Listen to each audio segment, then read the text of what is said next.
Welcome back, family. LanceScurv here. I wanted to touch on a subject which was indirectly spawned from something that I experienced 2 days ago at the Accra Mall. It's kind of sideways compared to the topic, but you'll understand why I'm explaining this, because it made me think about the root. What is the root of what transpired where I experienced this thing at the mall? And what is that? I'm not going to draw it out, but I want to take my time. It's going to be really quick.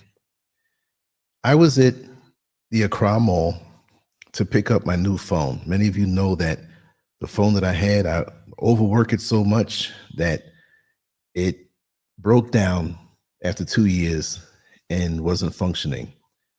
I got it repaired before at an unauthorized location, and that went south. The next day, it was not working. So I brought it down to Samsung itself in the Accra Mall. And while the gentleman looked over it, he said, "You're going to have to come back tomorrow because I need some parts that are not here at this particular location." So I said, fine. And you know, I didn't like the idea of that, but he's telling me the truth. So I could wait one more day, because I went quite a while without a phone. So I found myself back home up in the mountains and got up early again to come all the way back down, crossing my fingers thinking, well, hopefully this thing can be fixed. When I got there, he said he needed another hour or two. I'm at the mall. So I said, okay, I can kill time. And the bottom line is, when I went back, he was still looking over everything in a frustrated manner. So I said, okay, let me just go ahead and purchase another phone. He said that would be the better idea. What this guy did to you, I don't know. He removed certain things.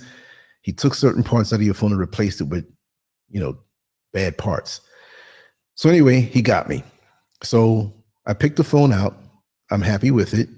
It's not the cheapest. It's not the most expensive. I explained to him that I use the phone to keep me connected to the stuff that I do online. Nothing more, nothing less. Of course, it makes phone calls, but I don't need every fancy everything. I'm very much a utilitarian type of person. That being said, I went to get something to eat at Barcelos. It's a restaurant in the Accra Mall for those who are here. So I'm one to sit way to the back or near the entrance, but I sat to the side in the back. If you know how it's set up, you'll understand what I mean. Had my back against the wall, facing the entrance, and there's glass everywhere. So people who are walking past, Sweetberry, how are you? Good to see you here, my dear sister. Yeah, so people who are walking past, I can observe them. I can see things from afar. Give me the heads up. You always have to be ready. So I'm enjoying my meal, and I'm occasionally glancing out and looking at the people go by, people watching. And there's a young lady who comes right by the glass right next to my table. She's outside, but she's looking in. There's nobody else on that side where I'm sitting, so she's obviously staring at me. I didn't look at her as of yet. I kept my face straight, but I'm doing the whole peripheral thing, and she's standing there. She wants me to see her. So after about 3 minutes, I glanced away. Maybe she knew me off of social media and wanted to say hi and didn't know how to. I don't know. That happens a lot at the mall. So she smiled slightly, not in any kind of wayward way or flirtatious way. So I gave her a smile back, but little less of a smile. In other words, I'm smiling back. I don't know you, but I'll smile back to be nice. So I continue on eating, and she stands there for the remainder of my meal, almost. As I was about to finish, she disappeared. So I head out to the hallway to go right in the direction where she was, because Samsung was right next door. So I saw her right there at the edge. And she starts to say some things to me in a very inaudible way. So I told her, I said, listen, I don't understand what you're saying. And I didn't stop. I kept on walking. So she's walking alongside of me. She didn't know I was going to do a beeline straight right into Samsung. So she kept walking and realized that I sat down next to the technician. So she sits outside waiting for me, staring at me. And I'm wondering, why is she kind of, I'm not going to say stalking yet, but what's the deal?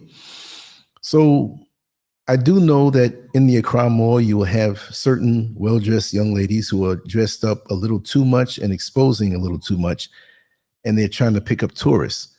Well, this young lady wasn't exposed, but she had to be about 23, 24, shapely body, you know, not done up or anything, but very persistent in keeping my attention.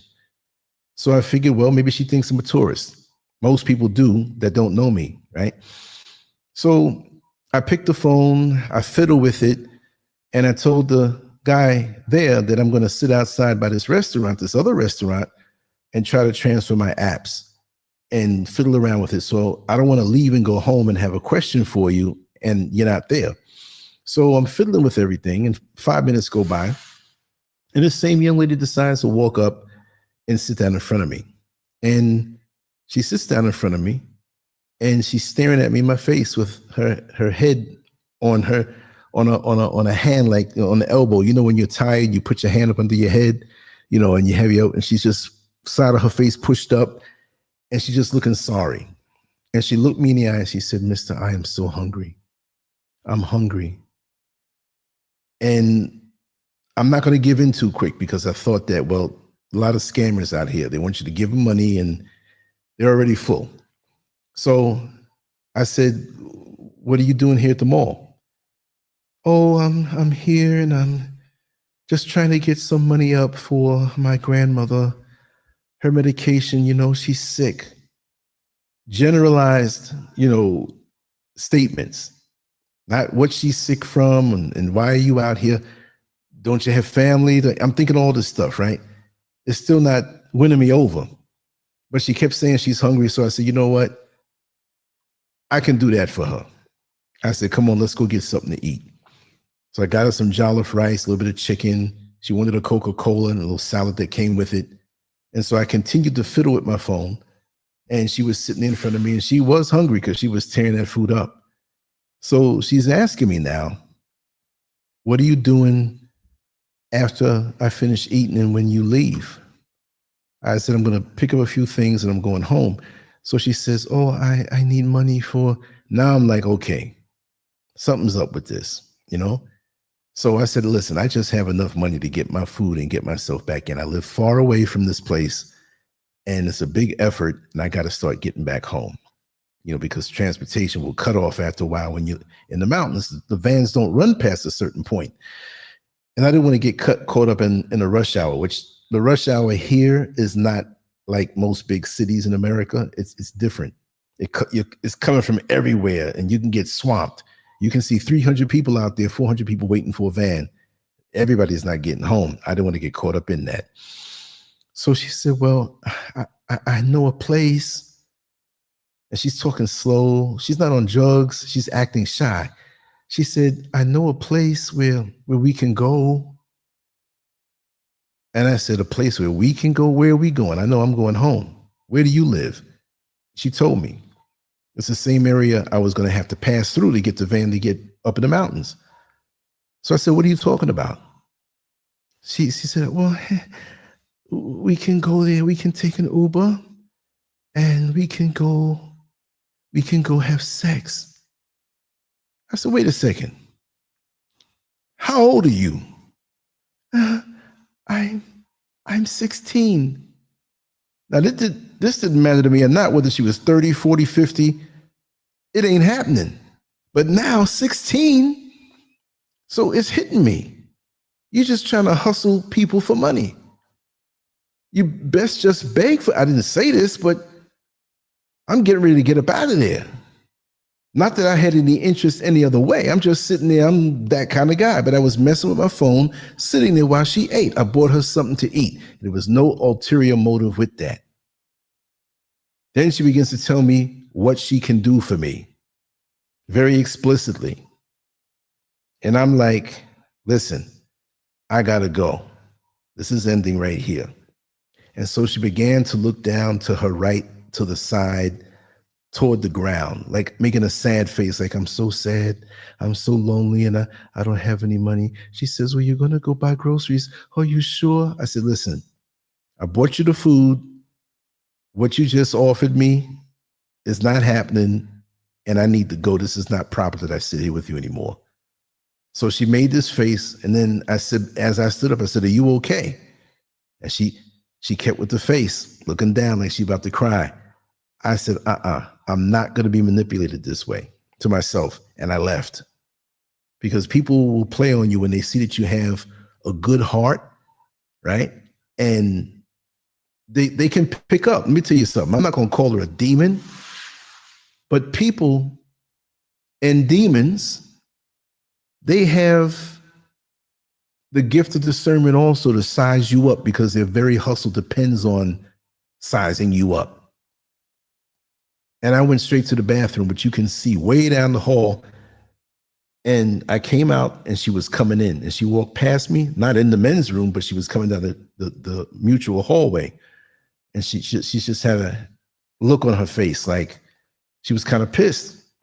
And now she doesn't know me. I'm not expecting her to say anything. But after that, it made me wonder, how did she get to this point? Because there's no way that her grandmother's sitting home and you decide to say to yourself, I'm going to get up and I'm going to prostitute myself and pick up men in the mall just because I want to get medicine for my grandmother. 16-year-olds, most, they're not going to do that. It had to be something else to make it all right to go and sell herself or proposition people. Also, it could have been a law enforcement sting, because I did not think that she was 16 years old. She could have been, but some people you can tell their age. This one, I couldn't. She was very developed. I wasn't looking at it that way, but I do a once over when I see somebody. It's just the same way there's certain things I always do. Like, for example, when something happens, or I see an accident, or I'm in an accident, or I hear a gunshot, the first thing I do is look at the clock. Because if I have to write a report, which I'm not in corrections anymore, but if I have to write a report for a police officer on what I saw, I want to be very concise in what happened in the moment. So that made me wonder, was she violated at some point? See, a lot of young girls, they get violated and molested, and either they'll shut down or they'll become promiscuous because they're exposed to something too early that what they're ready for. And in this world, the way it is, you can go on a phone, a smartphone, and you're a kid and you're seeing everything. They have these, you can't say P-O-R-N, you have to say corn, like corn on the cob. So I'll say corn. You can go on these porn sites, and the only security to stop somebody underage from getting on is to smash that button. I am over 18, or I am under 18. So you're curious, and it's just a button, and you're underage. You're going to hit that over 18 button to see what's there, like your other schoolmates or classmates. Because that's how adolescence is. You're curious. It's right there. So if you have been touched or molested or violated, and you're promiscuous now and interested and think that you can handle this thing, which emotionally you can't. So when you go on and look at the techniques and what people do, that's school for you now, right? That's just Connor Ben, he won the fight. Chris Eubank didn't look like much. I didn't see the fight. I could have, but I had some things to do. I'll look at it after. But there may be some kind of investigation. I didn't hear that, but because he dominated him, and he's been known to take steroids, let's see how that goes. Maybe I'll do something on that tomorrow. But it makes you wonder, and it bothered me, because here in Ghana, just like America, you have a lot of that going on. I see a lot of girls who are 12, 13, 14, working down in the markets carrying groceries on their head for someone to help them get to their car. And this is what they do. And a lot of them get propositioned by men, and they go off with them because they can make a lot more money with the men to do certain sexual things than they can all day out there in the hot sun. This is documented. I read an article about this, and I observed this. And many of the young ladies that come down from way in different parts of Ghana, I mean, like hundreds of miles away, that may not speak the tree that's here, tree being the language here. There are many languages, and sometimes now they don't speak English sometime, and you know, it's in the eye contact. And a lot of these little young girls, when they see me coming down the street to the market, they will try to solicit you to carry your stuff. But even when I have nothing in my hands, the eye contact is very suggestive. The licking of the lips is very suggestive. When you pass by, I'll do the peripheral, and they turn around and see if I'm turning around. I'm like, look at that. And a lot do carry disease because they're not thinking about, you know, it's not a reality to them to get sick. For some it is. And from what I read before, a lot of them who are out there, the kata girls, the ones who carry, you know, your groceries, and they 80, 90 pounds on their head, these little girls. They don't go to the doctor. They'll go to the dude in the street who's selling drugs, and he'll have STD medication, and they'll get an older one to tell them, listen, I got this purple thing with green ooze coming out. And those other girls who had it before know exactly how to guide them. Well, you get this or you get that. But they're out there doing stuff right out there in the alleyways and the unfinished dwellings. And I've seen a lot of things in the unfinished dwellings, whether it was prostitution or just we don't have nowhere to go. You'll see that out here. But my thing is that I don't feel that where I am now has the agencies enough. And a lot of the men out here get away with that stuff because there are a lot of these girls that are working the streets as far as being legitimate to carry your groceries, but they have a baby on their back. But wait a second, you're 12, 13 years old. You got a 2-year-old on your back, 14 years old. And they're doing this while carrying the baby on their back. What kind of life is that?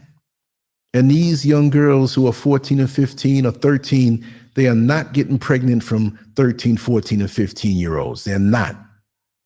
These are 50-something, 60-something-year-old men who take a little bit of money, a little bit of cash, wave it in their face, and go up in them raw dog.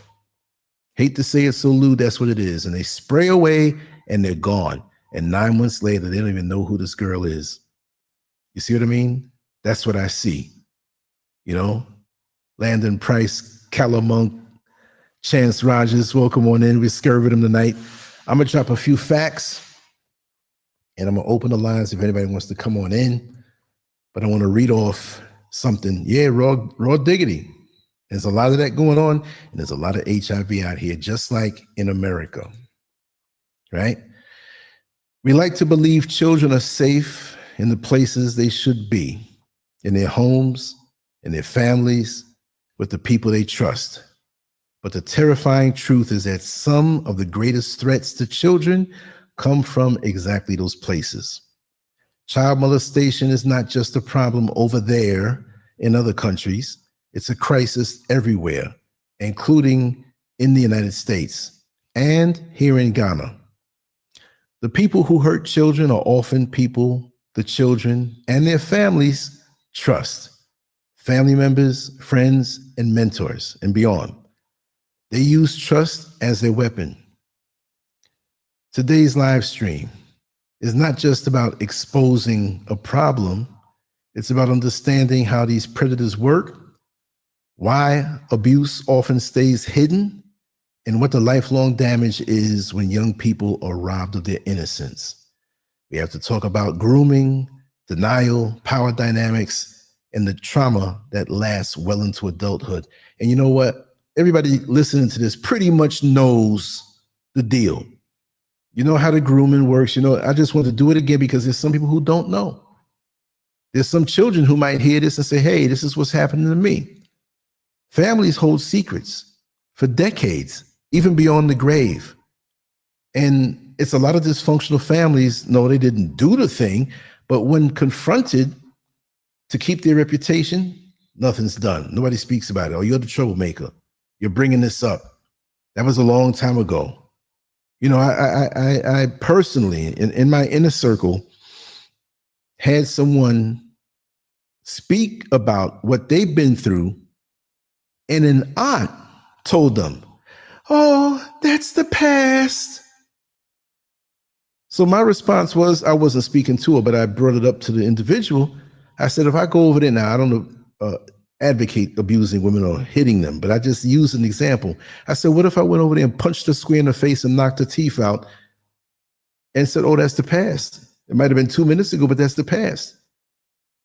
I mean, pain, violation never goes away until you deal with it, until you get therapy, until you can face it. You know? Now here is more of my notes of what I put down. I did a little research on this today and I was falling asleep too. Because many in my audience are from the US, it's important to highlight how serious the issue is there too, not just here in Ghana. According to the US Department of Health and Human Services, in fiscal year 2023, 546,159 children were reported as victims of abuse or neglect in the United States, which equates to a national rate of about 7.4 victims per 1,000 children. And I think it's even worse than that. That's what's reported.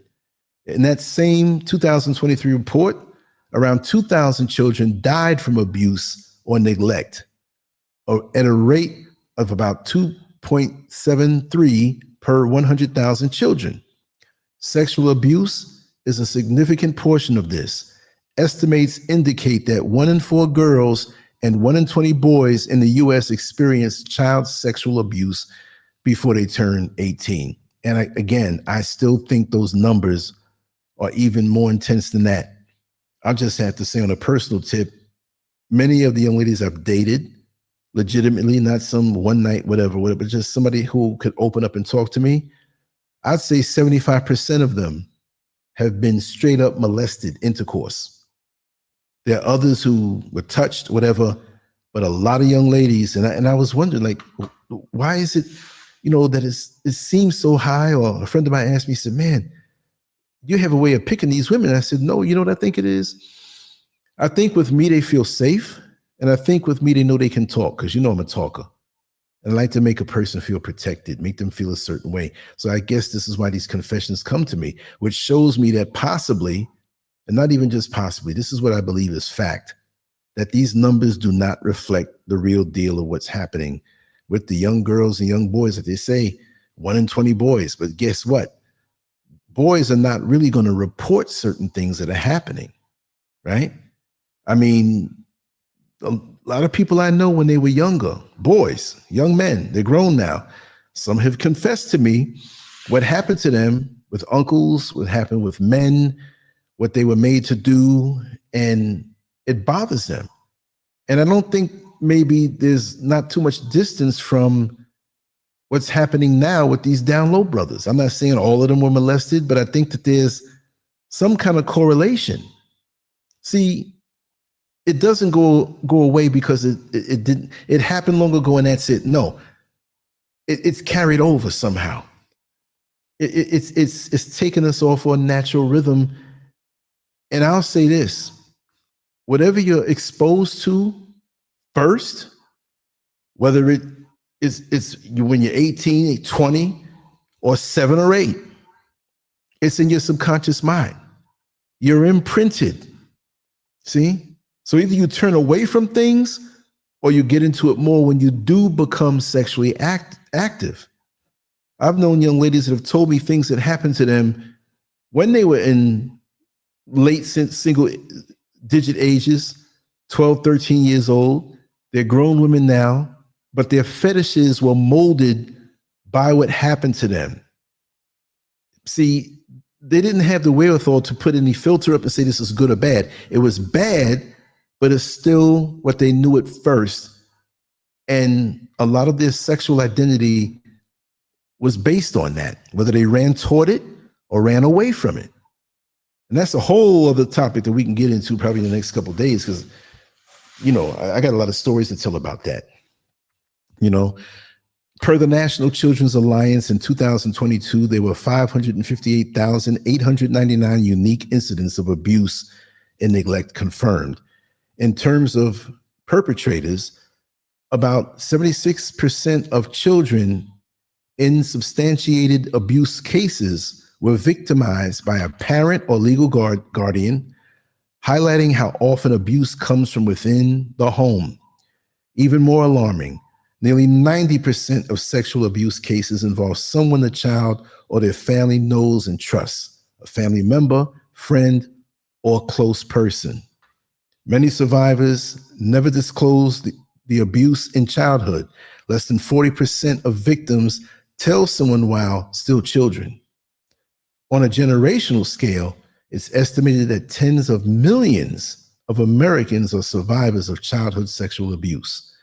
Some sources say that around 60 million US adults report having experienced sexual abuse when they were young. These figures show that child sexual abuse is not a fringe issue. It's a deeply entrenched problem, even in a country as wealthy and institutionally developed as the US. The scale of the problem, how big is this crisis? Global and Ghana, where I am. According to UNICEF, more than 370 million girls and women alive today experience rape. I'm not supposed to say that word, you're supposed to say grape. So I'll say grape or sexual assault before turning 18. When you add non-contact forms of abuse, such as verbal harassment, exposure, I can't say the word, I got to say corn or pornography, but you know exactly what I'm talking about, or online solicitation, that number rises to 650 million, or about 1 in 5 globally. Now, I'll say this, in many of the poorer countries where you have much corruption, I mean, America is corrupt too, but you have these places where they're thinking survival, it's off the chain with the abuse or the exploitation of children for sexual reasons. And this is why you have a lot of these men who don't look like us, who love traveling to the poor countries, because they can find these young, in their mind, nubile young ladies or boys, kids, and a lot of the parents of those children are going to turn their head because those kids are going to come back with a wad of money in their hand, and they won't even care because food is hard to get. The economies are bad in these places, and there's no excuse. You shouldn't be doing that, but that's what drives a lot of this stuff to go on. But imagine hopping on a plane knowing that this is in your heart. A lot of these men who do this, and women, because women do it too, should be locked up and jailed in that country immediately. It's crazy. Listen, even here in Ghana, I've gone down to the beach, Labadi Beach, and they have a lot of beaches more than that. But that's one way a lot of tourists go to. There's hotels, restaurants, and I'll tell you, even right now, on a Saturday night for me, it's 2 minutes to midnight. You got music playing, you got folks out there, and it's not like you have to dress the way it's the beach, but I'm just saying you have the other parts, the hotels and different things. It's nice out there. But when you look below the surface, even a little earlier, you'll see, young guys walking, 13, 14 years old. And you'll see some white man, 75 years old, walking 10 feet behind them. Like they think they're fooling somebody. And then you'll see them talk a little bit, but they're walking real discreet.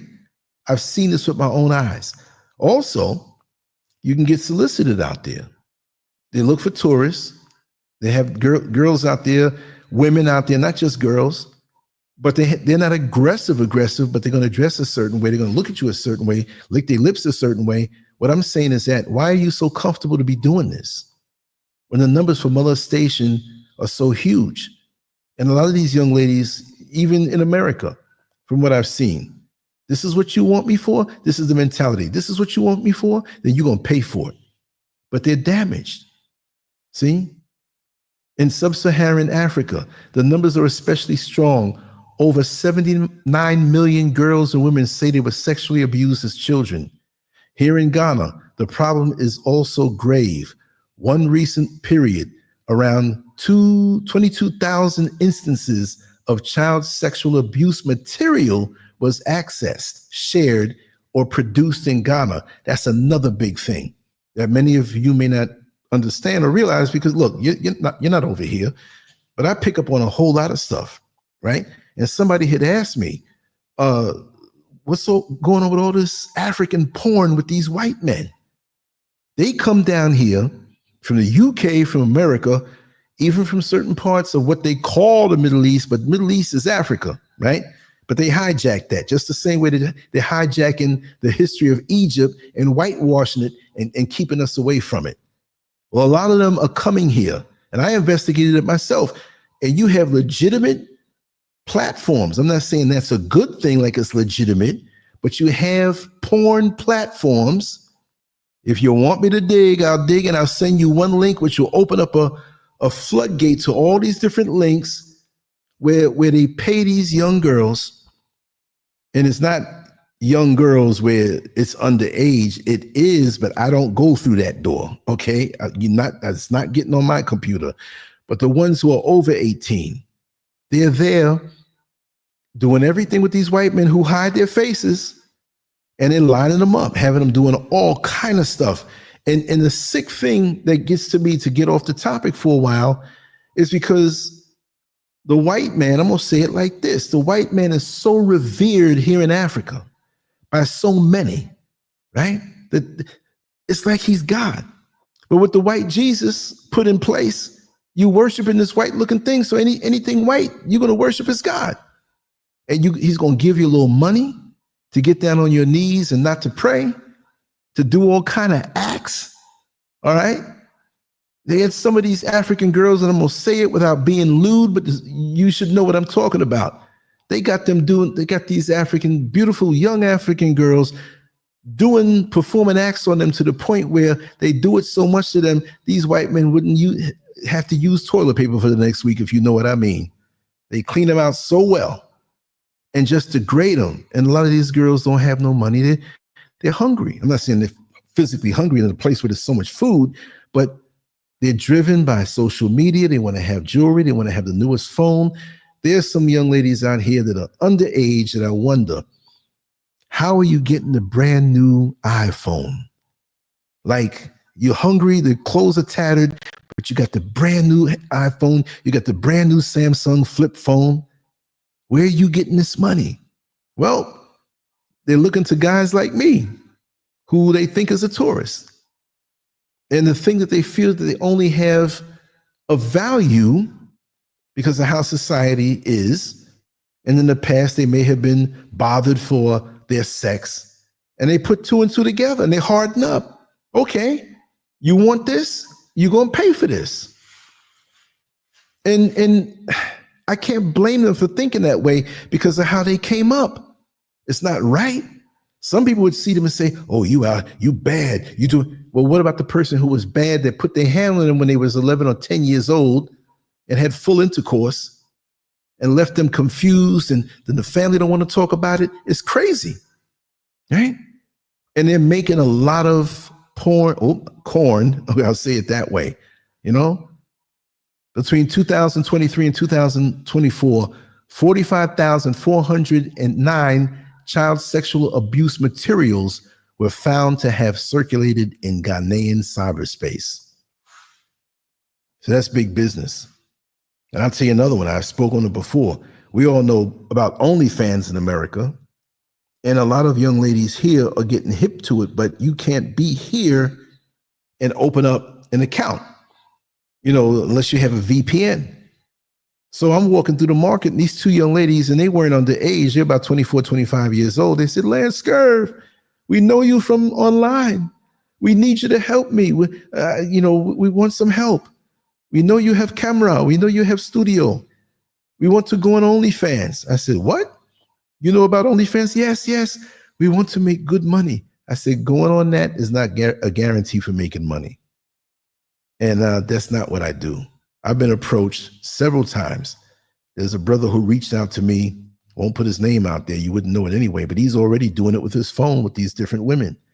and he wants me to bring my cameras and lighting and everything and produce porn.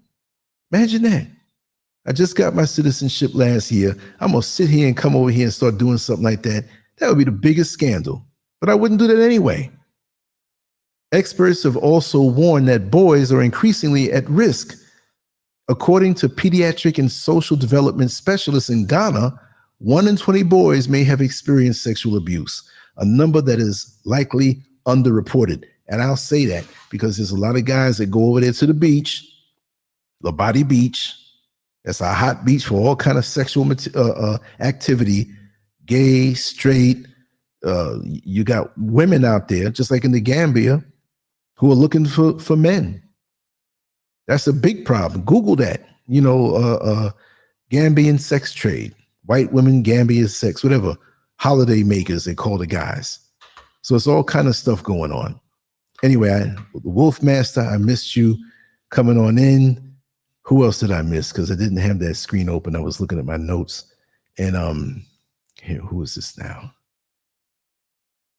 Okay. There's a little spam here from my side going on, but that's okay. Trina Green, welcome on in. Truth Seeker Forever, welcome on in.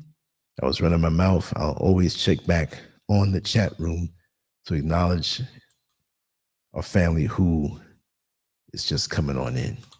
Let me just continue on. Let's get to the juicy part. And again, most of you here are intelligent enough to know this stuff. You've heard this stuff before, but I just decided to put this out there after what happened to me with that young girl at the mall trying to proposition me to go to a room with her at 16 years old. Unbelievable. How predators operate, the psychology and the patterns. To begin to understand why child molestation persists, we must understand how predators think and operate. These are not random attacks. Predators are often patient, manipulative, and highly strategic. Yes, they are. Selection. Predators pick children who seem compliant, trusting, or isolated, or who have low self-esteem. Building access and isolation. They create opportunities to be alone with the child. This may involve innocent activities, mentoring, gifts, trips, or simply spending time. Gaining trust. These adults present themselves as kind, charming, and helpful. They give attention, affection, and often a kind of emotional validation that the child may not receive otherwise. Desensitization. Touch that seems harmless at first, just a hug or a pat on the back, becomes more sexual over time. They gradually erode the child's boundaries. Maintenance, post-abuse. Even after crossing the line, predators work to keep control through guilt, threats, shame, or by reinforcing secrecy. Some even maintain grooming behaviors long after the first abusive act. Grooming is not a one-time thing. According to studies of survivors, many report experiencing multiple grooming behaviors before any abuse occurs. Now, I'll tell you this part.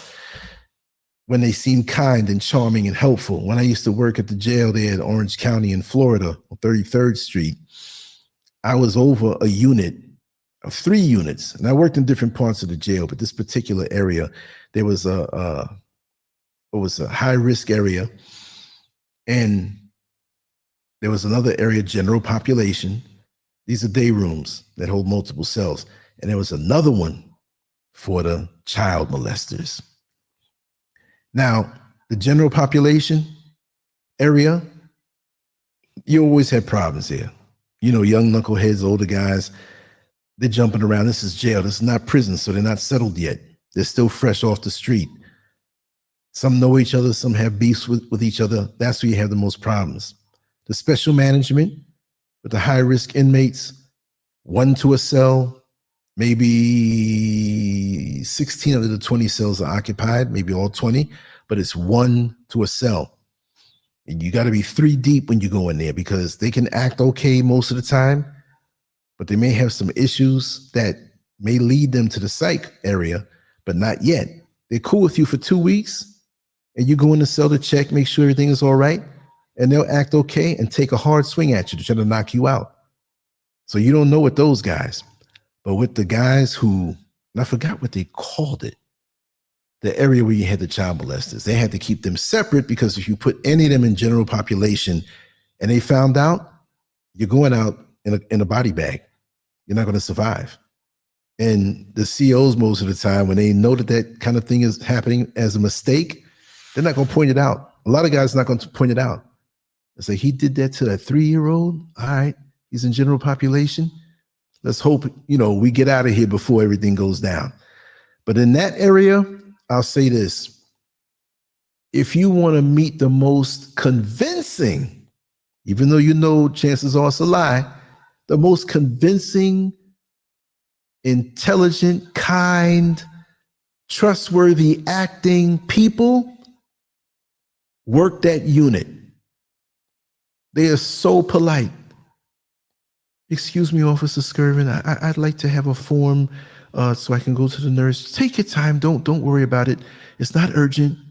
How are you doing, Mr. Officer Scurvin? How was your day today? Like, wait a second. And they're walking around acting like a person of the cloth. You know what I mean?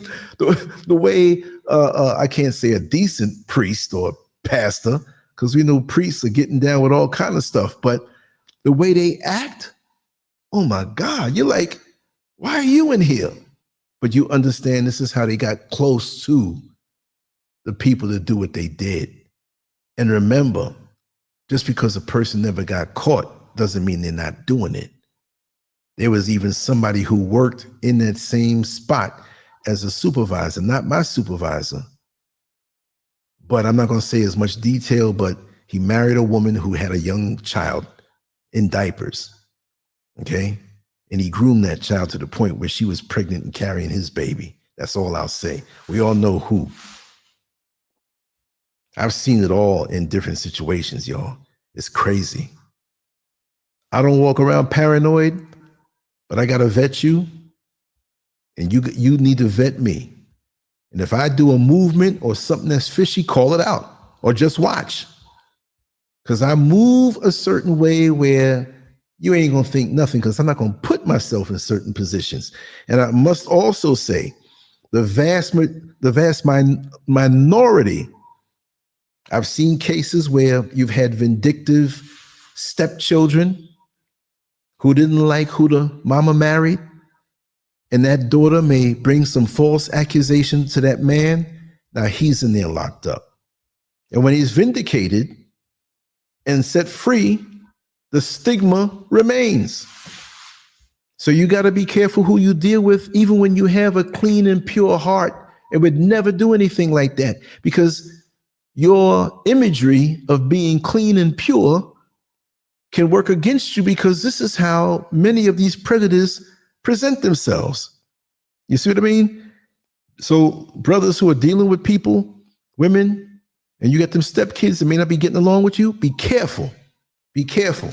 Because if they hate you enough, or their father who has influence over them is mad at you with his ex-woman, he'll whisper in their ear to do all kind of things.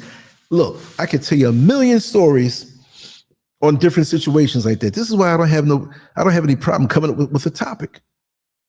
Never. You can tap me out of a deep sleep. Give me 5 topics, Scurv. Here you go. Get your pen and paper. Here's another one. Why families deny or refuse to see. One of the most heartbreaking parts of this crisis is how often abuse is ignored, denied, or covered up, especially when the abuser is a family member or a trusted friend. Shame and stigma. Parents or older family members might feel ashamed, believe the child is lying, or fear social judgment if the abuser is known. Cognitive dissonance. It's much easier for someone to deny than to admit that a trusted person could do something so evil. Power dynamics. Many abusers are in positions of authority. Older relatives, church leaders, or community figures. Victims, especially young ones, may not feel they have power. Lack of belief. Sometimes, even when a child speaks up, they are dismissed because children lie, or you must be misunderstanding.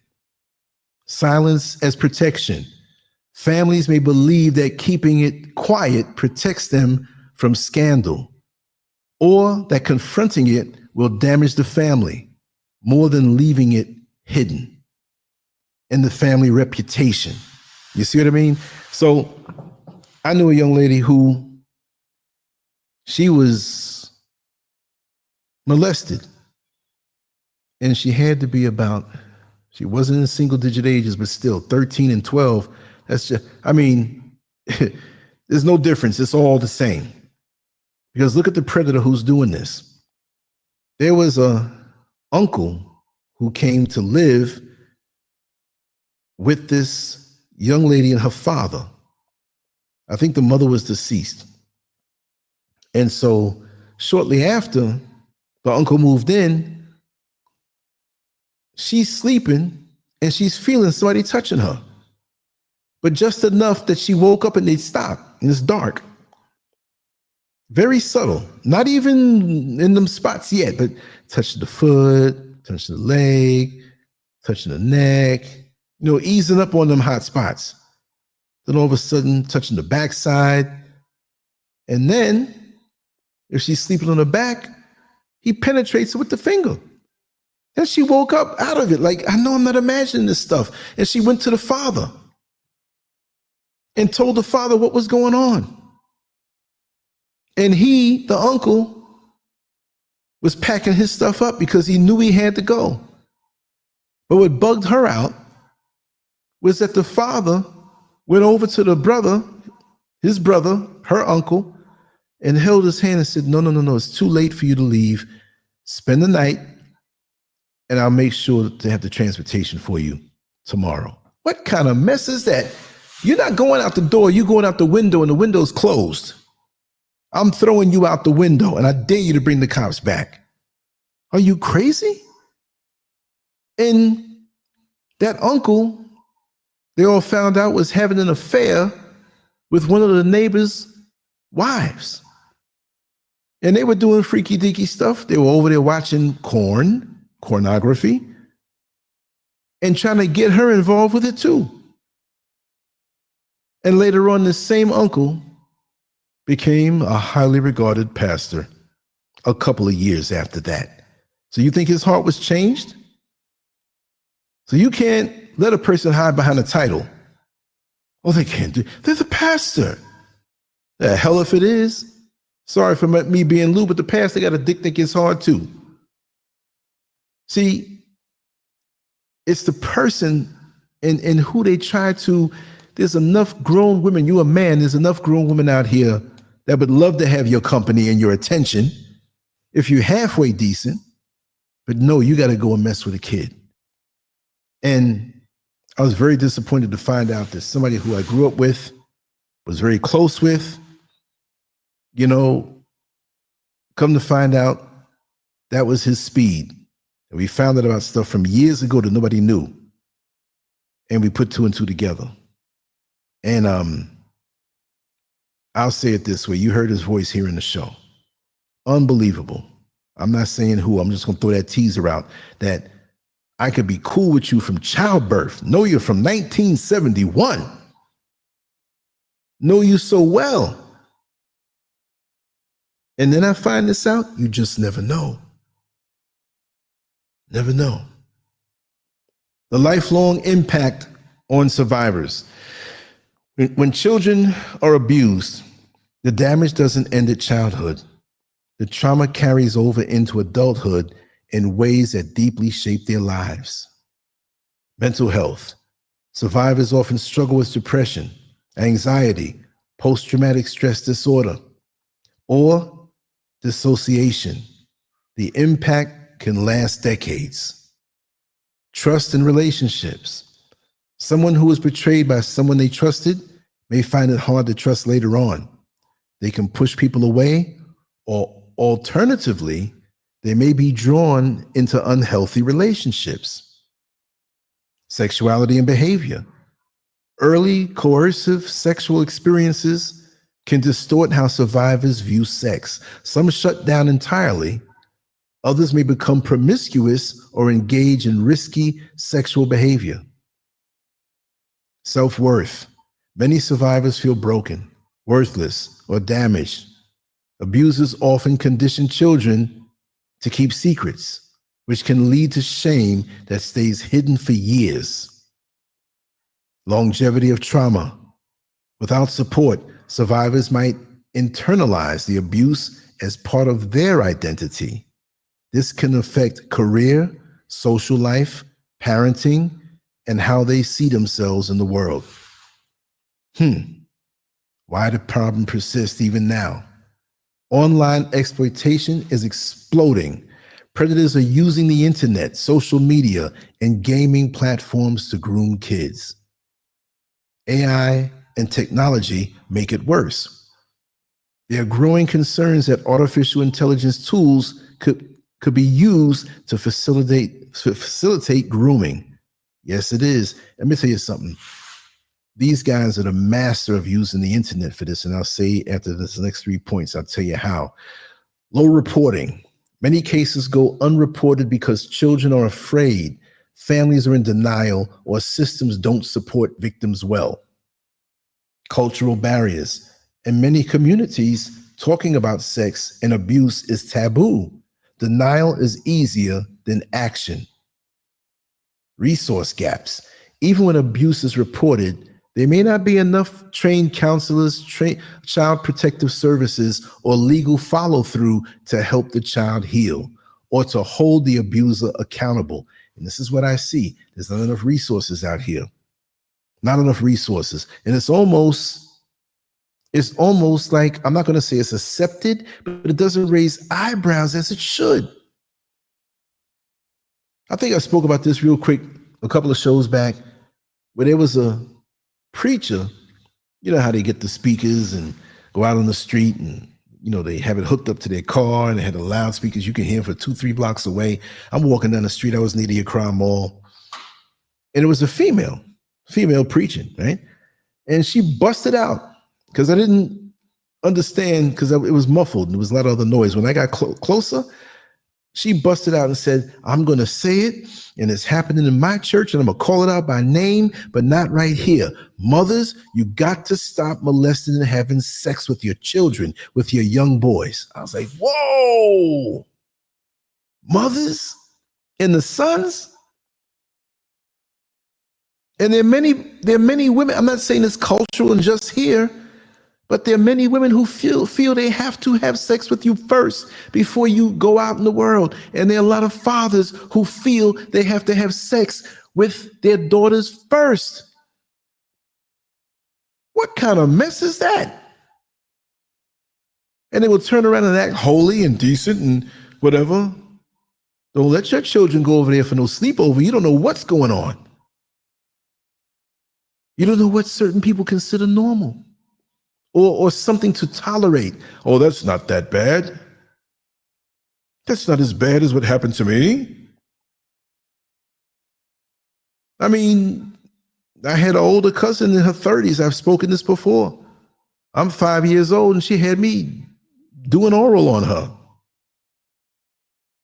Yeah. Top, bottom, front, and back. And I buried it. It wasn't traumatic at the time because I didn't know what was going on.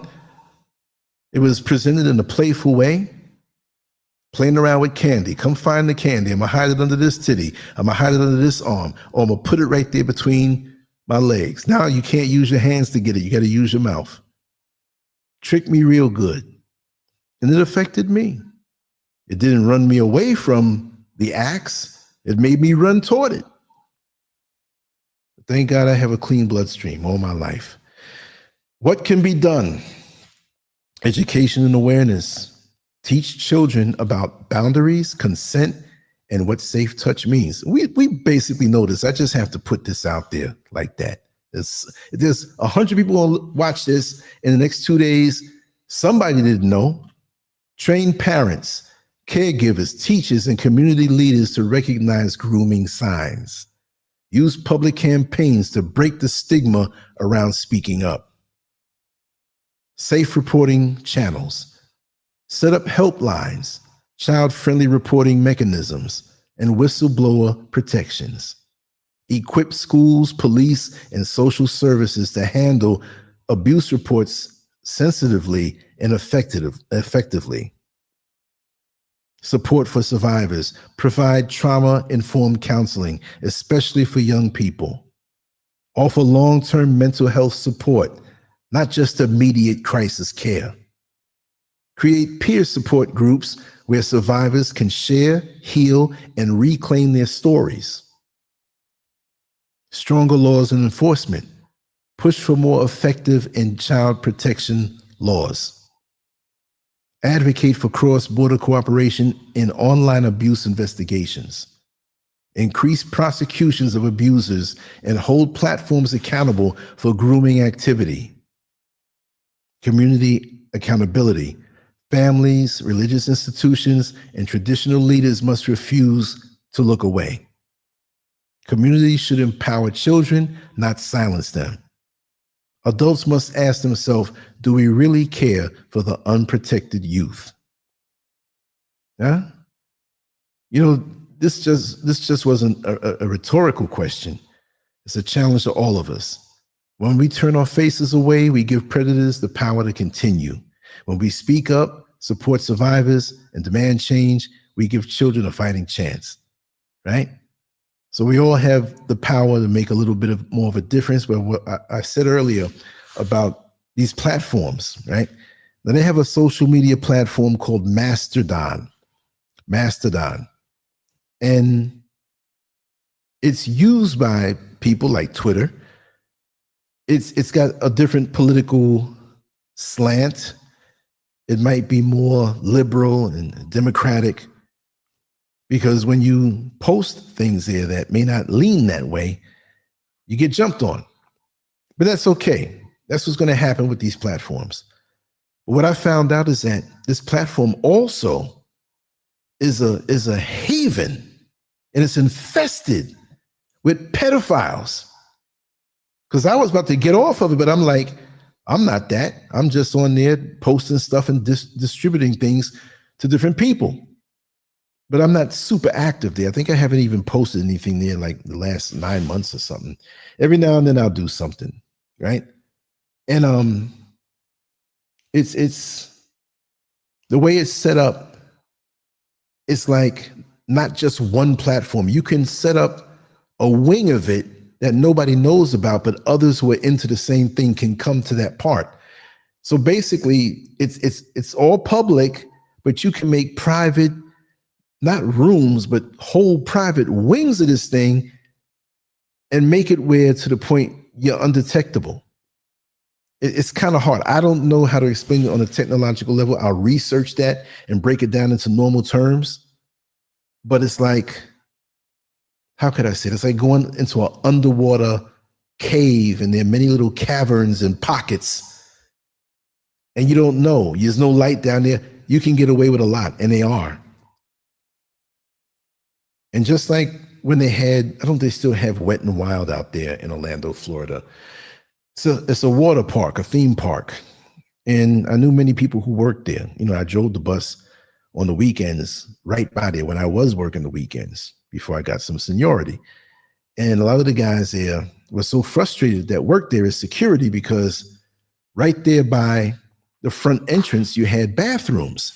Like you come in, you walk in a little bit, and then on one side there's a ladies' room, and on the other side there's a men's room. And then they had, I think they had like children's bathrooms or something. I'm not sure, but there were a lot of pedophiles that would sit on the inside entrance and just watch the kids go in and come out and salivate. Not literally where you can see, but you can see that, you know, they're not here to be in the theme park. They paid, but they're sitting here now and they're watching. And I always tell everybody, I love to watch a lot of the arrest videos where they show the activity on the cam and how people act up when they're starting to get arrested or how they try to lie. And this one guy from the UK, he was in Wet and Wild, this is funny, you know, and this was maybe a couple of years back, but it was still modern. And he supposedly brushed up on the breast of this young 11-year-old girl, and there were witnesses, and he was in denial. And they had no proof because there was no cameras. It's just the witnesses that said, but they couldn't get him on just that because he's denying it, one word against another.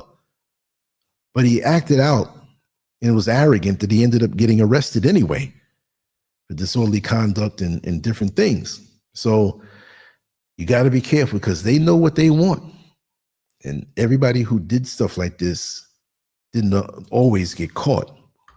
Mad Guns Monster, welcome on in.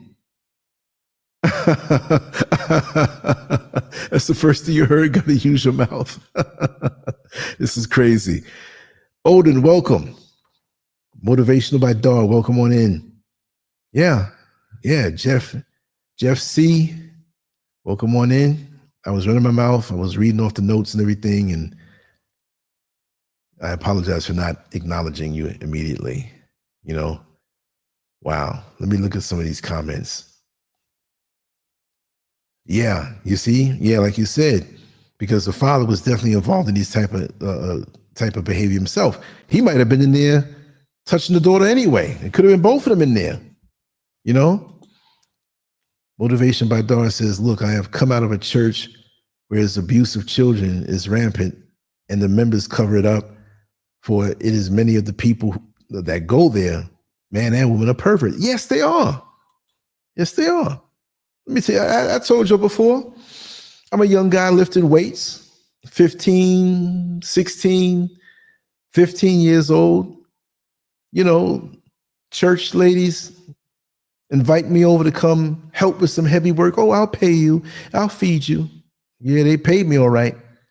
But at that age, you know, I'm not saying they held me down and put me at gunpoint. I went along with it. But it wasn't good, still wasn't good. Here you are 40-something years old and I'm 14, 15, and you don't have no man, so you got me coming over and seducing me. Now, you know, I admit, you're a horny young dude, you working out, you're eating good food, and, you know, you go for it. But when you look back, you're like, wait a second, you really took advantage of me. You know, this is twisted. And you've fallen out in the spirit, saved and sanctified in the church every week. Ain't that something? Wow. Let me see here. And CPS is lacking so much in training. And let me tell you, there are people on CPS that hate children and are predators themselves. I believe you. I believe you. Because sometimes the very ones that or positions that you look for help, those are the ones who are the monsters who are with that stuff. And they're in position. Yeah. Their mothers having sex with their sons. That's why some of these mothers are so touchy when another girl comes around to date them, you know? And see, you're right about this, Odin. There's absolutely nothing to support the theory that Americans care about women or children. When you look at it in practice, you know, they can talk all they want out their mouth. The Wolfmaster says, let me see, I had a Jewish watch use the restroom at the Englewood swap meet. Very disturbing. Wow. Okay. Let's see what else is here. I think I got pretty much that I missed. Let me put the link out. If anybody wants to come in, say anything, you feel free to do so. Let me drop it right here. Give me a second. I did promise we'll have more call-in shows, and I'm going to try to bring back the conference line, which is not going to be on the show, but we all get together at a designated time, can talk, and most of the time I will put it up. And if it's something super sensitive or personal, we'll do some that never go up, where we can just talk freely. We'll do it that way. Let me see. Yeah, the link is right there. I just put it up. There it is. It's in the chat room if you want to come in. It's right there. Yes, Samara, how are you? This doesn't seem like an authentic human nature. Regardless, it's a topic that I can't stop thinking about. Lily, I'm so glad that you made a segment on it. We must protect the children. Yes, yes. And she was brave for coming out and saying it. You know, wise man, you're in. Talk to me, brother. Hey, peace, brother. Yeah, your topic of discussion with predators, man. Yeah, that's a big issue in society, man. It's becoming. I'm gonna say it right now. I was on YouTube, and I can't say it's happening more often, but I feel like because of technology and with technology, they're more easy to follow and they're able to people are more accessible now. So on YouTube they were just showing it's kind of very disturbing, but all these and I'm not trying to be racial. I respect every race, but mostly was like white women praying after their students. It's all on Wow. YouTube. I was like, man, I was like, just. I mean, yeah, you see other races and stuff, but it was mostly just female white teachers, hooking Yeah. up with young boys in their class, doing, inappropriate acts with them, and they were Right. getting caught left and right. And I'm like, I'm seeing this stuff. If you go on YouTube and look that stuff up, you'll see like just video after video after video after video. I mean, stuff is very current. This, I'm Yes. like, man, this is crazy. But yeah, about these predators out there. I experienced some of those people in my life, and I always stood my ground and had to, even sometimes get physical with people. But in that comment section where I said about the Jewish person, yeah, I'm careful about talk about Jewish people, but I'm gonna say it. I was at the Inglewood Swamp Meet years ago, like a long time ago. I was like 21, 22. I used to go in there, go into some of the shops, buy some clothes. It was in the hood, but Right. there was this Jewish guy. He's two Jewish guys in there that walk around, look at the property. Someone told me, "Oh yeah, those guys they own the building, they own this property." I'm like, "Yeah, I bet they do own it, of course." So once I went to a restaurant one time, right, and it was like set up where you could just walk in, you could see the stalls, not you can see the like the toilets, but it was like those old school toilets. You go into like those public restrooms and they're like those long toilets Yeah. that you can use. Yeah, I went there, so I went there to handle my business. But the thing is that it's open to where someone walks around and they walk up, they can see someone there just releasing themselves, right? So I was doing that. I was in there, using the restroom, and I don't know why I turned my head. I turned my head to my right, and I see a guy right there looking at me. And so I turn around. It was that Jewish guy, that white dude, and I'm looking like, what the heck? He just right there looking at me, and I'm like, what the? So I use They're the not restroom. exempt. Huh? They're not exempt. Trust me. No, they're not. Shoot, they're the worst, right? So I wash my hands. I walk. I'm gonna follow this guy, and he's walking around like he like there's no problem. Like there's no problem in the world. And I'm like, you were just staring at me, dude. And I'm looking at him crazy. And I was like, what the? It's just yeah. It's just you gotta be careful, man. But yeah, one of those weird experiences. And I had another one that was kind of weird. And I talked about the dude at the corporate office not so long ago trying to get me to hang out with him. I think he's a predator. So yeah, that's it for me. Well, they're out there big time.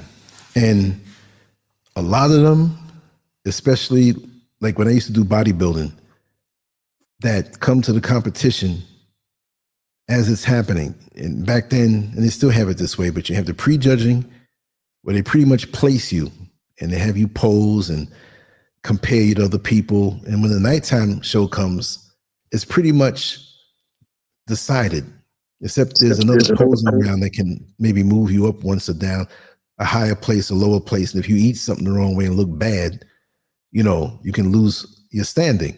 Well, anyway, this was the prejudging. And usually you have family members or gym mates, who are there. And it's not that many people in comparison.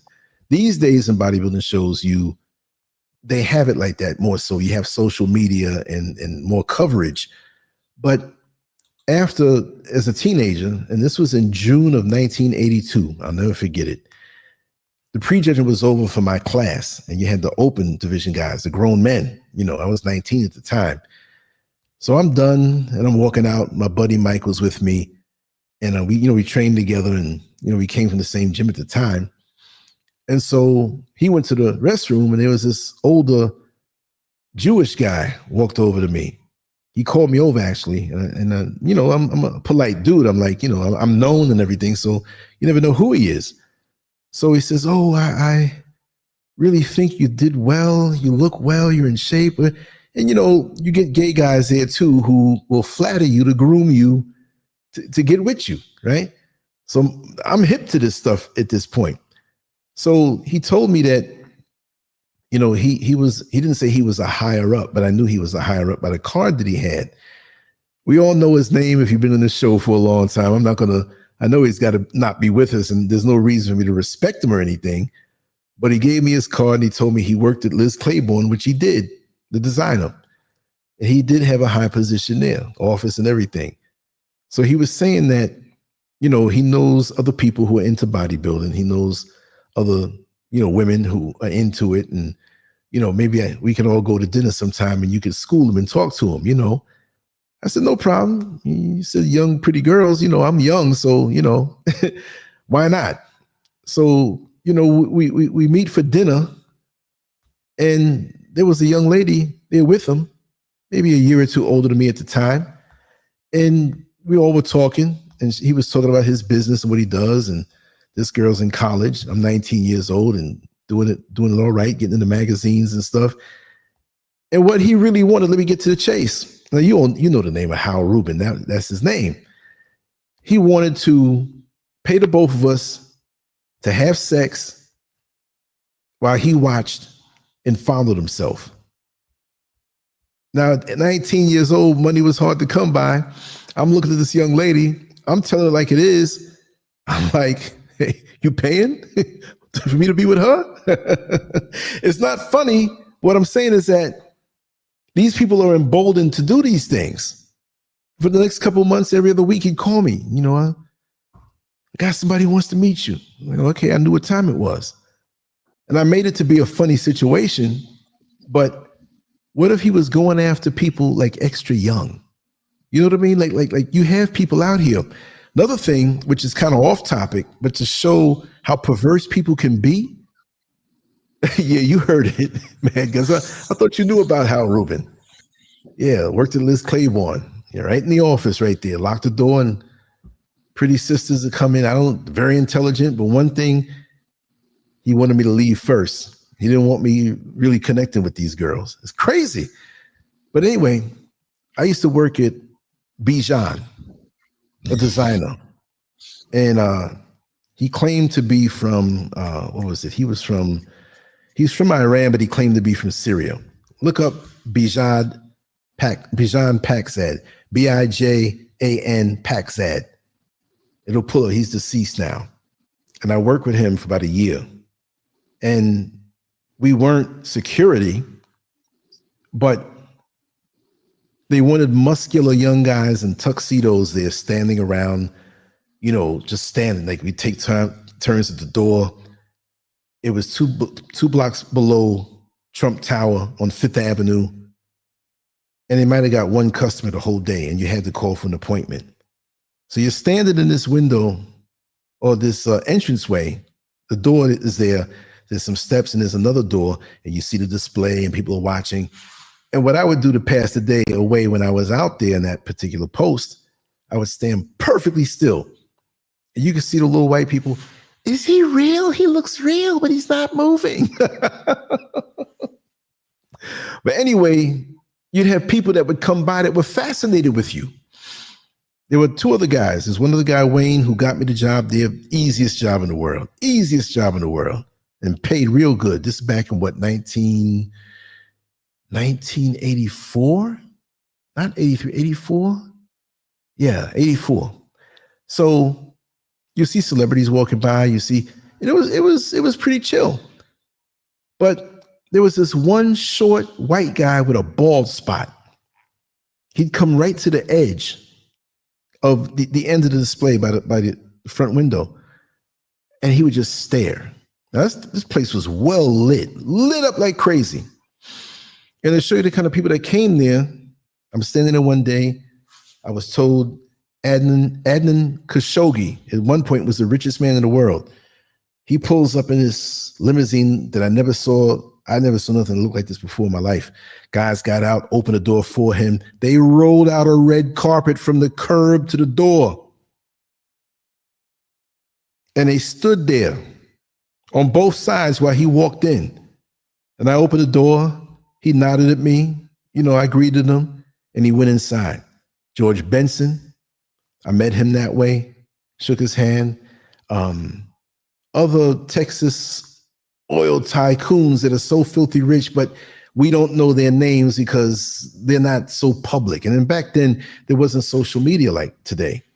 And even still, do we know these people who are filthy rich, but they are known amongst each other's circle?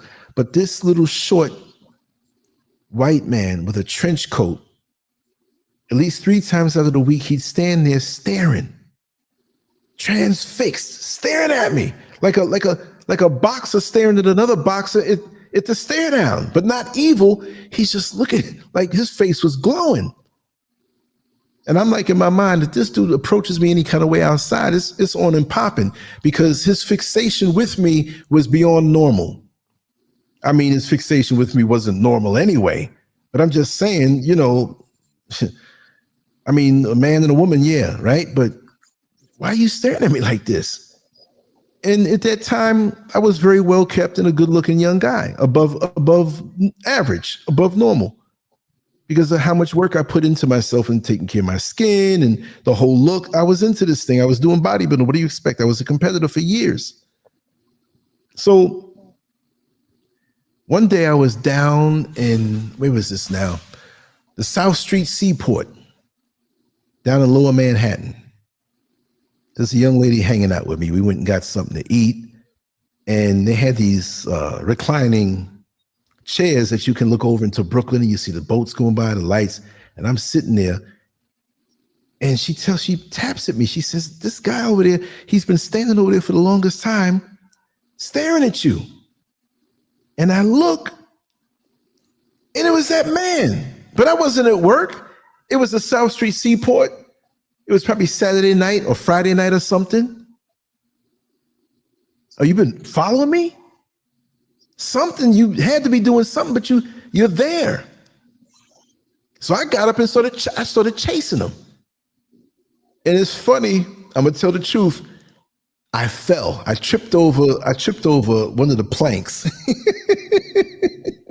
And some liquid was there, and I straight fell and busted my behind.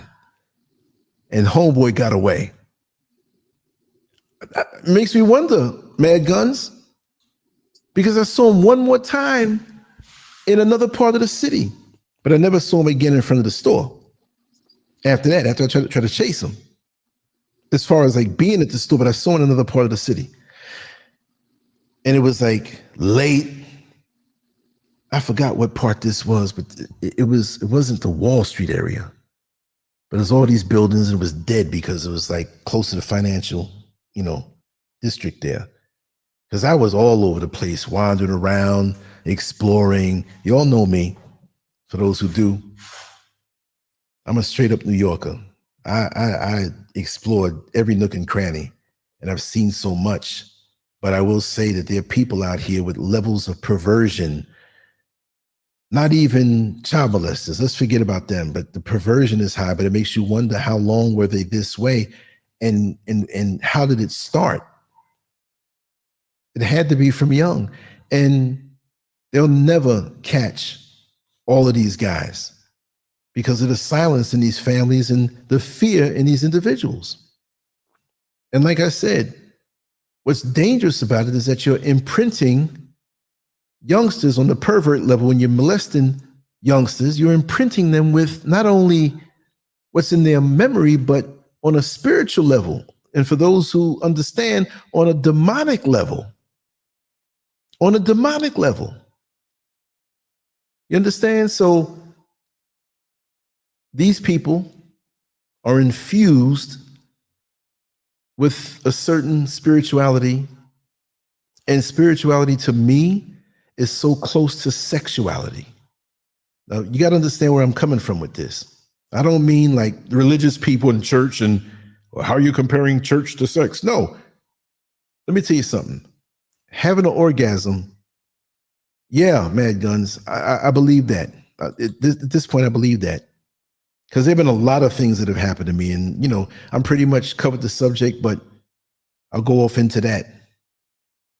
After I explain this, that the orgasm to me is something that, if it's in a proper union, is a very ascended spiritual experience. Now, if it's something based on cheap lust, you get the physical feeling, but when it's a proper union between two people on the highest level and they're both vibrating high, it's a highly spiritual experience. And this is why, when properly experienced between two righteous people, of course there's a physicality. Of course there's the arousal from the physical that you see, but that's just the first doorway you go through. Once you connect that way, this is why a lot of young ladies cry after the orgasm. When you're making love, when you're, and they're with this person, you can open up. It's a heck of a thing. And I'm quite sure, and I'm not asking, I don't expect anybody to tell, but I'm quite sure we can remember times that were more intense with, when I say certain individuals, I'm not saying you're having a high body count, whether it's 1 or 10 or whatever, that's none of my business. But those memorable ascended climaxes that you experienced, and it was beyond the physical. Some people, the energy is just not there. Okay.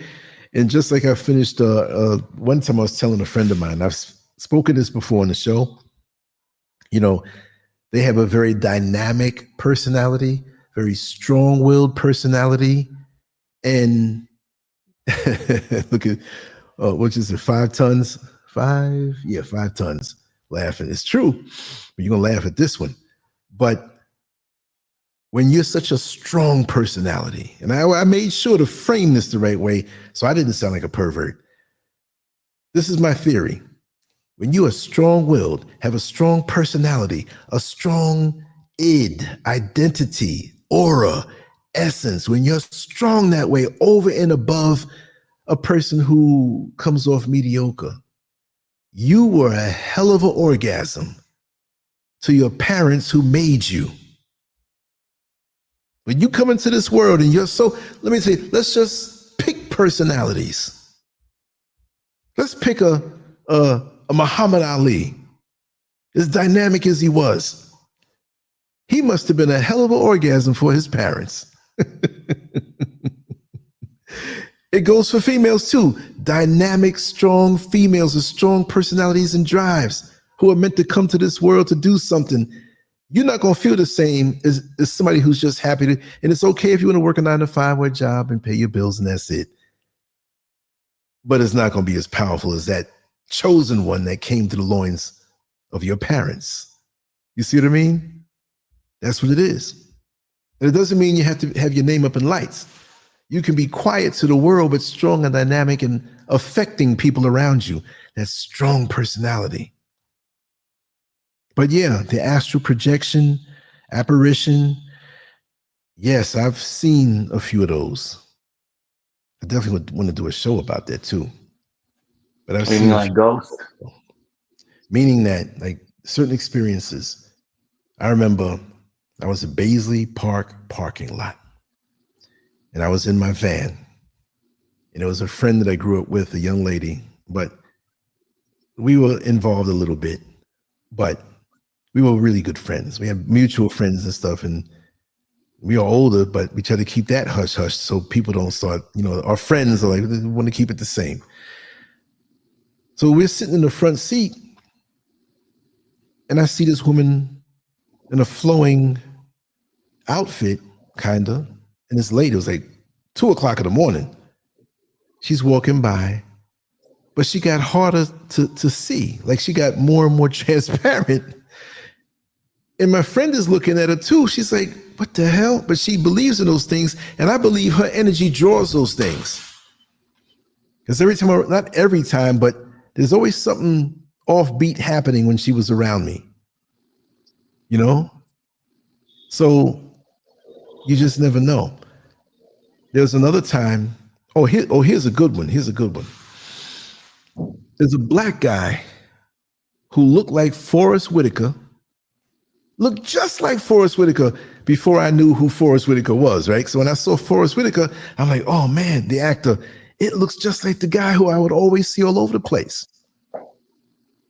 This black guy, every now and then from when I started competing in bodybuilding at the age of 16, I'd see him in different places. The first time I saw him was at a bodybuilding contest in 1980 that I was in. I think I took 4th or 5th place because, I was just getting started.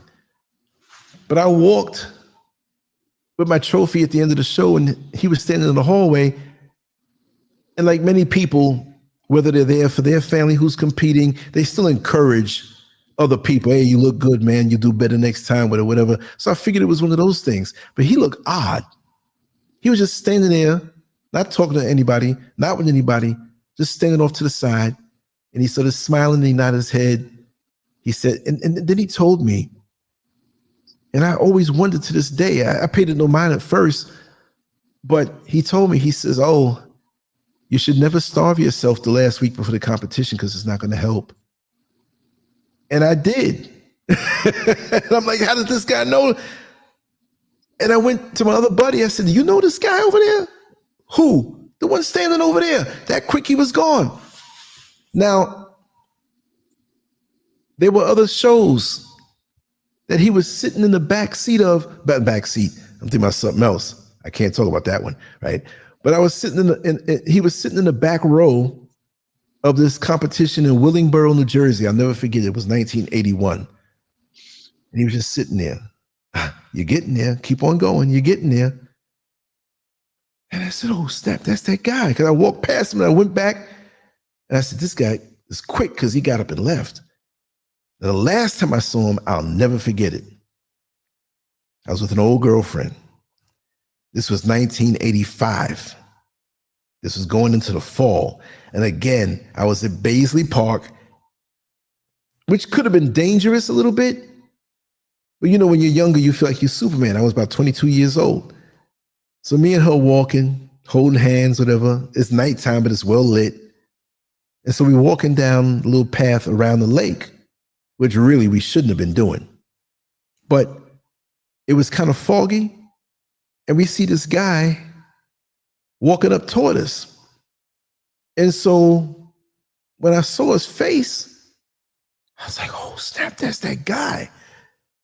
She didn't know what was going on because I just met her a month before. And so he walked past me. He said, it's a shame you stopped. You should never stop. You should have never stopped training. And I turned around to say something to him. Again, he was gone. It freaked her out because she saw him too. It was that guy. Because I had stopped training early that year. I got sick of it. The guys, wanting to push steroids on you, the homosexuals bothering you, the politics. I'm like, I'm getting out of this thing, which I should have continued for myself. But I've had many strange situations happen like that. This guy was, and it wasn't every day. It wasn't every year. Once now and 2 years later and a year and a half later. And then this time, many years, back in 1985 was the last time I saw him. You see what I mean? So, yeah. Me, James Wilson, no, I'm not a preacher. Hey, Lance. Talk and share my stories. Hey, Lance. Yes, brother, talk to me. Hey, you're speaking about about apparitions. Man, do you believe in hauntings? Say it again. Let me turn the volume. I didn't want to echo, so. Can you hear me? Yeah, I can hear you. Go ahead.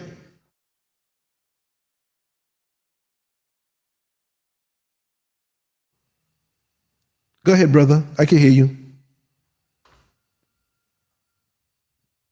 I hope the sound didn't cut from my side. Can you hear me now? You're unmuted now. Go ahead, brother. Hold on. Wait. Hold on. Let me take it. Let's hope no apparitions are messing with our audio. Yeah, wait. I do hear that weird feedback. It kind of sounds okay. Yeah, let me turn it down.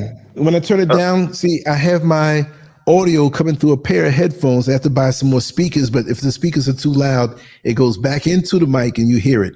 So while you Okay. talk, I'm going to mute myself, but let me hear you. Okay. Yeah. What's your opinion on those hauntings?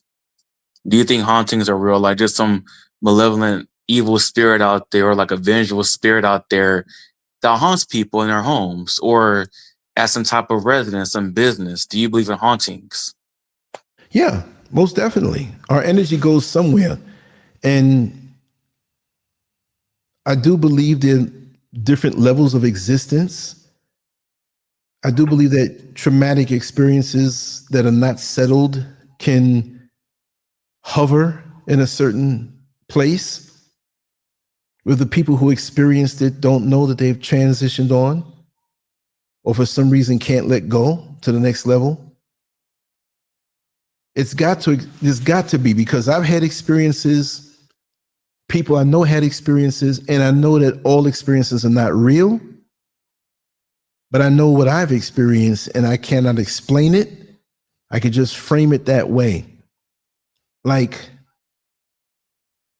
things are supposed to go certain ways, but even biblically, they don't explain. If you use it as a base for your understanding, there's a lot of leeway of things that are not explained.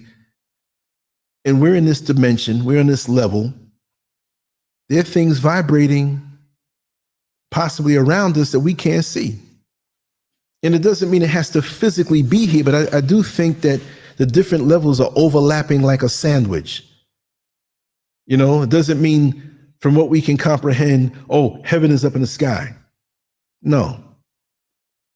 Or this next dimension, how does it work? Things you hear. You travel down this tunnel and you see this bright light and you see all your loved ones waiting for you to greet you to the next level. And then other people who have different practices and beliefs, they say that's a trick to get you to come back to this level and either suffer or go through another life and you don't remember. And they say when you see the light, run from the light and go to the darkness and say, I want to go home, and you'll be sent somewhere else and you'll ascend. Who knows? But I know that we're energy and our bodies are our vehicles. And at some point we're separated from that, but where does the energy go? So if we use what we know, where we say energy can't be created or destroyed, well, if it can't be destroyed, where does it go? I know that there's good, I know there's evil. And there are things that if you are on such a higher spiritual level, that you might be able to see. And it doesn't mean you see it with your naked eye. You can see it with your spirit eye. I'll call it that way. Sometimes you get glimpses of things out of the corner of your eye, a quick movement of something, and you can't really see it. Most times, you're not going to see what's around you. I know there was a woman named Sister Audrey, and she used to be in this church around the corner from where I lived. And my mother wasn't some dyed-in-the-wool, whatever, but she was raised in the church, but she had other things extra that she was aware of. And that's why she never pushed me into one, you have to be a Christian, you have to be this. She read the Bible, she dissected it excellently, but she's more of a spiritual person. And she never shunned people who had different beliefs. But Sister Audrey, I thought she was a weirdo until I realized what she was going through. You might see her walk down the street, way down the street, and all of a sudden abruptly just run across the street to the other side and look back, and there's nothing there. Well, I won't say it's a rumor, but it was something that we all knew, that she said she saw things. And she's a woman who, when one day I was much younger, I was in McDonald's, I'll say on Parsons Boulevard off of Hillside Avenue, for those who know that part of Queens. And I'm eating. She came in, she didn't see me, and she was in the line to order. All of a sudden, she broke out. She turned around and just walked out of there fast. And just, you know, she wasn't violent or crazy. Nice lady. But I knew she saw something coming. I got out of there. I left about half order of French fries, but I was already full anyway. I was eating junk, even though I was training and stuff. And as soon as I got out of the place halfway down the block, these dudes were in there fighting, got pushed out the door. The glass on the door broke. I'm like, man, there was no gunshots, but what did she see? You see what I mean? So there's an area where we just may not all the way know. Some people add on to the experiences they have as though they know, and oftentimes they don't know. We're all the sum total of our experiences. So I try to pull back and recalibrate as much as I can when these things happen, and I keep an open mind to it. It can't be every single theory that people give to me, but I can consider it and try to learn and see if it resonates with me. But yes, there are energies out here. There are things that we will see, maybe not with the naked eye, and sometimes we will. Up here where I live, in Ghana, in the eastern region, the people here, you can say, well, a lot of them are superstitious or they believe in that stuff. Let me tell you something. A lot of them go to church. Most of them believe in that stuff and have more of a healthy respect for that than the Christianity that they're in. I'm being real about that. You'll see signs up for different types of mediums, for different types of spiritualists that really they're into the hoodoo, right? And I've spoken to people. I even had a young lady on the show speaking about that stuff. She's from here, born and raised. She's in her early 20s, and she was like really kind of shy to talk about it. But, you know, I got them skills to make people talk. She agreed to talk about it. And she don't play, meaning that she must believe in this stuff because she was frightened just to even speak about it. And she was telling me some odd things, like things you never consider. Different types of superstitions. Yeah, she was, I would say she's a seer. Uncommon woman, I would say that.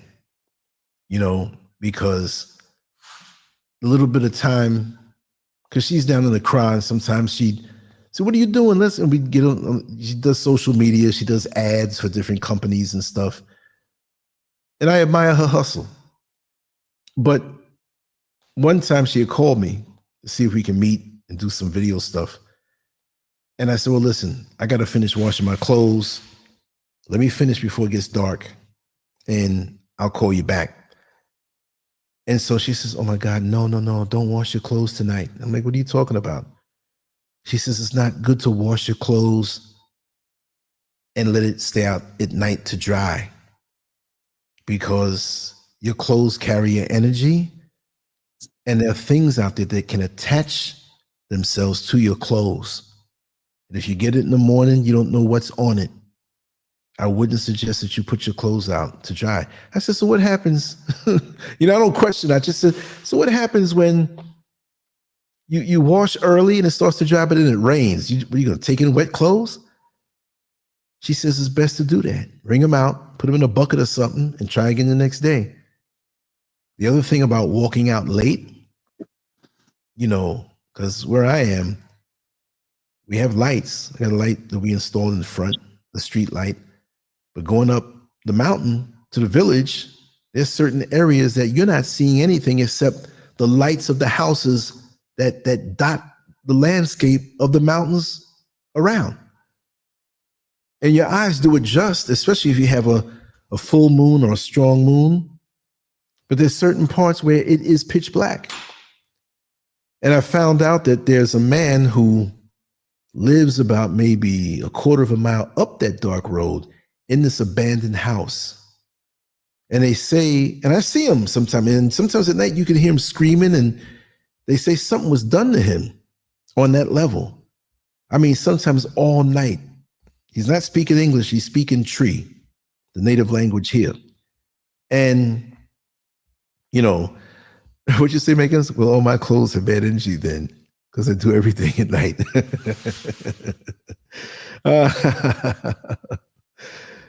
He said, get the F out of here with that goofy shit. Wow. Yes, Eric, how are you doing? How are you doing? Wow, it's been a while. I'm just looking in the How do you chat feel room. about readings, like psychic readings?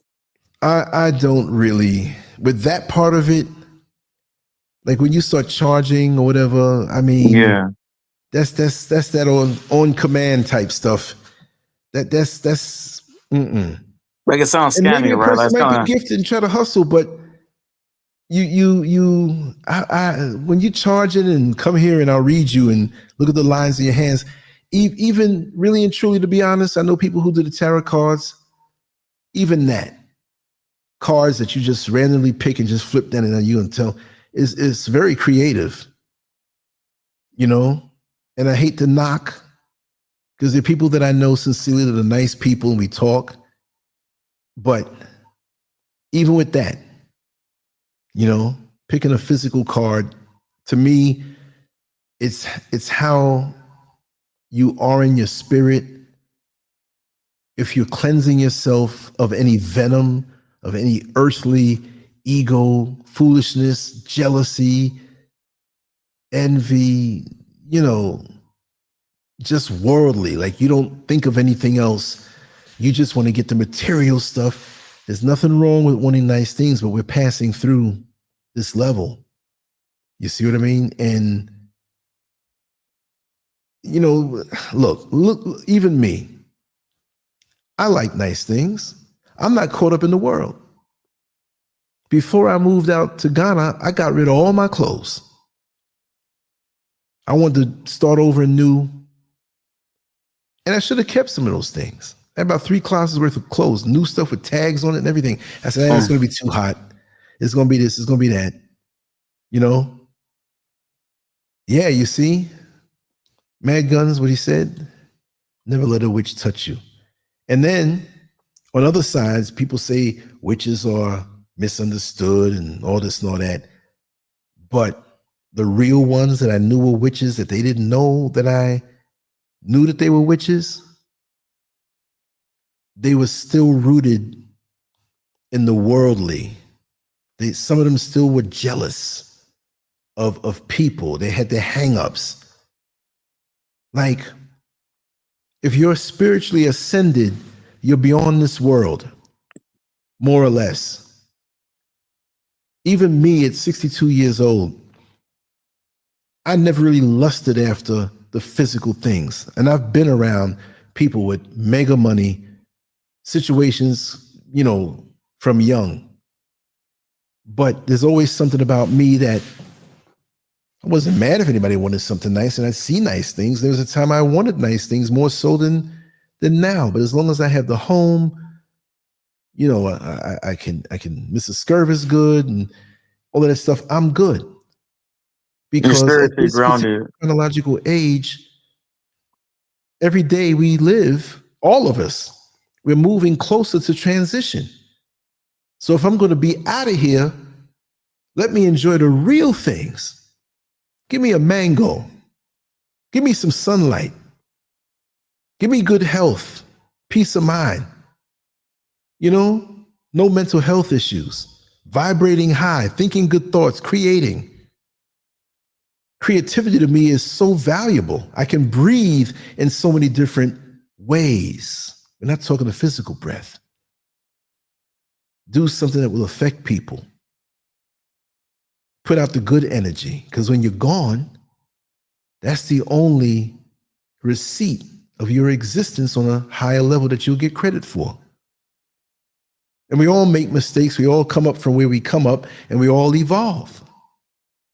To really look at it, look at a guy like Mike Tyson. He's not claiming to be any religious holy roller, but he's evolved from what he was because look at the situation that he came up in. And at one point, this damn near the world almost hated him. But look how everybody loves him now. They understand. But I understood that about him long before.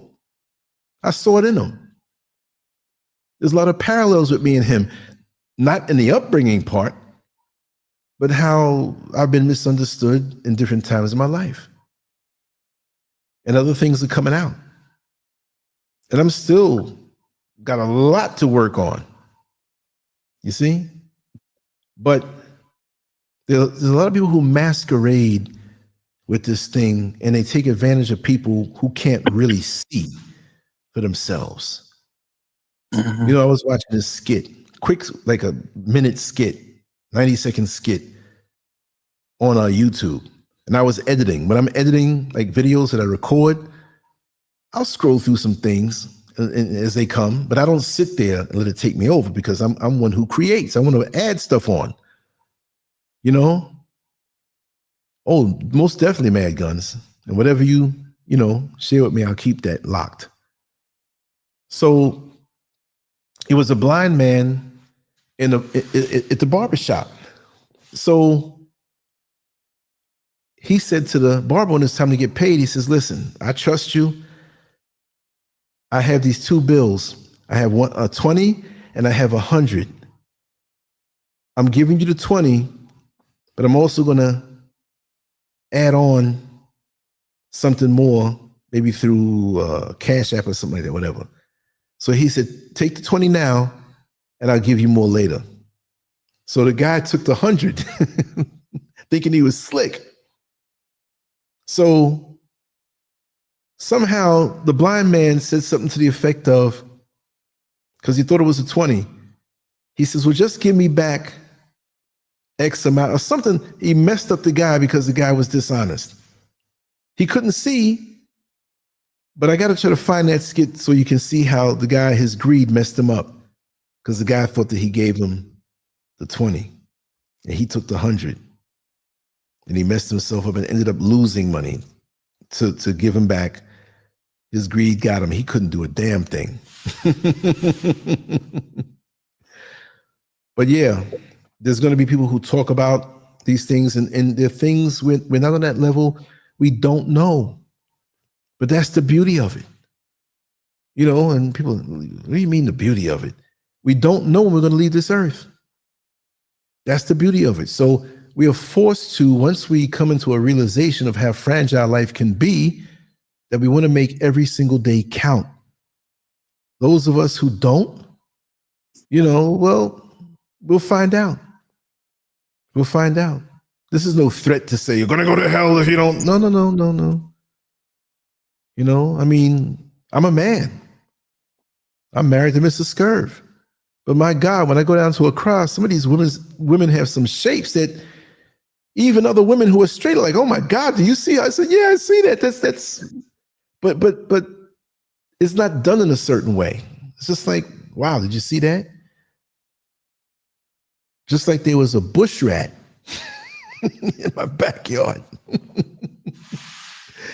And it's dark back there. It's a big backyard too, right? And it's walled off, where we have little drain parts in the bottom, where if there was any kind of, and the land is on a grade, so there's no flooding up here in the mountains.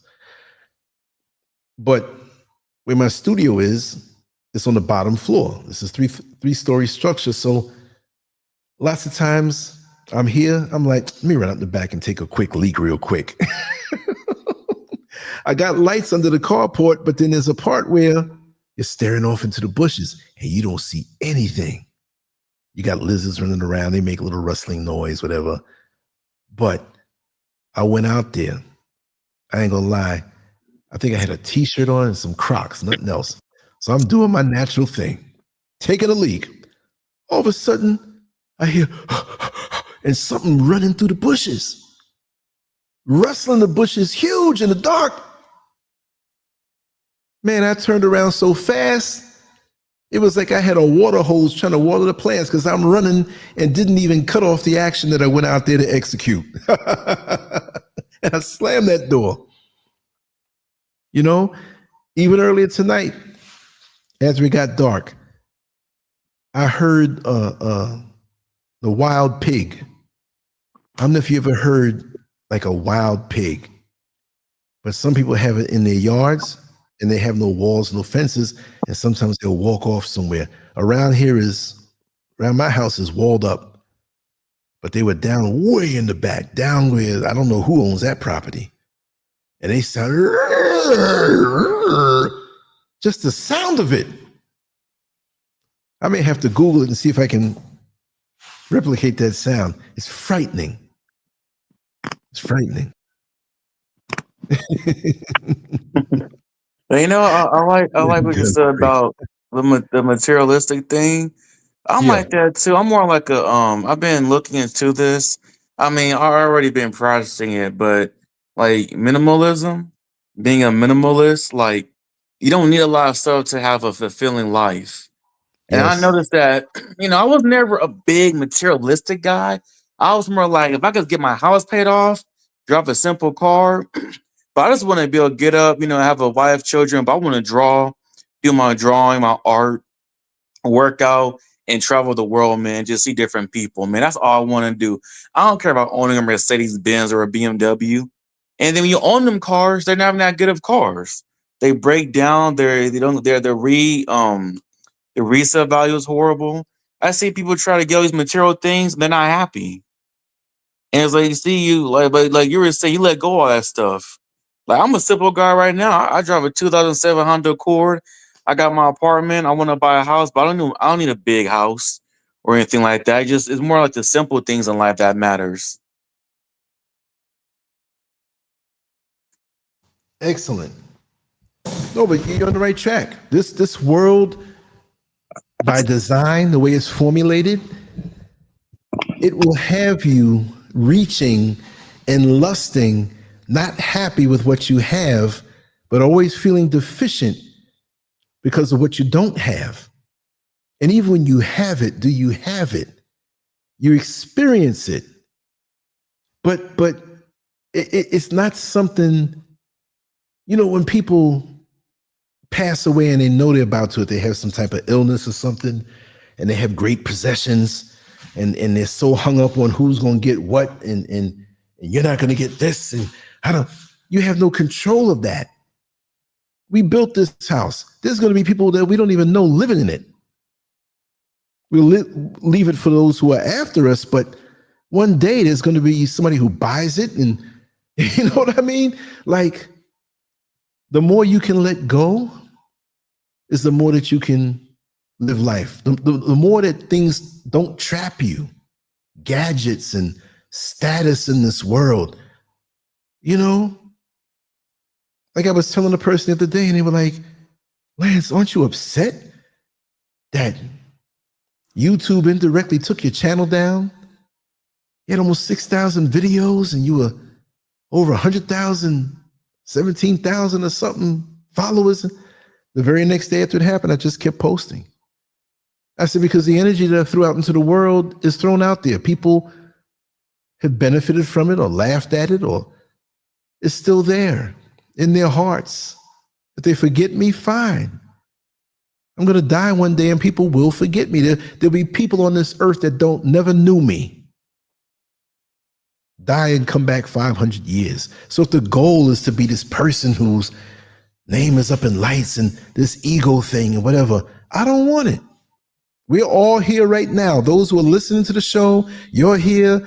The folks in the chat room, we're talking. We're experiencing this right now. That's the joy. That's the beauty of it. I'm going to go to bed happy tonight because of the exchange. You see? That I can take with me. That helps to mold me, our conversation, our reflections. But me parading around people, and again, I'm not against anybody who can afford it, who wants to get a nice car. But who can do that happily when there are people who are hungry or people who are looking to take care of themselves, and you say, well, listen, with this money I have, I can set up something where we can produce some work for people so they can take care of themselves and have some dignity. How do I feel driving by in a car that's over 6 figures at a red light looking down at people who are hungry? So that's the thing. And yes, Landon, I'm in the studio. This is what I do. Even from when I was in Orlando, Florida, and we were in the house and I took the tiniest bedroom, painted those stripes around, had the same table that I'm on now, except I took 2 leaves out of it. And this is what I do. So people see that, oh, he's got some microphones that each one cost about $500. He's got several of them because this is what I do. And I know that's what I'm going to do. I got some expensive pencils and expensive drawing pads because that's what I do. And from that to be able to create, that's so fulfilling. I could have went the other route and stayed working in America and doubled time and other jobs and whatever, and then fall into bad health, pushing it, because I used to push it, not to get any material stuff, but make sure I'm on top of things, whatever, and also to get the things that I need that I have now. I've given certain pieces of equipment away that I have more than one, that I gave one away here, gave one. I intend to give away more that I'm not using. There's things I need to get, you know, but as long as I can create and keep it going and share with the world or whatever, it doesn't have to be 1 billion people. It doesn't have to be 100,000 people. I don't even look at how many so-called subscribers. I think it's 3,000 and change or something, but so what? That's the way it started before. One point, I remember, I was freaking out. I was like, man, I got 100 subscribers. You know what I mean? After that, you don't look anymore. Then you look around, it's this number, that number. And when you know how dirty YouTube is and they're hiding back your numbers, you don't even pay it no mind anymore. Long before YouTube, I was sitting somewhere talking with people who were having profound conversations. This is what I am. See? So this any of what they try to do as far as shadow banning, it just flows off of me like water off a duck's backside. You know? So even when I'm out in the street and in a restaurant and you overhear a good conversation and people invite you into the conversation and those things, and let me tell you something, all my life, I've had some really great conversations. There's some wonderful people who are still here and some who are not, who left me with some nuggets. So imagine this is recorded and it goes out and people listen to it.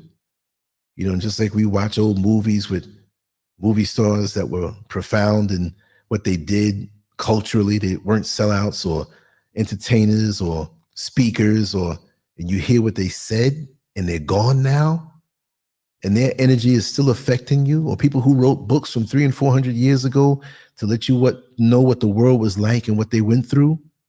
That's the kind of energy I'm into.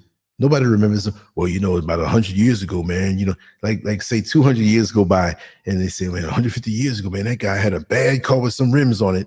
Nobody's going to remember anybody for that. They're not remember that. You know what I mean? I'm a minimalist. I'm trying to downsize, you know, as much as I can. The only thing I can downsize is the size of this structure that I live in, because eventually it'll be used for business also, right? Long-term plan. But other than that, I'm cool as I am. I got nothing to prove. And that's why I get along out here so well. I'm not trying to look down on people, because up in the mountains, there are a lot of people who may not have the finances that other people have, but they're living, they're born and raised up here, live a simple life. And lots of times because of social media, they want more. Like, I want to go to America so I can get this and this. You see what I mean? Because of how things are presented on social media, and it's intoxicating, and they feel like and I'm like, listen, these mountain views up here that you grew up in, to get a place and build it this size, and in America, you know how much money I'd have to have? For real. And the peace of mind. You know, who knows how things go eventually, but this is a peaceful place. The only time I hear gunshots is when they're shooting at bush rats in the bush. You see what I mean? So people greet you, and sometimes they'll stare at you because they know I'm from somewhere else and they don't know me. It's like, you know, where's this guy going? He's a tourist or something. And I've seen stares that when I greet first and smile, then they smile like, okay. Because I know sometimes I could be looking intense. When I'm deep in thought, I'm looking like a person saying, you better not even talk to me. You know what I mean? And deep down, I'm laughing. So I gotta kind of change that because of the atmosphere. But I'm enjoying life. Every time I go, even if I don't go down into the city, just to walk up to the village and the folks that ask me about America and what is it like, and we talk and they share things with me. I learn a lot from the people here. I learn a whole lot about the plants and about the animals and how to survive up here. Has made me better. I couldn't learn these things in New York City. You know what I mean? Unless I got on the computer, but out here it's hands-on. You know, so the world's a big world. And even if you don't leave the country, understand that there are other realities going on at this very moment.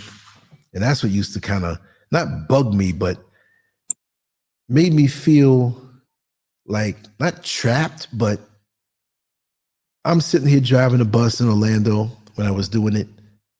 And I'd see people at the red light, tourists, and they're looking up and they're waving at me because it's a big thing to be here. I wave back. Hey, where are you from? Oh, we're from so-and-so. And before the light turns green, sometimes I say, would you like to move here to live here? No. Because where they are is so peaceful. They have a life. They like the excitement to experience it, but they don't want to live. You know what I mean? And that's Orlando. Imagine New York City they went to. So a lot of us think that we live in the center of the universe. And like I said, it's a big world out here, even beyond Ghana. I'm not even saying, you know, for me, it fits like a glove, but there's other places I want to see. And maybe there might be other places I'll have another residence if I'm blessed enough in the pockets to do so. I don't need to, but I want to go. I want to, like I said before, I want to go to Singapore and see what that's like. Mm-hmm. I want to go some places in South America. You know, there's other places I want to see. I'm scared of Japan because of the earthquakes and the nuclear stuff going on over there, but I want to experience that too. I'm not going to stay long. But after I'm done doing the foundation here, it's all about experiences, vibing with people, you know, seeing what's out there and experience, because I don't want to be in a box. I know people who have worked all their life on the same job, same time, trading time for money that can be manipulated. And again, I'm not rich saying this. I'm on limited income and I have to budget, and there's certain things I can't get sometimes, right? But now they're older and they're sitting in their living room, scrolling through YouTube, never going outside to get sunlight. Never even, those who live in New York City, never even taking advantage of the fact that they live in New York City. It's like with your expertise in the job that you did, man, you can set up a YouTube channel and talk about certain things that we don't know about, and you'll make money, even if that's not the goal.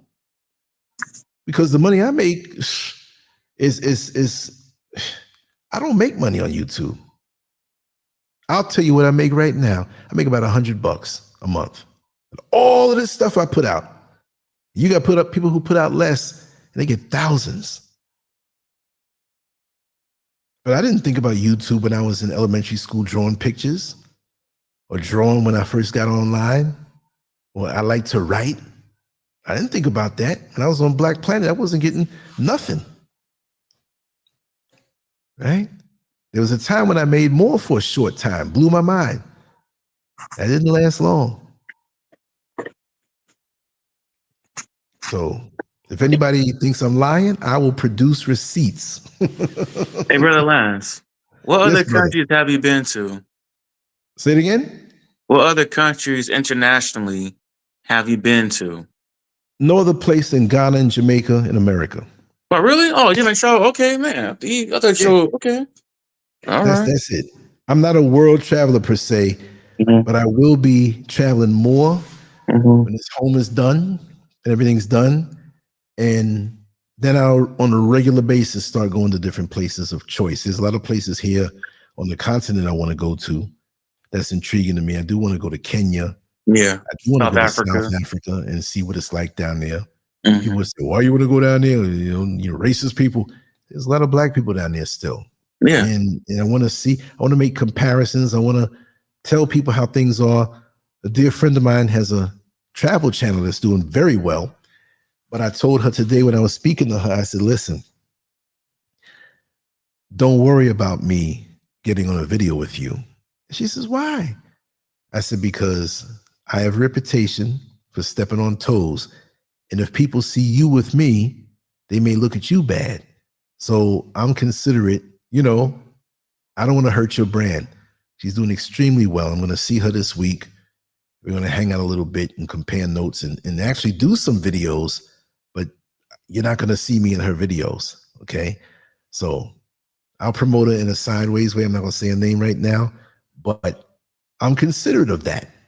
You know, a lot of people talked to Malcolm X when he was alive, but they couldn't be seen with him because of who they were. They might have been a preacher here or this and that, and everything they had would have collapsed if they were associated with him. So I'm not going to do that to anybody. I don't even feel bad about it.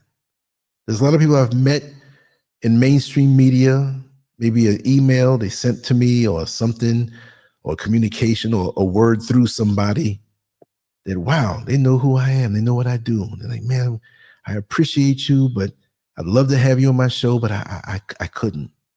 Back in the days when I was popping a lot more with numbers. And that acknowledgement is I remember I this is long before YouTube, but I had a page on my old site, Scurv Originals, that had all these photos, thousands of photos of, I had uploaded of Black people, different parts of points in history, entertainers, political, revolutionary, whatever, and I put some music behind it. And that page got out so much.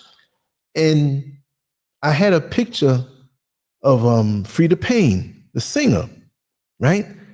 And I couldn't believe it. She emailed me. She said, oh, thank you for putting my picture up. And she's the one who sung the song Band of Gold. Since you've been gone, all that's left is a band of gold. All that's left are the dreams I hold. And I love that song from a little kid. And she emailed me. Man, even that acknowledgement, you know what I mean? She took the time to do that. You know, and there's a lot of people I used to deal with that are still out there on YouTube now and on social media that you know their names, but I used to deal with them and share artwork and different things. And, you know, as an artist, they had no problem sharing my stuff long before anybody knew me. But when I started writing and crossing over into other areas, at least two of these people were like, it shut me down, you know, because now it became more of a threat. But I don't have any degrees behind my name. I'm just a regular dude who lived life and just talks about the things I experience. And people, some like it, some don't. But I'm not fighting, oh, please subscribe, follow my channel, please, and spamming other people's platforms. No, you sit in your corner of cyberspace, do what you do. Who likes you will come. Who don't like you or whatever, they'll keep it moving. That's cool. No problem with that. You know what I mean? And I'm way older than a lot of these guys out here. And I don't have those kind of venoms inside me to age me, because that would age me. I'm getting older, yeah. You know, you look at my face on these videos from years ago, I've salvaged a few of them. I'm definitely aging, but I'm not getting old and crusty. No, you're not. You know what I mean? You look good for your age, man. That's what people tell me. And when I start doing physical stuff, that may reverse even more, but it's your mindset. Because when I say I'm timeless, I'm not saying I'm above time. I don't think in terms of time. I think in terms of energy. I think in terms of the inner strength and your spiritual force. And, you know, I can laugh. I can tell the best, dirtiest jokes. People say, well, you speak so highly of this guy and he's talking so nasty. You know? Oh, you said define crusty. You know, when you see, it's not a black man thing, right? You can be crusty and white too. But for the brothers that get set in their ways and resentful and toxic, and you're younger and you coming around them and they're looking at you with scorn, like they're mad at you for being young, you know, like crusty, like I'm toxic and I'm backed up. I got emotional constipation. And nothing comes good out of their mouth. Always bad stuff. You got that girlfriend, you better hope she don't bring you the damn herpes or the AIDS. Is that all you can say? Instead of saying, hey man, when you're out there, be careful. She seems to be very lovely and whatever, and I hope everything works out all right. You know what I mean? I had a right and wrinkled up, but like the wrinkles are different when you're crusty. Mm-hmm. The wrinkles are dry and embedded and they don't move. It's like you got a mask on where the face doesn't move, a permanent scowl. And then you see the older people, 80s, 90s, they got wrinkles, but it's almost a permanent smile in their face. The lines are different because of the spirit that they have. I saw a video on that one time. The way a person's face wrinkles up displays their mindset. When you get wrinkles here, it means this. When you get wrinkles here, and some people have like little laugh lines or whatever have you. Yeah, you can see it. Look at it this way. Look, we got all kind of people in the world, but I got to say, and I know that people noticed it, right? When you see two old lesbians, you know they lesbians. It's something in the spirit. I'm sorry, people gonna get mad at me. When you see two old homosexuals that have been homosexual all their life. I saw one down here in Ghana. He was Ghanaian. And I had to do a double take because his face was like a mask. He was beaming gayness, just from a relaxed expression. Your spirit comes out in your face. And if you got a crusty spirit, you're gonna look crusty and unapproachable, sometimes hateful. I told this one before. This was 1983. And I was walking down the street with this girlfriend, right? And we were going back to her apartment. We were walking down 109th Avenue, just past Gabriel Boulevard, heading to Merrick Boulevard. You got two big apartment buildings here on Merrick and 109th, for those who know Queens. And there's a lady sitting on her steps. And I'm holding my girlfriend's hand. She was beautiful, beautiful brown skin, shape, and everything. And we're laughing and talking, being pleasant. And you can see that we were into each other. And as we approached this lady sitting on the steps, she had to be in her late 70s, but she had a scowl on her face, but she was trying to act nice. And as we were approaching to pass by in front of her house to go on to where we were going, she was just almost nice. Oh, look at you all. You're so adorable. Y'all just love each other. Oh, how sweet. As we approached the front of her porch, passing her. 3 seconds walked by after we passed her. Yeah, everything's sweet now until he gets you pregnant and want to leave. Until you catch her cheating, she gonna have another man baby, or y'all gonna spread diseases. Y'all gonna F each other's life up. I tell you, that's what's gonna happen. Yeah, give it 3 months. So she was so negative. What happened to her in her life? She hid her crustiness for a little bit. And she let it all hang out. What emotion did we stoke in her to get that kind of response? And she's sitting up on the porch. She should be glad she's alive to have sunlight hit her. She should be glad that she had her health. And you're going to spend all these gifts. You got young kids out here who don't have their health and have terminal diseases. And you sitting up there all the time you had, mad at me because of something that probably happened to you years ago. That's why we got to cleanse ourselves of the past experiences so it doesn't have a victory over us and over the rest of our life.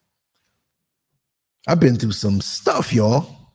I can hold on to it, but I'm not holding on to it because it's going to mar my clean filters that I have now.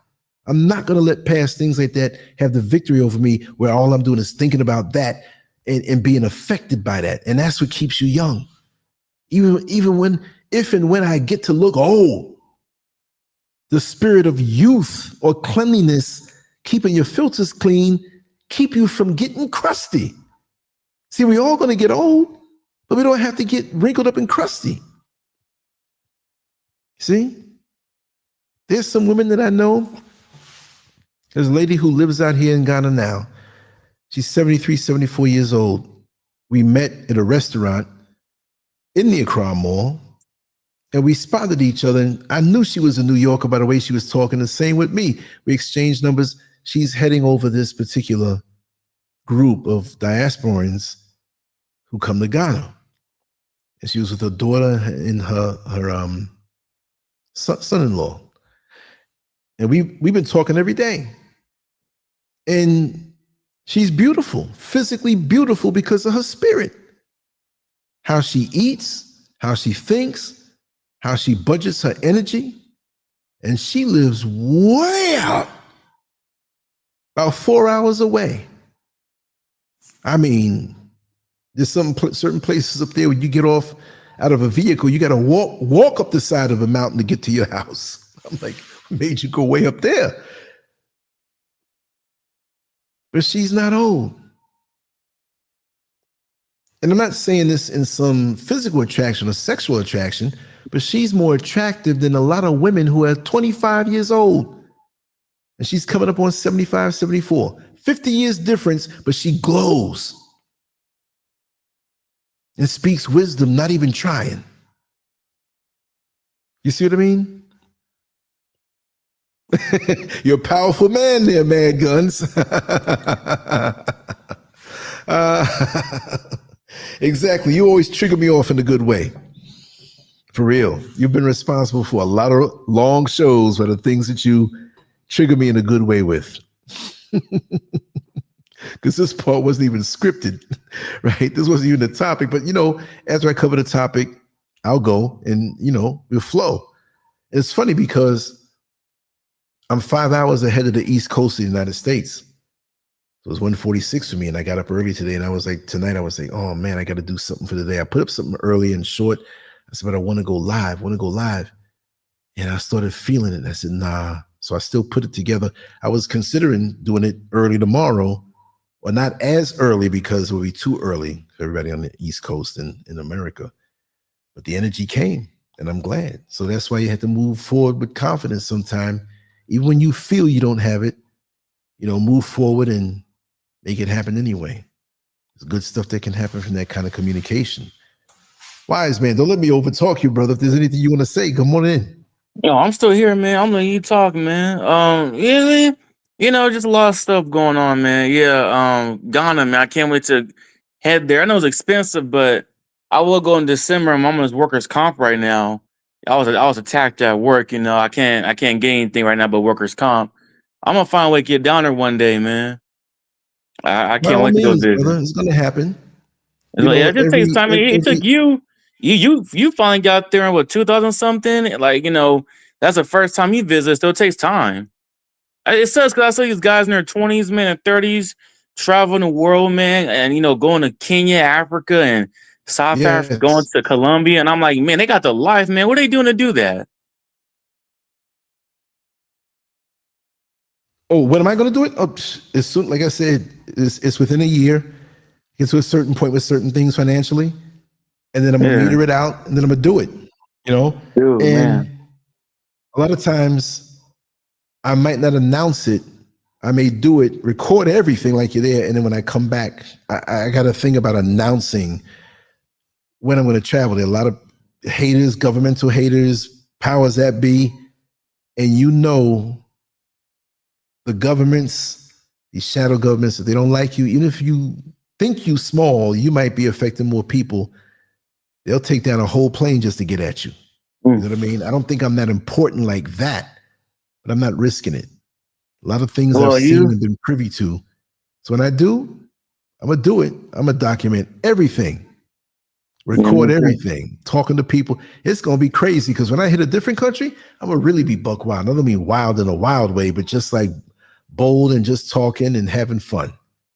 Yeah, I mean, I don't think you never know. I mean, you might say some things that might take people off because even though you may not be initially exposing secrets, the fact that you're making people think about it, you might be what kind of say not provocating, instigating something like me, like. I feel like I'm not trying to get into conspiracy theories here, but like what happened to me on my job? I'm like, this is it's too coincidental for that to happen to me. Like sometimes I'm thinking like some of our conversations are being listened to because it's just what there's a way it happened to me at work is just weird. Of course. Me being attacked at work, sometimes I'm like, is it a Freemasons? Is it like a secret society? Was it something that happened to me at Caterpillar? I crossed somebody and now I'm on somebody's watch list and now they're watching me or something. I mean, it made me a little paranoid, you know? Well, don't you're intelligent and you're aware, so you can never be paranoid. Yeah. Your I mean, it just instincts are telling you something, but right now you may not have this specific exact answers, but there are people like this everywhere in the planet. They're over here in Ghana. Trust me. Mhm. And when you vibrate a certain way, they spot you. Mhm. Oftentimes they want that ability you have for their own collective benefit. And if they can't have you, you become an enemy. Not that they say, well, he's an enemy now, I'm going to go out there and put a bullet in him or nothing like that. But now, how could you vibrate so high and not be used? Because all of this stuff is on a spiritual level. They have their ceremonies, they have their this, they have their that. But I'm not saying it's spiritual good. You know, it's not good. It's up to people to find out if it's bad or not. But why the advantage? Why the secrecy? Why if certain things are so good that you have to hide it from everybody else? When the exactly. creator that made all of us gives us free mangoes, free watermelon, free wood, free land. But being in the system, we got to pay for all this stuff. And the things that they offer, I don't need.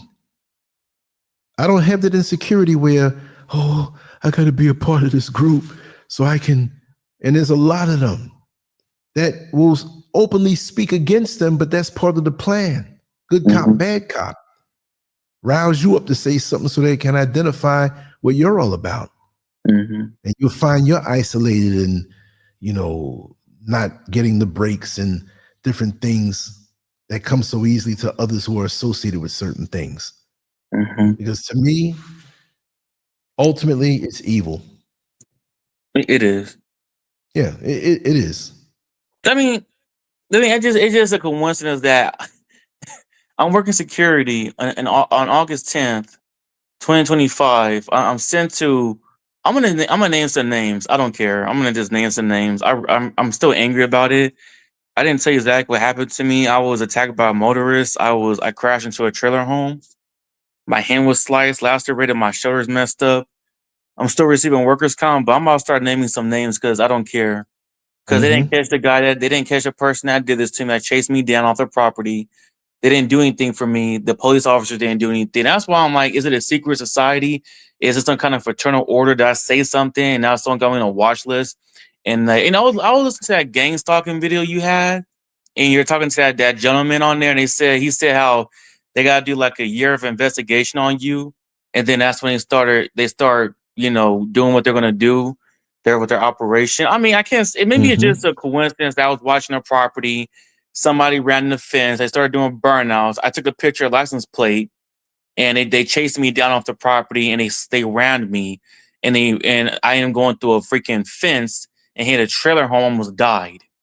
It's just a coincidence that I was there that night, and Mm-hmm. at 4 o'clock, somebody rammed the fence down. I'm shocked. I'm scared. I'm the only one there. I'm protecting some trailers. I was at a company called Chain Services. The name of my company, I don't care. I don't care. Name of my company is North American Security Services. They contracted me to go watch a property called Chain Services and to watch these trailers because they're being broken into. The owner or the manager, they thought it was like an inside job. So I'm there watching these trailers. I'm sent there from 9 p.m. to 5 a.m. to watch these trailers. Basically, you're watching observe report. No gun. I thought about bringing my gun because before I even left, before I went to go take the do the job, I asked my manager because it's like a pop up job in security. That's what they call pop ups. Hey, we need you to watch this, property, fire watch, whatever. I asked my manager, what kind of area is it in? Okay, watching trailers, huh? Interesting. And I had a funny vibe. I said, well, can I bring my gun? I mean, I don't, I'm not going to say that. Can I bring my, he said, oh, no, you can't do that. It's level 1. And I'm like, okay, not level 2. If you bring a weapon, you could be in trouble. I'm like, okay. I'm trying to be careful what I say because I'm not trying to get you in trouble, Lance. But Oh no, you can speak freely. I can say I can They speak already freely. got Okay, this I got to be channel careful. I'm not shadow trying to say, banned and locked down again. okay. So. So I go down. So I go there. And that night before I left, I thought about taking my gun, my Glock 19, right? I'm like, I'm not taking but I'm like, no, I don't want to get in trouble. So I go there. I go over there, right? I pull up to the place. There's no security there. Everything's open. Just everything was open. The guard shack. There was no one in the guard shack. No one was there. I took pictures of the trailers of the property. My manager said, looks good. I was there for about 2 hours. Went across the street. I saw there was a restaurant. On my phone, saw there's a restaurant literally right across the street. Went over to a Mexican spot. I got some food, came back. I could see from right there, someone told me this is a predominantly Hispanic area. I just got that feeling, okay. I'm in Fort Worth, Texas, at a company called Chain Link Services. So I'm watching these trailers, right? And I'm getting a little tired, but I'm staying awake. So next to know, 4 o'clock, so the place is encased by a fence, right? And it's guard shack. So I drove through. Everything was open. So at 4 o'clock, this truck rammed the fence down behind me, and I'm like, what the heck? And started doing burnouts. They're very aggressive, just driving erratic and aggressive. So then the car stopped. And so I was like, I was sitting right there, like just kind of shocked by it. But I was like, well, I gotta document this. I drove up, I put out my stall. I didn't drive all the way to the car, but drove close enough to take a picture of the license plate. And when I took a picture, that's when the car started driving aggressive again, burning out. And I'm like, oh shoot. So I backed up and I drove out the property. I made a right. I'm going down Terminal Ave, right? Terminal Road. That was called. That what the street was, Terminal Road. I'm driving. I'm driving fast. I don't know where I'm going, man. I'm just so scared. And so I look in my rearview mirror, and the truck follows me. It just comes out the property and made a right. It's right behind me and drives up and boom, rounds me. And I'm like, man, oh So it rounds me again. Bam. I'm like, oh shoot. So I turned down. I made a right on Grove Street, and I don't know where I'm going. I'm just trying to get away from this freaking truck, man. But I cannot run this truck. Big old 8-cylinder V8 engine compared to a V4 and a Toyota Camry that I'm driving. No. So he's around me. I don't know what to do. So I'm just so scared. I'm just driving. So I'm trying to hit my brakes because I'm about to hit this wall. I'm going 80 miles per hour. And so then the truck is around me, and then he's on my bumper. He's pushing me, and I'm trying to stop. And next thing you know, I go to this. Wow. I go to this gate. I thought it was a wall. I go to this gate, and I went to this gate. Bam! Then I hit something, and all my airbags deployed. And I felt my hand was in pain. I saw and there was blood on me, and so my hand was sliced. My left hand was lacerated. It was just sliced open, where like in between the knuckles. And I was like, it was sliced open. My hand. I'm like, what the? So I'm shaking. I'm scared. I'm looking behind me, and the truck was sitting right there. I thought he was gonna get out and shoot me. I thought he was gonna get out and finish me. I'm like, I'm done. I can't. I'm done. I can't drive the car. Car is done. It's just so next thing the car backs up and begins to peel out. It burns rubber and it drives off. And I'm shook. I'm all like, what the? Yeah. It didn't feel real. I'm like, what the? So I'm trying to get out the car. I can't get out. And I'm trying to. I'm hitting. I'm hitting on my shoulder. I finally open the door. I get out, and I'm running around. Call my manager. Man, this happened to me. He's like, okay, call it. He's like, call the cops. Call the cops. I call the cops. They show up. Ambulance shows up, and he takes me. The officer took my report. I told him what happened. And long story short, now I'm on workers' comp. But that's what I'm trying to tell you. So I've been on workers' comp for about going on 3 months now. So I never, since living in California, all my life doing security wherever, I never been attacked on a job. I had crazy customers in retail, had racist people, had thugs. I had people try to provoke me and intimidate me. It didn't work, but I'd never been attacked before on a job. I had never ever been attacked. So for my company to send me out there to Fort Worth, Texas, to guard a property with trailers, knowing it'll probably be dangerous, Why would he send me out there? I should have, and I'm not gonna lie, between like around 3 o'clock, I thought about leaving because I just had a bad feeling. It was just too quiet. Like a I just had a setup. bad feeling. Yeah. I said, man, I got a bad feeling about this. Had a bad feeling before I even went there. But this happened to me, and I'm like, this is, and then I'm talking to investigators, and then like we don't have no leads, and well, I took a picture of license plate. The officer said it was switched, and I'm like, okay. And then I'm talking to my insurance. I hired a lawyer, and I'm talking to the insurance adjuster, and they're like, yeah, they said we got the place. The place belonged to a Jenny so and so, a Dodge Silverado. I'm like, well, that was a Dodge Silverado. That was a Dodge, I believe. I mean, I don't know what kind of truck it was, but it looked like a Dodge. I took a picture of the truck. I'm like, well, it had to be a Dodge. I looked it up. I said, yeah, that's the truck. It was a Dodge Silverado, and it belonged to a Jenny who? So I'm like,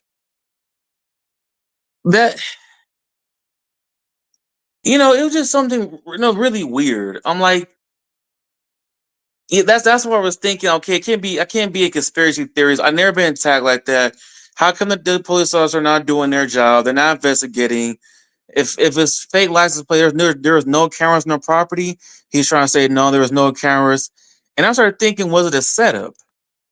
And I'm not scared to talk about this now because I'm still angry Right. about it. That's what I say, a setup. It wasn't a setup that make somebody angry. Or people at my job, are they in on it? Because these Masons, they're everywhere. And it's like I'll say it's almost like I don't care about saying this, I don't mind, but it's like it's a criminal network. It's a secret society. It's a network. If they were like, oh yeah, he's gonna be over there. Yeah, we're gonna do this to him. Oh yeah, we're gonna do this. You just never know. And then That's the why you last have to be place, careful. That's why you have to be careful who you let into your life and in your inner circle, yeah, even on a seemingly innocent level, because there are people who may not exactly be in these groups, but they're still sometimes unknowingly being an informant for them to find that information. People want to find that information. I live weird. It's hard to really, because of course I'm retired, I don't have a job. People know where I live, but to say, oh, he's going to be coming out at this time, whatever. I didn't even know I was going to be up tonight like this. I'm loving it. I was tired early and I said, I want to do it, and like I said, you have to stagger your movement. Sometimes I'll tell different people different things when they compare. They're like, wait a second, which one is real? You have to just vet most people at this time when you know you're a target that way. And sometimes it's confusing because you'll say, well, why me? I'm not a threat to anybody. Well, people watch social media. People can sense when you're not going to be down and submissive to the domineering cults that are out here. So many people out here are reaching and looking for the answer on the outside. They're looking for the answer externally, which makes them gullible to people with sweet words and charismatic tongues, you see, and luring them in. There are a lot of cults out here. A lot of occult and a lot of cults that don't look like it. They cater to what voids you may feel that you have. They come off like they're the answer, but they really want your soul. They really want control of your life. They want your resources. They want your mind.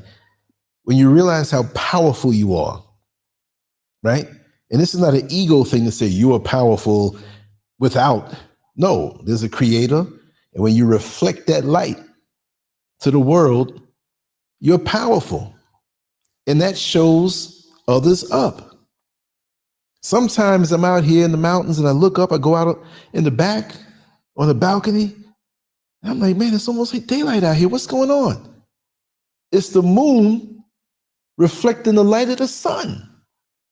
So the sun is so bad, meaning good, that it lights the moon up and the moon lights up outside like it's daytime. Not exactly daytime, but it's really bright where you can look down and see a shadow. At night, it's so bright sometimes. So this is what many of us are. We're reflecting a certain light, and that light, people have vowed to dim that light on this earth at this time. These entities and powers that be and shadow government and demonic forces, Your light is not acceptable because it shows them up. Number one, you're not even trying. And you're showing somebody else a way out, even if you don't know you're being used on a good purpose like that. You see what I mean? Mm-hmm. So keep on shining, but be aware, like a spotlight at night or a floodlight in your backyard is going to attract a lot of things.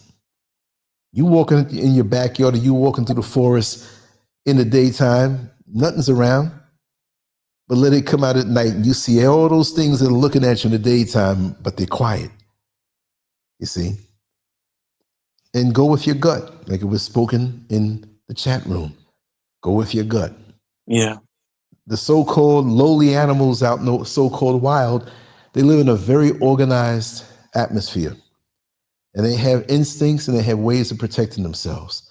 Some have long teeth to bite you. Some can run fast to get away from you. Skunks can make it stink so bad you run away. You got animals with thorns on them and all different types of things to protect them.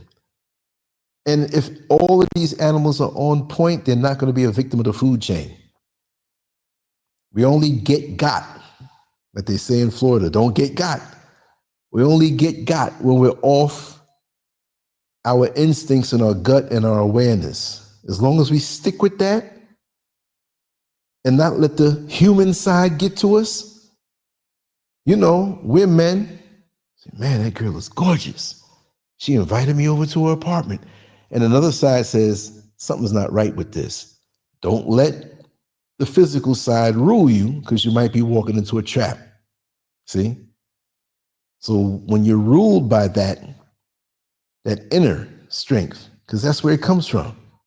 Everybody's looking for God up in the sky and over there. And that pastor was preaching so good. He must be a man of God. And he'll preach to you, if you're a woman, so good. And you don't know why you're on your back in his bed with your legs wide open, but he's a man of God. And he hypnotized you and a couple of other sisters in there. You see what I mean? So that can come at us as men also, through women, through flattery, through all. It doesn't have to be with the opposite sex. It could be our own mind that lures us into these things because we're intoxicated with things of the world. Like I said the other day, yeah, I'm still in the system. I still got cards and I still get money put in my account for retirement and everything. I'm still in the system, but I don't like money. I spend on what I have to spend that I owe out, whatever, which I'm reducing every month, but I don't like it. I'm not caught up in it. I know what it can do. If a bag of money dropped about the sky, I'm happier because I can take care of things, but it's not my God. I'm trying to detach myself away from this world before death comes.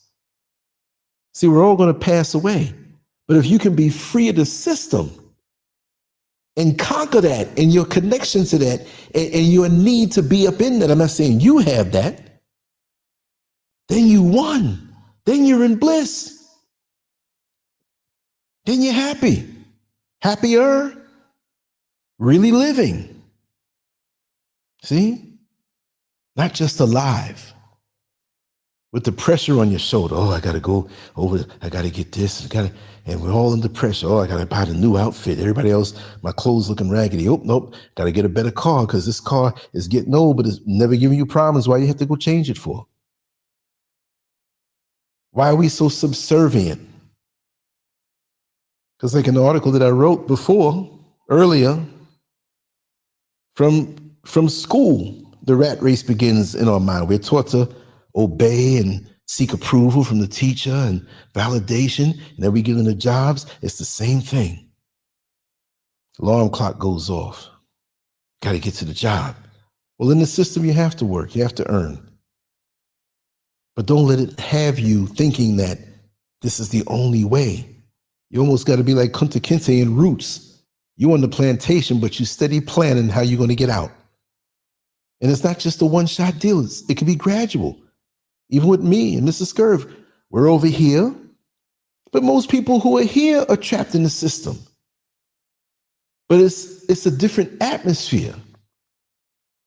They say, you know, when they say man landed on the moon, which is pretty much a farce, but with the gravity they showed, you could jump up higher. It's a different gravity if you know how to work it. Your money stretches a little better.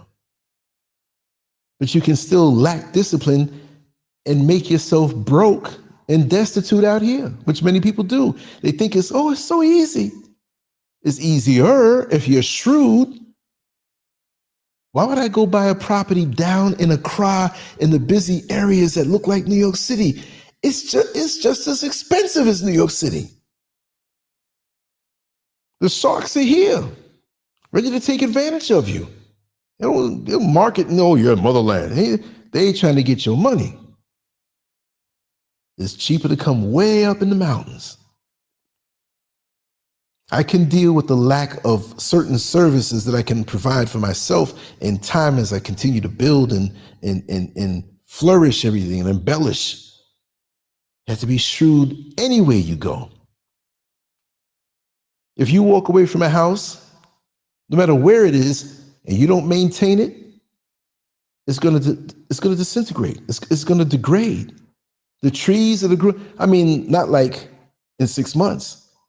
But imagine, and I saw a program about this, you walked away or people in your community just abandon their homes and the trees grow and branches go knock through the windows and things fall through and then animals go inside where you live and they're living in their bugs and stuff and your whole house is, just starts to collapse. Look in Detroit, those certain areas where the homes are just like nobody's been living in them for a long time. You have to maintain yourself. What does that tell you? It's not just about a house. You got to maintain yourself on a spiritual level. Keep your strength up. We work our muscles and go to the gym. We eat good. We think all that is all good, but spiritually, something happens, we freak out and we don't have the mind to think.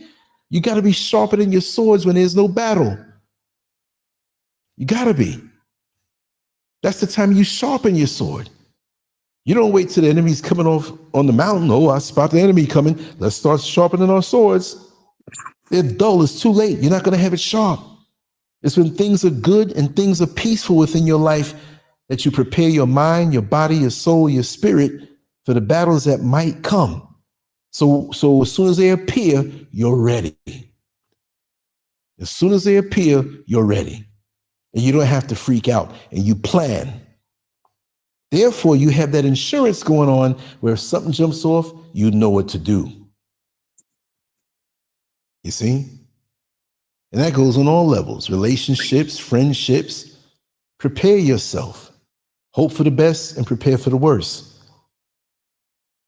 If we didn't think that way, we wouldn't get insurance on our vehicles. You don't want to be in some bad accident. But we get insurance because that could happen and we have to be ready. Why don't we insure ourselves in other facets of our life? Right? Why don't we look deep into ourselves and get ourselves straightened out with things that we don't want to see within ourselves? Take time and get that, because then you're traveling light. Like the crusty old people. You can get older, but you don't have to get crusty. You get crusty when you're not prepared. You get crusty when you don't do what you're supposed to do for yourself. You don't maintain yourself. Your age is supposed to bring you wisdom. And most of the time, we so caught up in the same old junk, we can't let go. You don't see people in college reading second grade books.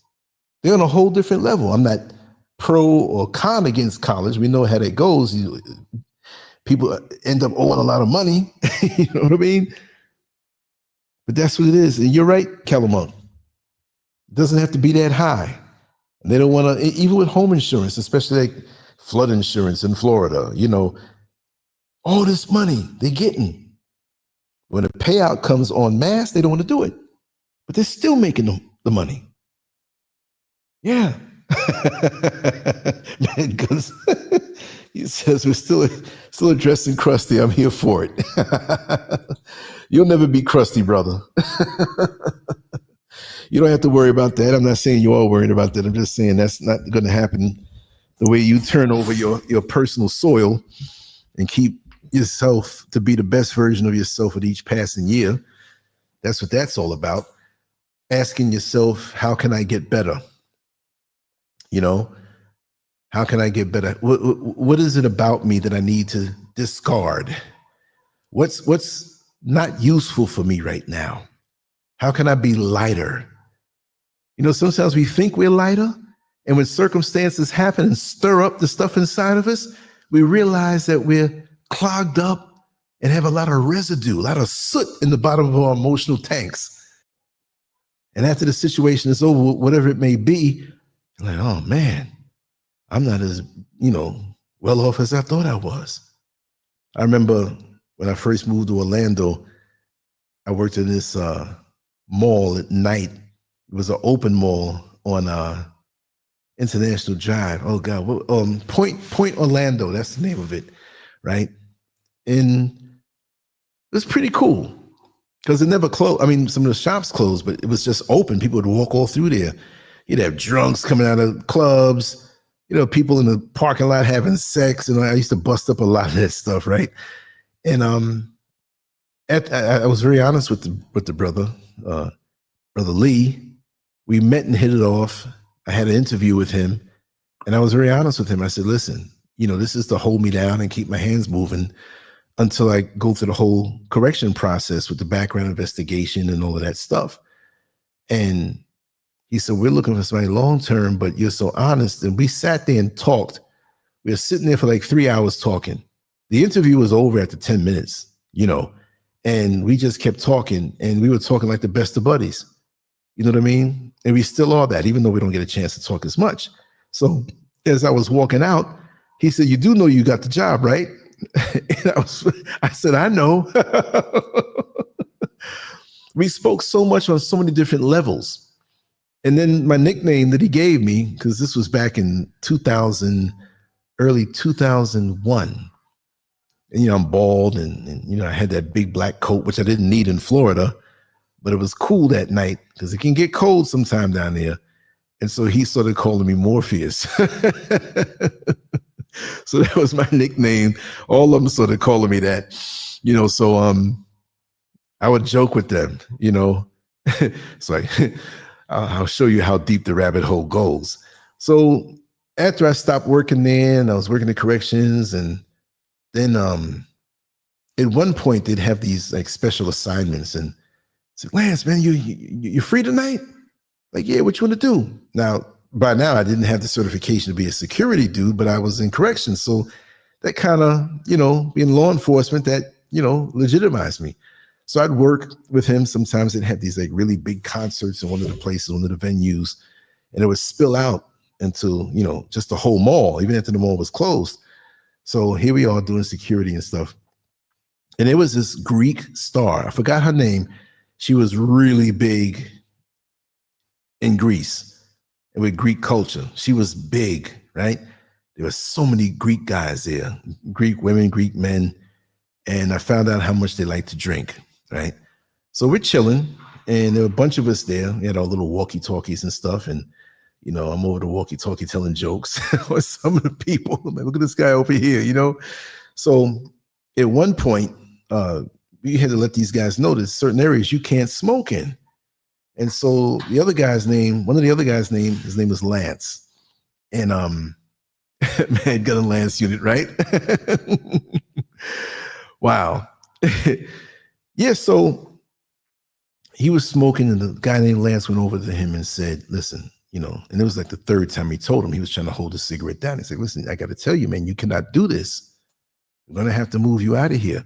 And so I also learned a lot of the Greek folks, they stick together, So there was this big Greek guy who was standing near him, and the way he was angled, the way he was positioned, the guy at the table who was smoking, he put the cigarette out, but this other guy didn't like the fact that this black guy kept coming over because, they mentioned the N-word after a while too.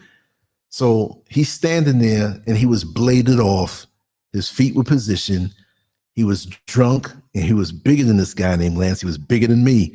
And I know he was going to take a swing at him, right?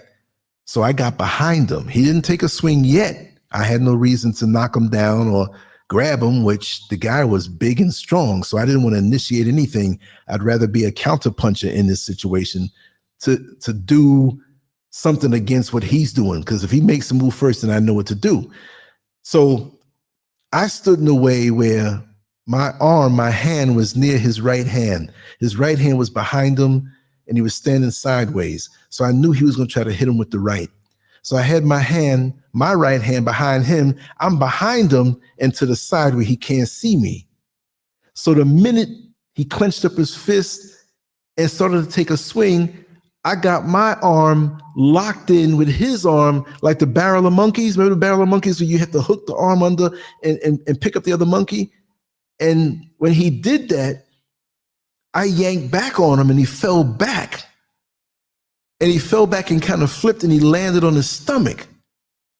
So this dude was huge. So I jumped on him. And I didn't have the weight to deal, but I knew I got good balance. So I'm controlling his shoulders, and as he's moving around, and I'm trying to put my weight on him. And at that point, I might have been like about 250 pounds or whatever. This guy was like 350 or something. This guy was tall and he wasn't muscular, but I can tell he did something when he was younger. He had good control over his body as much as it could be while he's drunk. So I'm praying. I'm like, where are the other guys? I hear the radios coming, but before the security guys and my buddy Lee can get there, 3 other guys jump on top of me. Now they're helping me to hold this dude down, but I can't really breathe. So I'm holding my position, breathing shallow. And eventually they pulled those guys off. The cops were on the premises of the mall. They were summoned. They came in. They broke it up. They got these guys out. The guy whose arm I hooked and prevented from hitting the other guy named Lance, who was working security that night, he had a problem with me. As he was being brought out, he tried to spit on me. He had cuffs on. They didn't arrest him all the way. I guess they had some kind of pull, the whole Greek community, and they had this thing going on, but they made them get off the premises. And this guy was pointing back to me. He's like, I'm going to come back and I'm going to kill you. I'm going to kill you. It's broken English. So I'm looking at him and I'm like, hey, whatever you try to do to me, it might happen to you. I'm talking smack back at him. He didn't want to go. He tried to break past the police and come back, and they stopped him.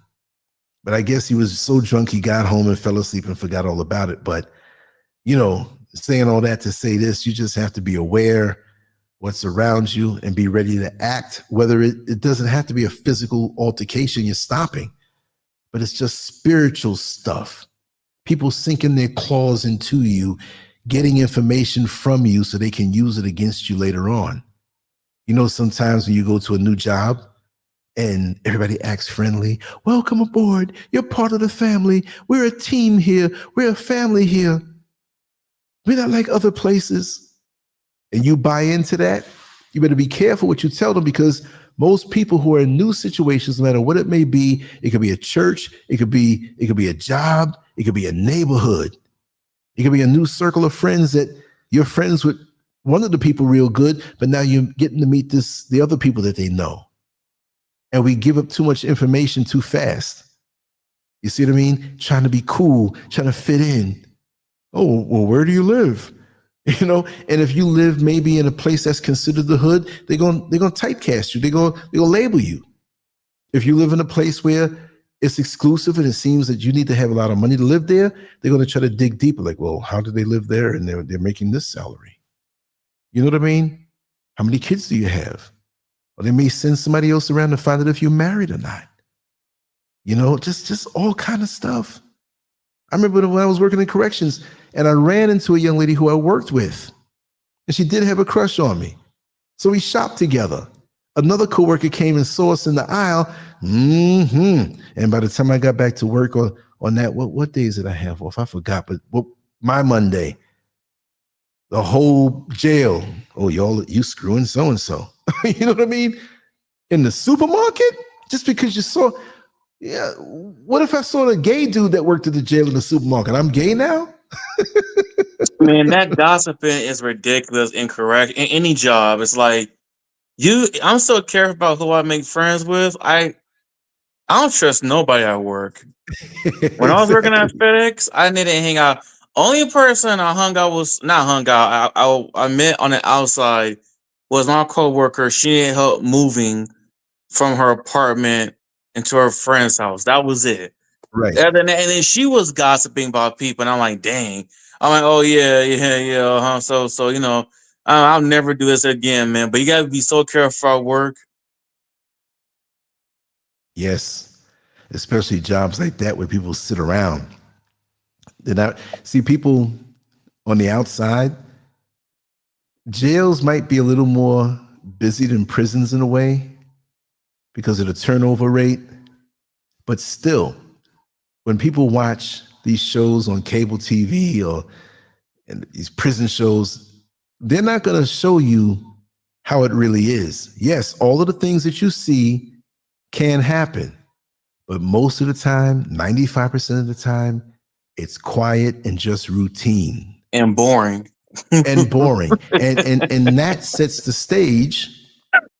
You sitting here working night shift with somebody, some young lady, and she's acting decent. You're acting decent. Your partner's on that post or that shift, or, you know, until you, usually it's a year before you can change your post or whatever, unless there's some real problem. And, you know, you're straight up, and then she starts opening up. You start opening up. I'm not saying you or me, but that's how these things happen. People start screwing in the parking lot. You know, people start all kind of things. They go to certain units that have no inmates, and one person's working the post and one gets a break, and they going over there getting busy. Or some of the offices are dealing with the inmates. Yeah.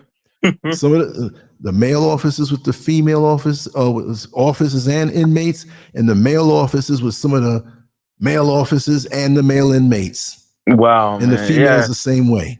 Hey, when I was working at, I'm gonna say it because I don't care. When I was working at the Beto unit in Texas, and it's in Palestine, Texas, it's called a Beto unit, like a hardcore unit.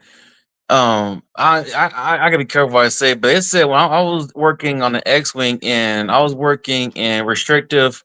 What do they call it now? They call it no restrictive. No, they call it. I forgot what they call it. I almost forgot. It's like it's custody basically.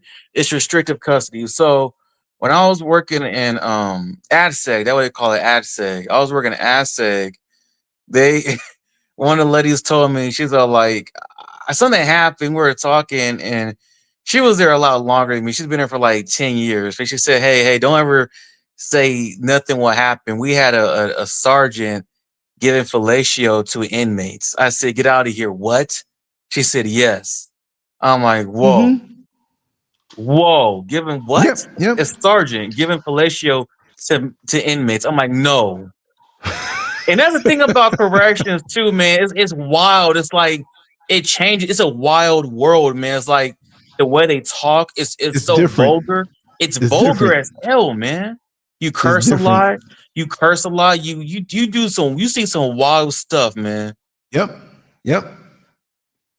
You it's definitely gonna stain you to a point. If your character is what it is and solidified, it's gonna be affected less. But if you have any gaps or porous surfaces to your character, something's gonna seep in. I'm not calling the people who work there, the people who are there, demonic, but there's just a demonic energy there. There And is. it's every facility, everyone. Now, I've never been to everyone to be able to say that. I've worked in 2 different facilities, but it's the same script. And when you're new, you're going to see some things and find some things out.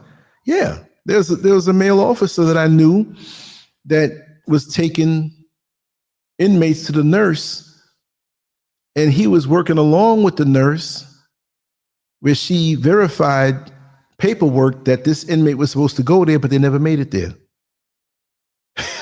He took the inmate into an area where they had lots of vents and piping behind everything, and there were cots in there.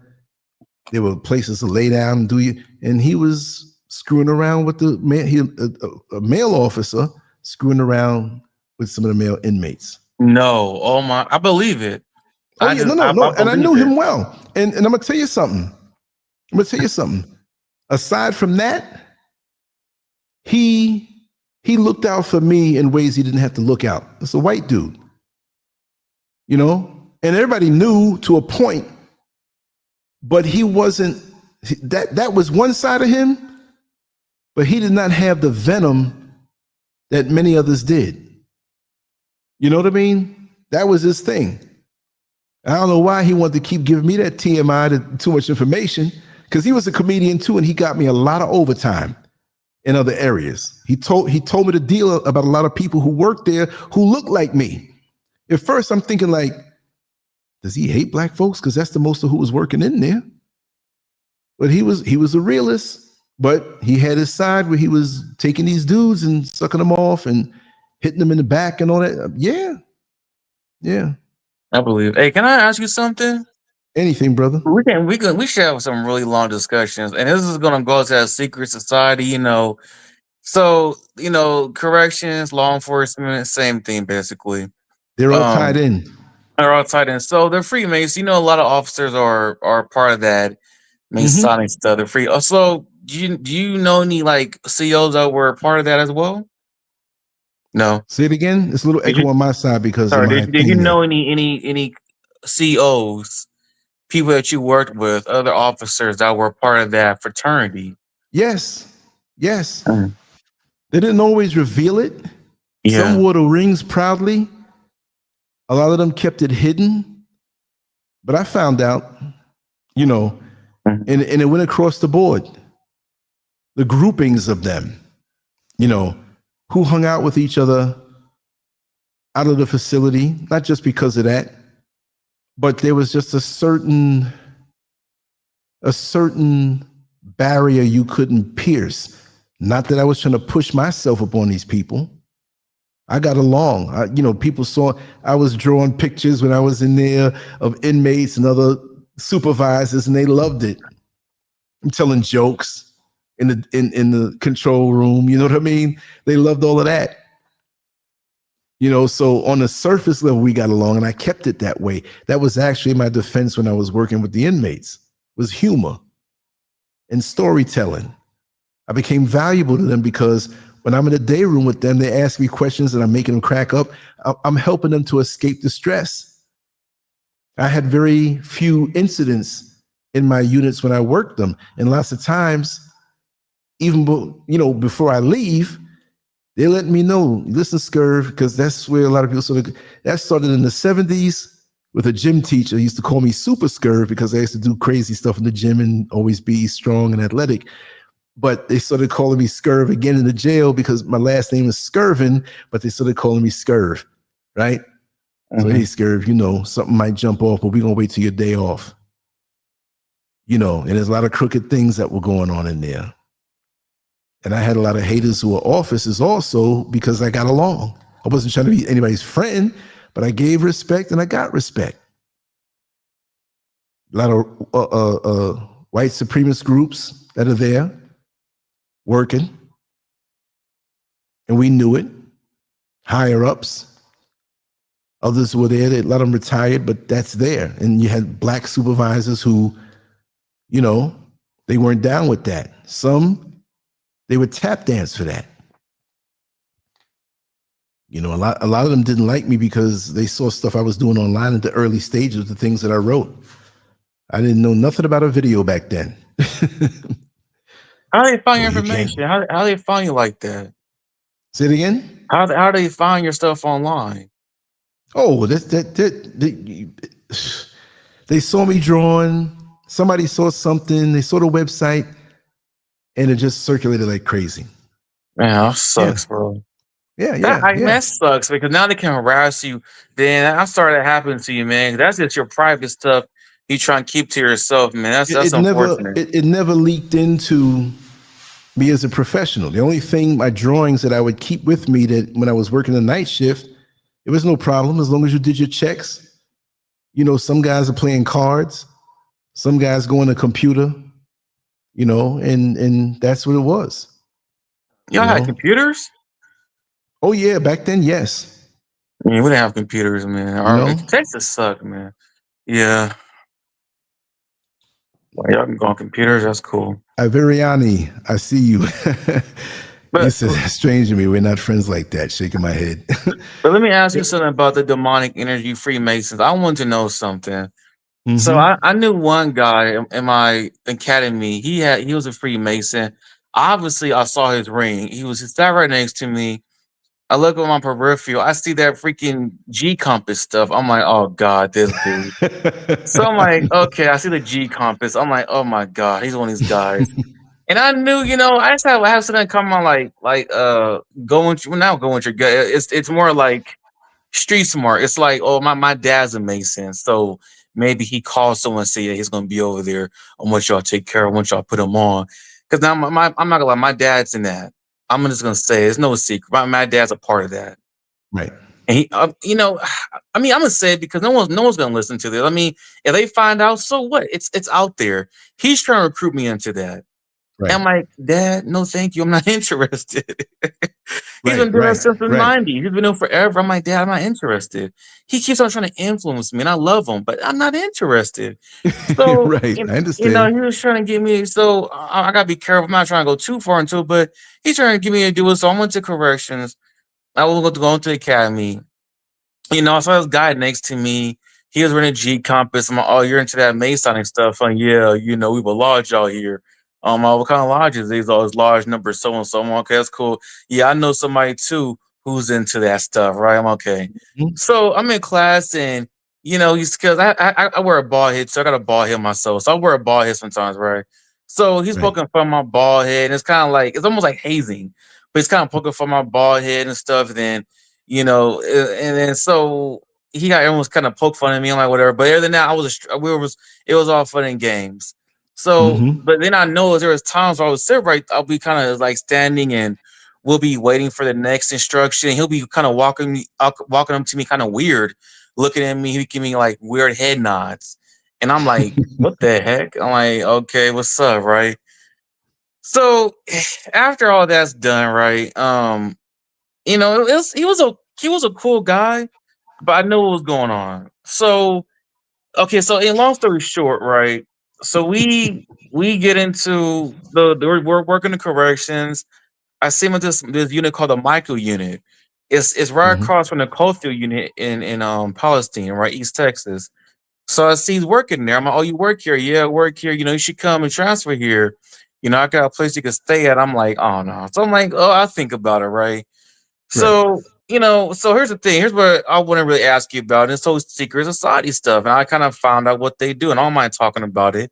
So I Right. go to this thing called the Telford unit, right? Now, here's how it is in Texas corrections out here. We Hmm. have understaffed units. There are like 25-30% staffed, understaffed, very severely understaffed, right? Nobody wants to work these prisons.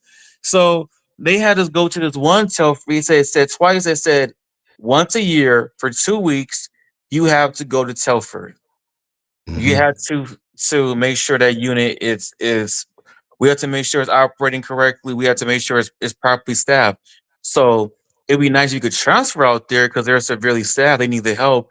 But we're gonna send you out there. So for 2 weeks, every year for 2 weeks, you have to go out there and volunteer to help. If you don't, you're gonna get in trouble. I'm like, wow, it's mandatory. Yeah, but you gotta do it at least once a year. I'm like, okay, fine. So I made sure to do it. I went out there around like June. I Right. went out there. It's funny. So I went out there too. I went to the hotel room. I was going to the hotel. I saw this black fraternity there. I saw this like Alpha Pi Sider looking kind of weird.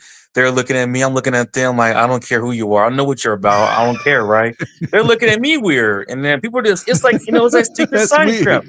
weird. They looking at me and they're like looking me up and down, looking them up and down. I'm like, I don't care. So I go to my room. So I'm there at Topher. So the first week where it was like I don't know what day it was, but the week I'm there, I'm in the picket, right? I'm with the G4s. Those are like level 4 inmates, right? So they call Right. them G4s. So you gotta wear a stab vest. But we're in a picket, you don't need to wear a stab vest because you're not around the inmates like that. So I was in Right. the picket, the control panel, and I'm like, working there, opening the doors, making sure everything just observe, the picket. So so I'm in there and this lady, is walking with this young girl. It's a white lady that works there. She's a CEO. She's walking with this young girl, this black girl. So she's walking into the to my picket, right? Walking to the door, open the door. She comes inside. They walk up the ladder, and they're like, they'll walk up the stairs. My bad, there's stairs, right? There's spiral stairs, right? They lead up to this picket. So they Right. walk up there. She's like, "Hi, yeah, she's what's the she's one of our recruits. She's in the academy. Do you mind? She can stay up here with you. We have something to do. We got to do something. Do you mind? She stays here with you." And I'm like, "What the? That's weird. Okay, whatever." I was just like, "Okay, you don't worry. It's okay. Don't worry." Yeah. Right. So she's like, yeah, she can't open the none of the inmates doors. You can't unlock their doors. Don't have her touch that. Just the entrance, and that's it. I'm like, okay, understood. I sure what Right. to do. The girl was real quiet. Oh yeah, okay, yeah, okay. I'm like, okay, cool. Real quiet girl. So I'm walking around, right? So I went down to use the restroom. I came back up. I said, everything good? She's like, yeah, it's cool. So, okay, right. So I'm walking around, just me and her. It's really boring, of course. I'm walking around, walk around. This is what fun's gonna be like. What the heck? So I go around her back. It's kind of like face towards the where the outside door is. So her back is towards me, right? So I get behind her, behind the control panel. I'll walk around, look at the doors, look at the inmates. You know, they're throwing contraband there.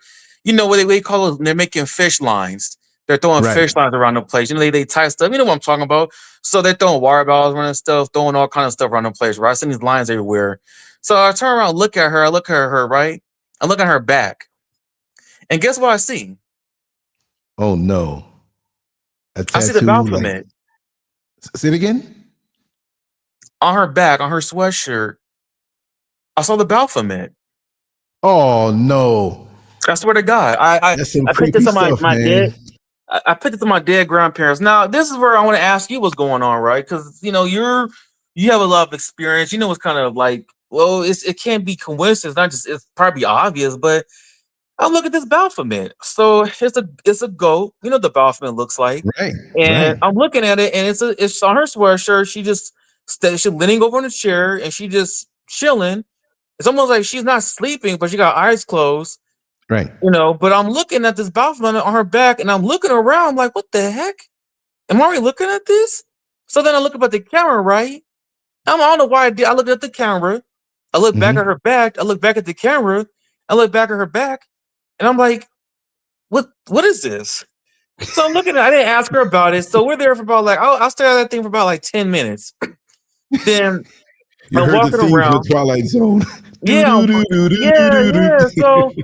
then the lady comes up. The lady's coming in. She's like, "Yeah, let her come down. Yeah, we're ready to go, right?" And so I'm like, "Okay, yeah, she's here." Then the girl looks at me. You know what she does? She kind of goes like she goes like this. She smirks like, she goes, and I'm like, "What the heck?" It was like almost like an evil smirk. It's almost kind of like, I'm Right. just like, "What the heck?" So I'm like, what the?"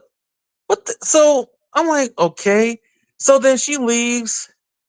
And then I was thinking about that, like, what the heck was that? So I started looking stuff on the Baphomet, and you know, and I found other guy's channel on YouTube. He was talking about this secret society. I thought he was just talking crazy, but he started talking about how the Baphomet is really the devil. And you know, I did some more research on it. I'm like, okay, there's so much stuff to this. But you know, it's like the secret society stuff where it's like, you know, the further you go into, you start finding out what really goes on.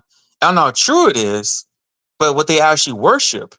But for them to send that girl up there, leave her up there with me, and to see that picture on her back, Right. on her hoodie, it can't be a coincidence. A secret society, you know, Masons. I'm like, what's going on here? And then I'm getting calls from my dad. And he's breathing heavy. He's like, yeah. Get ready for the fight. I'm like, what fight? Oh, get ready. I'm like, when's gonna happen? Is this gonna happen? And then I'm like, Right. is he in communication with people at my job? Are they like trying to like make me go to some kind of ritual? I don't know, man. So, hey, man, can you elaborate on that? What was that about? Is it some type of program? Is it some type of setup? What's going on? Probably wanted to know where you stood with things. And if you see that on her back, on a shirt, you might be more willing to open up to speak on what you know. They brought her there for you to test you out. As far as I can see, maybe I'm wrong, but they always want to inquire as to what you may know. They're everywhere. And whether you're a threat or you're open to be inducted into their order. I remember driving the bus. I was almost downtown on this run. It was the afternoon. It was my first run on the inbound. And this guy got on. He's probably around my age, tall guy. Hey, Lance, how you doing? And I don't know this guy. But again, because of social media, you don't know if they know you from that. So I played it off. And he says, how's everything out here today? I said, man, everything's good, man. I bugged him out because I flowed. I was talking to him like I know him. He knew I didn't know him. He had a peculiar look to him. I would have remembered. So he says, Lance, let me ask you something. I said, sure. Are you a traveling man? I said, I haven't traveled that much, man. I went to Jamaica one time and I go to different states, but no, not really. I'm not a traveling man. And that's one of the things they ask you undercover when they want to know if you're into that or not. That's one of the things. Are you a traveling man? If you answer it in a dumb way like I did, just normal, like, oh, I've only been to a few states and I've been to Jamaica twice, or at that point, it was just once, then he knew. And then he's talking to me in a way like he wants to get to know more about me. He found me on social media and added me in on Facebook. And then you can see all of his regalia, the aprons, the symbols and everything. And that's what he was into. And he kept hitting me up on Facebook, So you never know who knows and how they're trying to set you up to get you in it or find out what you know. Information to me with them is very important. There was a guy who lived across the street from this beauty salon that me and my old girlfriend used to run back in '89. And he always was coming by and he was trying to recruit me. And they always seem to go after people who have promise and are ambitious because you got them fees to pay. But when he passed away, he was an older guy too. When he passed away, he was living in the house by himself. I think his wife had just passed away 2 years before. So he was there, but he had a big family. And I didn't even know he passed away until like 2 or 3 days after when I saw all these people going in and out of his house.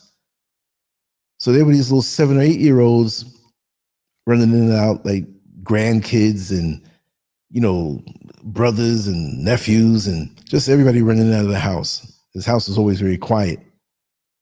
And they ran out laughing, and they had these books in their hand. And these were Masonic journals, books. And I found out that he was at the 33rd degree. And these books that he had, I saw them for myself. And the other guy that ran the video place next door to me, my buddy Popeye, that's his street name, but he sold weed out of that spot, but nobody really knew, just the neighborhood. He saw the books too. Actually, he got his hands on them first, and then he held on to one and showed me. They had these demonic faces in these books. And from what I speculated and also have learned, which I can't say that it's a fact, but what I've learned about it is that when you're on one level, you don't know what's on the next level. Like you're going into this blindly. So if you're on a lower degree, you don't know what the 32nd and 33rd degree knows. You're still deficient. You're learning some things, but ultimately you don't learn that there's some demon business involved in that. You know what I mean? It's just not something good. Why would you have these images and books and only on those higher degrees? To me, when it's too late to get out of it, or you're so deep in it, I just don't understand. And it's out here strong. I saw a Facebook page, a guy named Facebook page. Man, they must have had about 40 or 50 jokers at this ceremony, right out here. And in the comment section, Oh, I want to join so bad. I want to be a part of this. I'm like, oh man, they're gonna be bringing all kind of people. Don't even know what they're getting into, you know, Mm-hmm. because people are looking on the external. The answer must be outside of me. If you dig deep enough inside, it's like up here. When you bore into the earth deep enough, there's lots of fresh water under the ground. Like when we did the borehole, I think we went like 12 stories deep. A story is usually 10 feet. So that's 120 feet into the ground and all of this water gushing up. It's like, whoa, look at that. First it came out muddy and then it cleared up. But every level they dug down and then to pull up some dirt, it was regular looking and it got darker and darker and darker until it was like ash. So that being said, you know, you dig deep in these things, you'll see things that you just don't see on the surface. By the time you get to that level and you're sworn to secrecy, and there's a lot of fear too, like these jokers ain't talking. They know something, you know, Mm-hmm. they know what they know inside of that. You Yeah, pledge, you make a pledge. mm-hmm. It's that fear, man. It's like, you know, well, we could do things to you. You know, it's like it's beyond death. I said we'll do things to your family. I don't know. That stuff is just like it says demonic, man. That's why another thing why I got out of law enforcement. Like I will pursue it, man, but just I can't be a part of fraternal order. I can't be part of no. If you're supposed to do a job, do your job. Me make some friends at work. You do. If you don't, you don't. Just do your job. Go home. Why you Do gotta be your 8 part and of hit the some gate. weird? Huh? Do your 8 and hit the gate. Yeah, man. Why you gotta recruit people into your business, into your garbage, into or you know? No, I'm good. I don't know, and I know not all law enforcement is involved in that stuff, but just it's just the bullying that goes on. Hey, yeah, man, you should come in. I'm good, man. It's like Exactly. they're trying to bully you. Like they're not gonna bully me. I'm a grown man. I'll do what I want to do. I'm not doing that. I just said no, thank you. When you have And a then strong will and a mind of your own, that's like candy to them. Oh, we got to get him in here. You know what I mean? mhm. It's really It's like something. it's like my dad. He's involved in that stuff. He's been doing it for a long time. He's gotten pretty high. It's like I don't mind talking about it because it's a secret, but they have secrets. But what's gonna happen to me if I'm gonna am I gonna get hurt? No, because I'm not involved in that stuff. You know, Right. did I sign my name on the freaking apprenticeship? Yeah, I did. But then I say, you know, I'm not gonna do it. And now he's come out here. He's trying to get me out here to do it out here because you know they're all over. They're out here in Texas. They got lodges out here. Well, you can go to a lodge out there. I'm not interested. They're out here in Ghana. Yeah, they're everywhere. Japan, Asia, wherever. And then, you know, what my thing with the Masons too is that, you know, if you're a black Mason, you're kind of like at the bottom because you gotta get approved from the white Masons. I just found that out. Exactly. There's racism Exactly. in the Masons. You can't go to no white lodge and pledge. We gotta go to the freaking Prince Hall. So Right. there's Right. racism in the Exactly. Masonry. Exactly. There's like you're at the bottom. It's like you're below the Spanish, you're below the Indian, you're below the Asians. Like you know you gotta wait. No, man, I'm not below nobody, man. No, I don't believe in a hierarchy You crap. I know, know. the funny part Yeah. about it is out in Orlando, it what's the area there? Oh God, I'm forgetting. There's a street straight through there, Prince Hall. And that development was from the late 50s, early 60s. So this thing is ingrained, you know? So Mm, even those who look like us, they can't really be down for us. They're in that thing. yeah. You know, when you look at that, when you look at the preachers who are down with that, and the layers and layers of secrecy, and you just don't know. So sometimes, man, I wonder if that's why Dr. Martin Luther King was assassinated because even though he was a part of the fraternity and stuff, I wonder if because he wouldn't stay quiet, he wasn't like he was a revolutionary. I wonder if that played a Exactly. part in that too. Like it's a secret. Hey, brother, just brother, stay quiet, man. Don't get these white folks mad, brother. You know it takes time, bro. We can't wait, man. I gotta do what brother you know it's fraternity, man. Well, I'm gonna cut ties then.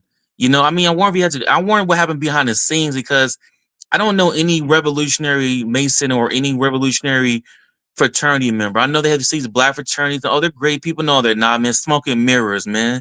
It's a There you game. go. It's a gimmick, man. It's a gimmick. They haven't done anything for the black community. I'm not the biggest fan of this guy, but Dr. Umar Johnson did say some good information. He did say some truth. He said you can get more done on a grassroots level than you ever can in no fraternity or any kind of black boule. Right. You can get more done as a grassroots, and you got to be careful of grassroots because they'll try to come and influence you and take over. So, like you And said, it's always that. For some reason, especially with us black folks, these organizations, even at the grassroots, the egos get involved, the one-man upmanship, the status, the wanting to be heard. Why can't we all do our jobs within these organizations? You look at the human body, the foot is the foot. The knee is the knee, the hand is the hand. The anus is the anus, okay? Everybody has a part, and sometimes the parts may not be as pretty, but we all serve a role for the whole body. Why can't we think like that? Why can't we execute like that? You see what I mean? Why does it have to be? Listen, I've had people that were pretty much known on this platform that have several tried to sabotage me. And I'm still cool enough not to say a name. But there's this one woman who I may not have understood all of the ideologies of what she was saying, but she was saying a lot of truth from what I can gather. A lot of stuff was beyond me. So she asked me, she said, Lance, could you allow me some space on your server that I use for my website? Because my server, I had a dedicated server with a lot of space on it, right? So that's like saying, take the whole city of Dallas, and I got 3 houses there, but I still have the whole city of Dallas. You can take a few city blocks. It's not gonna bother me none. So I gave her the passcodes to get in behind the scenes on my server where my website was stationed. And for about 2 or 3 months, I told her, I said, listen, you don't have to pay me nothing. It's already paid up for the year. We work together. We're doing things together. You have a person who can help you navigate it on the back end because you don't know that stuff. And I'm so swamped, I couldn't run your stuff, but you can bring all your content, run your business and everything.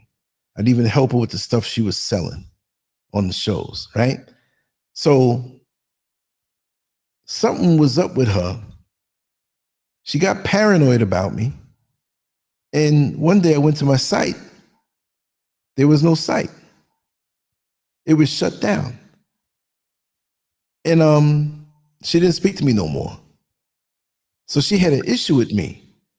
But how are you going to take the fact that I helped you like this and you try to shut me down? Luckily, the brother from Dubai, who was helping me with the heavy lifting on the site of the things I didn't know, he had backup.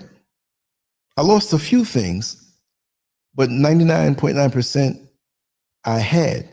And he told me, he said, listen, because when she told me about it, and then when she stopped talking to me, oh my God, I don't know what happened. Oh my God, I hit a button, or my guy hit a button and it knocked everything out. No, it was layered. You have to go through 6 different sections of them asking you repeatedly, is this what you want to do? Are you sure you want to delete this? You know, if you do this, you won't be able to bring things back on 6 different levels. That's like me taking one rock and throwing it at your window on your house, but 6 windows get broken. No, I broke those windows separate occasions. I'm going to tell you, it happened with one rock. She did that on purpose, but we brought the site back immediately. See, there's a lot of things that I've gone through online with either secret societies and people talking to you a certain way, trying to get information or trying to sabotage you.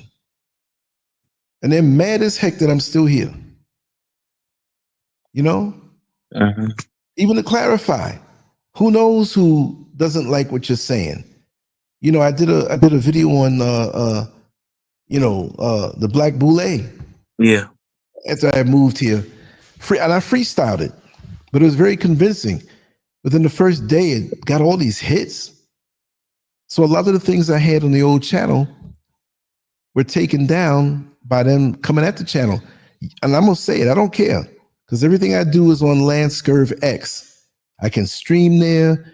Everything that I have now is on there. I'm still transferring some things from last year on the present to that platform, but I can speak freely there. And YouTube was the one that took down the channel, and they didn't have a reason to do so. The old channel, almost 6,000 videos, right? 117,000 subscribers, which I heard was really 865,000, but they kept that number quiet. And so I had a guy reach out to me about a business deal. Sometimes when you put one of their commercials on your videos, they say, okay, if you do this, like this particular company, and it was a reputable company, I forgot the name of it. It's a Chinese company, laptops and stuff. You run this commercial for us constantly on your stuff. We'll give you a laptop. We're going to give you $2,000 up front and a percentage of all the laptops that are sold, from which ended up being like $200. So a lot of people do that. I said, okay, no problem. I had to download something to do a signature, electronic signature. So I did. Immediately, I started getting emails from Google. Your password has been changed. Your so-and-so has been changed. Because they got it on the computer by me downloading something that I thought was a document, but it wasn't. But here's the thing. I went to YouTube and they had me fill out things, all the information, because this was on Telegram where they got me. What's the email address? Give us a screenshot of what you said, what they said, whatever. And like, yeah, we got them. We got you. No problem. So after that, they kept sending me other documents, YouTube. Well, sign into your account so we can move further. I'm like, you know that I can't sign in because my Google account was hijacked. None of my banking information in the laptop was taken. Nothing else. Just the YouTube channel. Immediately, they started live streaming on it. And it had this weird name, and they changed the header. They changed the name. There was thousands of people on the live stream. Some space thing they talking about with NASA or something. I'm like, what is this? So they kept telling me to put my email address and passcode. I'm like, listen, they changed the passcode. You even sent me that information. Well, let's make a long story short. Maybe a few months ago, I went on my website, the original LanceScurv.com, which now I push LanceScurvX. And eventually I'm going to have LanceScurv go right to my Substack, like LanceScurvX, because all the people who have it. Well, I went through some of the older posts that had videos embedded on those pages, right? And the video embed basically said, video is not available due to community guideline violations. When did that happen? I was supposedly hacked. So YouTube masqueraded as some entity to hack me, to have a reason to have the channel taken down. They never wanted me to really get it back because they kept running me around in circles. They kept telling me to put the passcode in with the login information on my Google account, which I couldn't do, but they never answered me back. But now I see that. YouTube did it. Huh? When I had Irritated Genie on the show, I didn't go through YouTube to do the live because they banned him. Most social media bans him. He's still on under different names. Me and him are cool. We met in Maryland twice when I went there on a lecture with a certain individual whose name I won't mention because he ended up being a scam artist. But not Irritated Genie, I'm saying the other guy, okay? So anyway, I did the show and I did it on, oh God, what's the other a platform that you can pay for? And I was on it. I'm forgetting. I don't remember the name. But I embedded that on my website, did the live show, advertised on YouTube by saying he's going to be on, but I didn't have the stream there because I knew they would have took it down.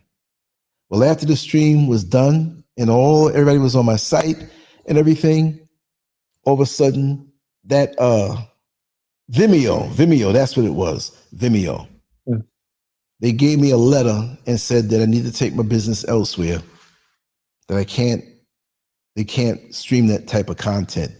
We said nothing lewd. We said nothing wrong, except that the title of the show was promoting this book, which the title was "The Jews Are the Problem." They didn't like that, and he broke down historically because he researches everything. He had video, he had documents, and we showed everything. It was a long show. People were rocking with it. I had my own independent chat room on the site, and people can come there, right? So I got that email, and I was shut down from Vimeo. Then I go to my website, try to log in. The little widget that's there that you can log in was removed, and there were pictures of monkeys, sailboats, all kind of stuff on my homepage of the site. So they broke in. They couldn't hack me, but they rearranged some things. So again, I went to my buddy who has hacker abilities, even though he doesn't hack anybody. He took care of it. He says, definitely, this is something big. They can't hack you the way I have it formulated, but they damn sure tried. It's like somebody standing outside, and you got a big wall around your house, but they're standing out in the street and throwing stones to break your windows. It's scary, but they can't come in. So there's a lot of funny business. People are watching, watch what you say, and you're a threat if you're convincing, if you have some type of integrity and trust, the people trust you. You know, you can't buy that. You've been around for a long time. I've been on social media from February of 2001. And I've been like this ever since day one, when I used to get on AOL and Black Planet. See, so they can't snap, you know, they got to do little stupid things to you because they know that people back you up. Even if they don't hate you, they say, that's a good guy.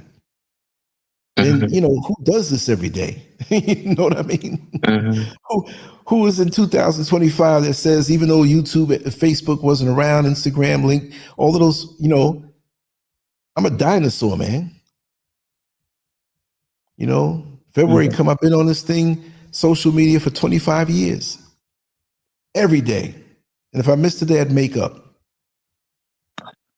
You know, so doesn't bother me none. So as long as I'm alive, I'll be all right. I'll be creating and doing. So you don't have to rehearse when you're speaking from the heart. Yeah. Well, I'm gonna welcome. I'm gonna try my best to be careful out here, man. Yes. Say it again, brother. So I'm gonna try my best to be careful out here. I don't know if I rustle some feathers, because when I left that correction, I'm not gonna lie, bro. I'm not saying I did them dirty, man, but I did some. Hey, I got so tired, man. Hold on. What was that? Okay, never mind. It's my neighbors. You know, when I left, I quit in a messed up way.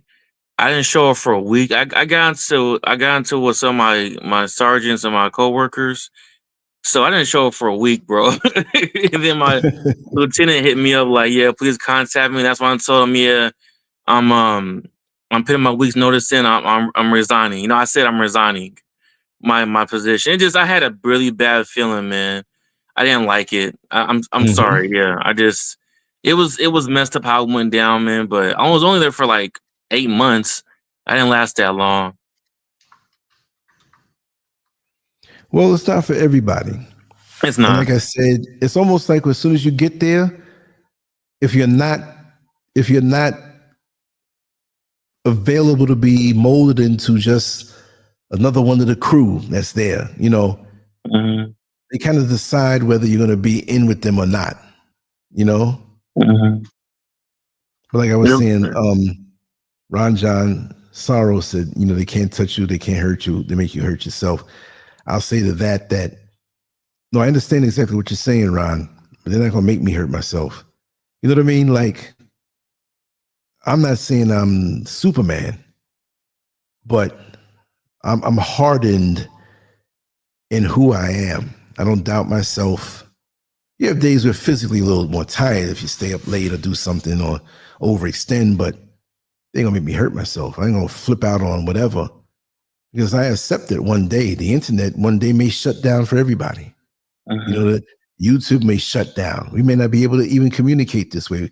Many of us don't understand how, even though it's used for sinister reasons, how it's made communication easy. That you can send a text message in the middle of the night. You can call a person from one country to the next on WhatsApp and other apps and don't pay a dime. I remember the days when if my father would call Jamaica, he had to do it after midnight so it could be cheaper. And it's only going to be for so long. You're going to run down the list of what you want to say. Even in the States, we're going to make that call after midnight. You stay up for 10 minutes and that's it.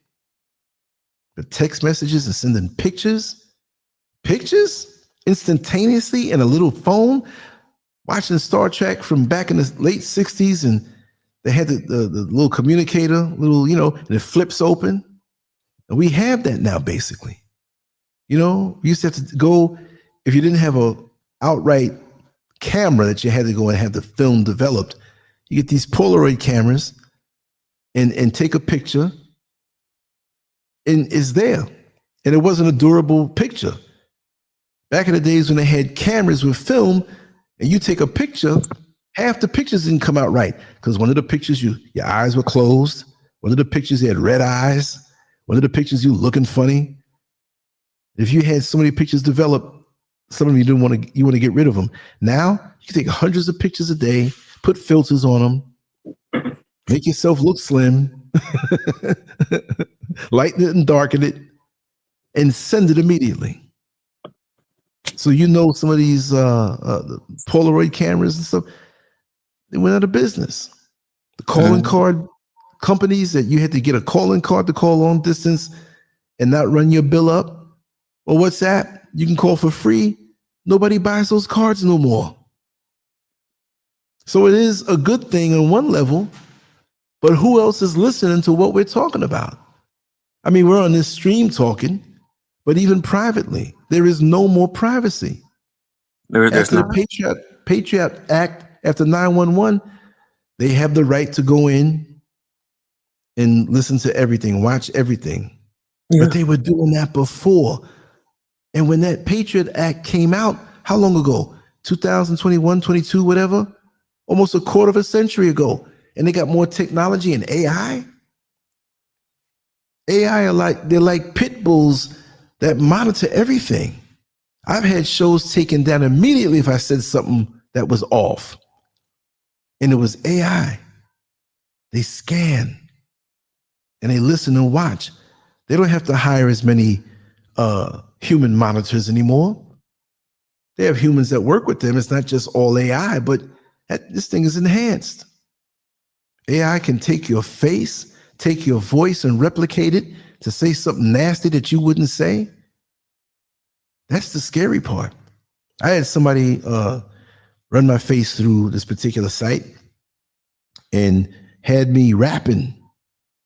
And it was my face, but you can still tell that it wasn't me. But that was about 2 years ago. Now it's getting even more authentic. It's scary. Yeah. It's scary. Now cops can come to your door and arrest you from some footage of you beating somebody up or robbing a bank, and you never did it. You see what I mean? And have the whole world believe in it. You heard Morgan Freeman is suing this AI company for using his voice. Wow. Because someone's using his voice. He's like, that's copyright. Why are you using? He's suing them. Yeah. And there's sites that can do that. Take famous people's voices and say whatever you want them to say. You know, now it's getting rid of these companies that are now getting into, I have to say corn instead of the P word. Yeah. But using celebrities' faces, other people's faces. So imagine you get somebody who wants to spite you. And you got a girlfriend that you broke up and she's got bad feelings. And she has you laying up in the bed with two men. You know what I mean? And you a straight man, and they get this footage and pass it out. And people believe it. You know? Revenge porn. And they have all that anyway. They have certain sites where guys can submit photos of their former girlfriends or girlfriends that, you sharing pictures with each other, long distance, something going on. Oh, I miss you. You're going to be home in 2 weeks. This is what's waiting for you. You all break up and you put them photos up and people, it's just, there is no more privacy anymore. And I don't know how people can think that there is. Well, it's encrypted. Anything that's put up can be undone. The governments, if they want to get it, they're going to get it. You're right, sweet D. Technology ain't no joke. And it's scary, getting man. worse. It's speeding up in its development. Oh yeah, it's getting speeding up. Big time. Faster. Wasn't nobody talking about no AI 10 years ago? Mm-mm. When I see videos from 2015, 2016, documentaries and stuff, and I make a note, I said, okay, this was produced then before this other stuff came out or whatever have you. The time is moving. Each year is almost like between 5 to 10 years of advancement. You see that talks about robot? AI now. Did you see them create that robot that they're about to sell for like $20,000? You can have in your home. I've seen that. That's crazy, isn't it? I mean, it's not like perfect, but it could walk and do chores though. Right. And if they have that, I mean, we're so numb to the advancement of technology that even something like that doesn't really make us raise an eyebrow. We've subconsciously accepted this, that this is reality now. And our brains are not ready for that. You know what? You know what I learned? And this is my favorite saying, man. Time stops for no one. You're right. I mean, this taught me, even me seeing my own parents get older, it's like, it messes with me. It's like, but time stops for nobody. Like, I had this dude years ago, he was like in his 40s, going back to school in community college. He told me, man, you don't get time back, but time goes always forward. It's always moving forward. I mean, look back at the 90s, like, man, that was such a long time ago, man. Yeah. Man, that was almost 30 How do you years think ago. I feel? Man. I mean, look at the man. I mean, and I remember stuff. I was born in 63. I remember stuff from single digit ages, not every single thing, but I remember the fear, like being scared when Martin Luther King was shot. I didn't understand everything about Martin Luther King, whatever, but how it shut things down for a while. And I remember just feeling scared. Then you see the magazine covers come out and different things months later. Magazines were slow back then. And you explain things, like my parents explained things to me, but I was always big on music and the times and absorbing and remembering things. That's just the way I always was. And my mind goes back really far and sketchy images, like little things I half remember. And then when I look into the full context, I'm like, okay, that's what it was. There's a picture of Muhammad Ali walking down through Harlem with Malcolm X. And I remember that chock full of nuts, restaurant in coffee they pushed there, chock full of nuts. There's that bookstore on 125th Street. I forgot the avenue, but it's in the middle of Manhattan, 125th Street, black neighborhood, Harlem. And it had all these faces on the side, different countries. Right? And they had the name of each country. So you might have seen a Muslim man, an Arab, a black man here, whatever. They had no white people on it. It was just all people of color, different variations. And that's where Malcolm X spoke a lot. Right? And supposedly I was in a stroller, and my mother and my brother, my father's always working. I heard his voice. I don't know. They tell me that. I physically heard his voice and was right there. I was a little baby. But I remember that bookstore because long after he was assassinated, and it stayed there to the 70s, I believe. And I remember seeing and driving past my father, that bookstore. So there are images that I see and I remember and I'm connected to. And that's long ago, but it doesn't seem long ago. The time moves fast, but at the same time, it moves slow. The more you can absorb and the more you can engage yourself with the present, to me, is the slower time goes. But at the same time, when you look back and see how it's crept along and the world changed within that so-called time, it's astonishing. You know? So I'm still connected to, what was I playing? I was playing Pillow Talk by Sylvia. I was playing Holding On by LTD. That was back in, 78, maybe. Pillow Talk was 73. You know, just different songs I was playing. And I'm conjuring up all of these images out of my subconscious mind by playing the song. And I was right back there in my mind. But that's the way it works.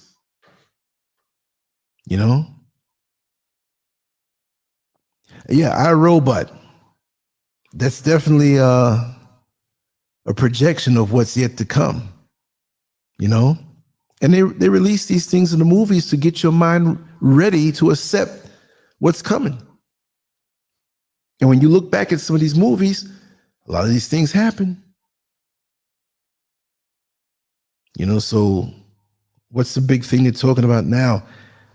Right now, they're talking about, and they've always talked about a financial crash. It's coming, and it never comes. But this video I was watching today, sent to me by Sister Winnie, thanks for sending it to me. They broke down the facts on how things were so similar compared to 1929 and that crash in 2008, and how it's even worse off. And it's a triple threat now from the stocks, the bonds, and the real estate. It's like right there. They say between November, this month, and sometime next month, it's going to be such a devastating thing. But you never know. But they're matching up with facts and different, you know, it's going to be worse than ever before. So they say. So all I say is that, hey, don't let these things bring fear to you, because these negative demonic entities feast off of fear. Fear is their food. Mm-hmm. So they don't want to snuff you out right away. They want to keep you caged in the system, scared. And they're eating up real good.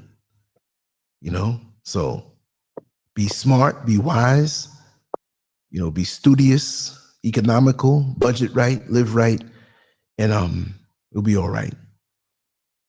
You'll be all right, because you're really the one in charge of your life. They want to make it seem like you're not. You make your decisions and you live by it. You know, I wanted to move out to Ghana. A lot of folks, the lion's gonna get you, the tiger's gonna get you. They're gonna do voodoo on you, and come on. I know those things are there. Just like I know a lot of things in America are there. Yeah. You know, but I can say I'm free. GPS can find me on my phone. You know what I mean? So how free am I? I'm tucked away from most people that in America would know where to find me. With this technology, you go on Google Earth and hit a button or one of the maps, and it drops down right where you are. You punch an address in on Google and go on a street map, it drops right where you are. They even have it with Google Earth. You can look at it in live time. So what the heck is that? Are you really hiding?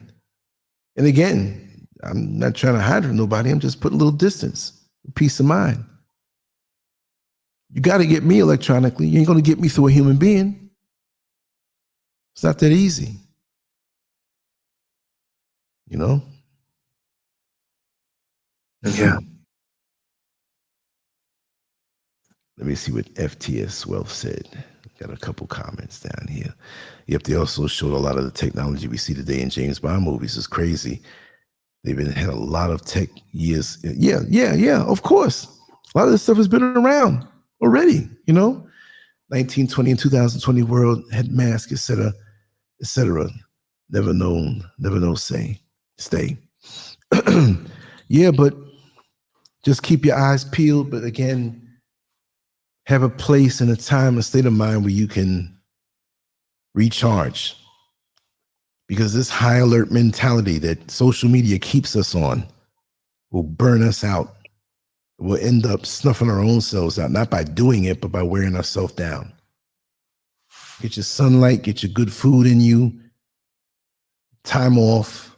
Our brains were not made to work so much or be stimulated so much. There's blue screen on the tablets and on the computer and on the phone. And then we're always looking for the next thing. Falling asleep, phone dropping out your hand. You know, I found out too, that actually keeps your cortisol level high. Say it again? I found out it keeps your cortisol level high. Yeah. Makes your stress hormones go crazy. That's why you got people going crazy. I mean, I'll be on Instagram, I'll be on online looking at YouTube with the news, and some of the stuff I hear is like, what the heck? It's like, I Yep. mean, I knew, you know, people always done some lunatic stuff. I mean, it's not like internet exposing it, but I feel like I don't know if it's I don't know what it is, man, but people are doing more crazier things now than ever. Because I've had people telling me older than me said, man, we never did anything like that back then. We never heard of stuff like that happening. Like I was talking to you about the teachers and them being child predators, and all these freaking teachers are messing with the kids. I'm like, what the heck? Teachers falling in love with 14-year-old boys. Yeah, man. Go on Giving them YouTube. money and honey. This is all documented. I was on there YouTube. I thought I was expecting to see grown men doing this, man. You're seeing white women, white privileged female teachers messing with kids, sending these boys text messages, and they're arresting them. And yeah, we gotta take you in. We have a warrant for your arrest. I mean, I'm like, what the heck? And then you got people out here setting people up. Women are setting the men up. Dudes are getting robbed by the women. I mean, I'm scared to date. Like I have my neighbor, she's a pretty black woman. She had a nice body, big old booty, but I thought she was trying to set me up. I never even dated her. I was gonna go, hang out with her, but one time she was trying to, she shot at me one time. And I was talking to her. I want to get to know her a little bit more. But one time coming out my door, I go for a walk. Her boyfriend's right there. She's staring at me. I'm walking walk past her. She gonna say, "Oh, you going for a walk?" I'm like, "Yeah." "Oh, I should go with you sometimes." I'm like, "Okay, is that your man?" She's like, "Yeah." I'm like, "What's your name?" "Oh, nice to meet you, bro. I'm Keith. I live right over here. I'm her neighbor." "Oh, nice to meet you, man. Yeah. What's your name?" And I say, "Keith." "Oh, what's your name?" "Oh, Marcellus." I'm like, "Oh, okay." And then I'm walking down the street. And I look back. He's right there staring at me. I'm like, "Oh, I got time for this, man. That's dangerous." It's like someone's trying to set me up. It's like you trying to set me up. You trying to start some drama. Look, it's anything A to Z right now. It's weird these days. Yeah, and bro. Social media is implanting so many thoughts in people's heads, and people looking to try anything. You never know. He might have been trying to holler at you, using her as a bait on the hook. She could have been down with that. I've heard it all. I've heard it all in this lifetime, man. And my mother was right. She said she knows she may not live as long as me, but the world that I'm going to see, she doesn't want to see. She was right. Well, it's happening. I mean, you got this fool in office. I would never thought in a million years that this man will be in office. I'm like, oh, that would never happen. Somebody said it years ago. The Simpsons predicted it. Someone said, I said that would never happen. I can't believe he's in office. Yep. I still can't believe that. That's amazing. I'm like, I can't believe this actually happened. Yeah, but the people who are fiery and supporting, those are the ones you got to watch out for. I mean, yeah, he's in power, but the country is so the thought and what people want. I mean, it used to be no matter what side of the fence you were on politically, everybody wanted good health care, good schools for the children, fair jobs that paid, where you can sustain yourself. Anybody could agree on that. But it's beyond that now. Now it's the color of your skin and what you believe in, and you hate it, and the arrogance of people to say, get out of my country when you stole the country here and put people who are here on reservations. Mm-hmm. You know what I mean? Like it's not even about, what about fixing the roads? What about making the schools better? What allocating funding for things to have a better quality life with the taxes that we pay? So, people say to me, oh man, you went over there. That's a third world country. I said, man, you have advanced stuff over here just like anywhere else. When I start driving, I'll show you some areas that look just like anywhere in New York or any city. You do have poverty here that looks different. Okay. You have poverty here just like you have poverty in America. Right? So you got to choose where you want to land, what's good for you. And like I said before, we're all not going to order the same food off the menu if we all go to the restaurant at the same time. What you order, I might think is nasty. What I order, you might think is disgusting. But see, many Americans are so, and I'm saying this in a broad way, we're so caught up in thinking that it's the center of the universe and there's no other place better. It all depends what you think is better. You got your shoe size and I got mine. You see, I may choose a different pair of shoes than yours and people laughing at me because they look funny, but I don't think it looks funny. And the other thing I always say, don't knock it till you try it. How do you know what your favorite food was the day before you knew it was your favorite food? You probably thought it was disgusting until somebody pushed it on you and you tasted it and said, dang, this is good. But you didn't know. So you got to try out experiences, keep what's good, decide what resonates with you, and live life. Because it's a journey. And I would have never known. When I was young, I thought I was always going to live in New York City. It was a big thing with friends of mine. Man, you moved to Orlando, Florida? I almost chose Atlanta. I'm glad about that. Yeah. They got a lot of stuff going on there right now, man. A lot of download stuff. It's bad, man.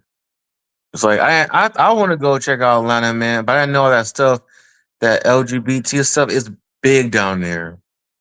Oh yeah, and people come from all over the country to move there because of that. Yes, I found all those white people moving there for that reason. Not they're just moving because it's because it's very well accepted down there. That's why it's getting gentrified too. It's getting gentrified. You know who's mostly down there now? A lot of gay white guys. Yeah, and they're trying to, they're blending into that black community, that gay black community down there. I'm like, nah, I know what's going on, man. And a lot of that stuff going on down there is straight up reckless. It is. That's a feeling that the burning for that stuff never stops when you're in that, just to be honest. I mean, yeah, there are a lot of straight men who have lust in their heart for women and stuff, but that thing there, from what I'm seeing and hearing, I got my little informants who are in them communities, man, and they tell me some things. Like, God, dog. But they always try to present it like it's just another, decent way or just the way we are. But with the men, especially, off the chain. At the time when I was in Atlanta and I was in the food court of that particular, Lenox Mall? And this dude was sitting on the table about 20 feet away from me, eyeballing me hard, letting me know that, like, I'm interested. That's that gaydar stuff. And I gave him a look back. He didn't look at it anymore. He knew that I wasn't with that stuff. And there was this couple with 2 or 3 kids, young kids, and they were eating at the table. So that dude started looking at the dude that had his wife there with him. All of a sudden, I see them eyeballing each other, right? So the husband there, the man of the couple, got up. I couldn't hear what he was saying. I could hear them, but I couldn't hear exactly. But he was rubbing his stomach and made a face like, oh, my stomach is messed up. So he looked, when he walked away to go to the bathroom, which was right there, he looked over at the dude. I caught all of that. So this dude went into the bathroom, and 3 minutes later, the gay guy who was eyeballing everybody went into the bathroom. I was like, oh no, this can't be. Man. I went into the bathroom, man, and knelt down close and looked at the stalls like the sideways. Homeboy was in there sitting on the toilet because I watched their shoes. And the husband was okay, the gay dude, well, they both were gay. The first dude eyeballing everybody, he was sitting on the toilet. You could see his shoes. And the other pair of shoes, which was for the husband, The straight acting guy was between the dude sitting on the stool on the toilet and facing in. Let's be real. The dude was blowing him. I got up out of it. I mean, I wasn't trying to see what they were doing. I already knew. I had to confirm it. I said, no, this transaction didn't happen so fast, and his kids are out there. Yeah, that's why the stuff is spreading that fast too. It spreads like crazy out there. Wow. It spreads. That's why it spreads so fast. You know, I'm talking about that virus. And you know what's too? It's out there in Houston too. And I thought Houston must have that out there too, because Houston's pretty high with that. I don't know how big the LGBT stuff, but I know Houston has like a high, like virus thing going on, the disease. So I don't know, but you gotta be careful out there in Atlanta, man. Oh God, tell me about it. And when I was in the mall, me and Mr. Scurv walking through the mall, there were some dudes in the shops that, they're there and it's not so busy, and they come into the aisle there looking out, looking me all up in my face. And I'm with my woman. You that bold? And there's a lot of that.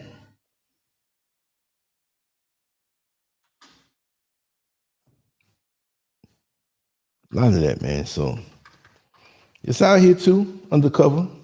Undercover. Her is becoming more accepted though, because you got them pushing that stuff out there. Yeah, hers become more accepted out there in Africa now. But a lot of Africans are pushing back. They're like, "Oh heck no, man, that's not us, dude." When I was doing corrections, here, man, that's against the law. Yeah, you better not be caught. And I don't know how they're gonna catch them, because behind closed doors, you do what you do. But they had some gathering, some spot where they were meeting regular, and the police went up in there and raided a lot of people and arrested people. Yes, they did. They ain't going for that out here. And that's what makes it even more explosive, because when something is taboo, I'm not saying to say it's okay, but that's going to make it fester up more, because those thoughts and feelings and desires ain't going nowhere. It's just going to be like a pressure cooker. Because you go down to the beach, you see all of that going on in transactions. It may not be obvious if you're a trained eye and you see it. The lesbianism out here too. And maybe you don't notice it, but there's certain skits like on YouTube that they'll show, and I don't know whether it's because I'm here in Ghana or I get that on my timeline, but a lot of that every now and then is pushed. You'll see two like girls in the bed, school age, like looking like they're 15, 16 years old. It's not hardcore, but you know what the insinuation is. And you'll see one girl rubbing the girl's hip, and the other girl wakes up and pushes her hand off, and then she rub her leg, and it's a sexual thing, and you know it, but it's not hardcore. Then the girl would try to kiss the other girl, she'll push her off, and they laugh, ha ha ha. Why are they doing this? The kids are looking at this stuff. There's another page that I believe it originates out of Nigeria, and it's straight up YouTube lesbianism pushed. They don't show anything hardcore, but they'll show them in each other's face caressing and getting ready to kiss, and then the thing ends. It's big time. I saw that in corrections with some of the Africans. I saw some that homo stuff out there in the correction with some Africans. I couldn't believe it. I'm like, wow. I see them guys touching each other's hips and hitting their hands in the back of the hips. I'm like, okay, some of these guys are kind of fruity. Yeah. And when they get out here, they think because they're a lot more safe. Because out there they're repressed. But out here, once they get out here, they're like, oh, bro, you could do as you want, man. You could do that out here. Oh, really? I saw some of the women. One time I saw this African girl, this Nigerian girl. She was scooting past this Cameroonian chick, right? And I had an idea that she was like, I knew she was gay, but she literally sat on her lap for a little bit, and then she started kind of moving back and forth. And I'm looking at this in the van, and I'm like, what the heck? And she's like, oh yeah, And she's like, oh sorry. I'm just like, I know what y'all doing, man. I know what goes on. It's some freaky stuff, man. Some freaky stuff, man. Super freaky, man. My They're eyeballs have trying to seen get it me in all. on it. They're trying to hook me up with a Nigerian girl. I'm like, no, I'm not gonna do that because that'd be considered sexual harassment. They're trying to catch me on something. So Hmm. you gotta be Yeah, be careful, man. careful. Yeah, man. This That kind of stuff give out me a here is drive her bait to home, and get you caught up in stuff. You just never know. yeah, she's touching my arm one morning. We're going to turn out. She can caress my arm and stuff. Talking about, oh, thank you for giving me a ride. And I'm like, this shit's too obvious. I'm not stupid. Oh, this is crazy, man. Y'all trying to get me caught with this girl, but she's a nice looking woman. She's pleasant. She's very nice. She was kind, but I'm not stupid. I remember there was this woman who, I think she's on my Facebook, but she used to ride my bus every now and then. But she kept up with me on social media, so she felt like she knew me more than just the few times I saw her. The first time I saw her on the bus, she wanted to ride with me, like, oh, I finally get to see you in person. And after that, a couple of times, she drove, but when the car was in the shop, she'd make sure to get my bus. Well, one evening, she called me, and she wanted to invite me to a get together. So I'm listening. I'm hearing her out because I wasn't going nowhere, right? And I didn't really know her, but she was trying to entice me. She was like, "This is a get together. It's just women here, and I need you to bring your camera so you can capture the moments that we all have enjoying ourselves. There may be one other guy here because at some point we're going to need men here, but we don't need a lot of men here. So I'm choosing you to come by."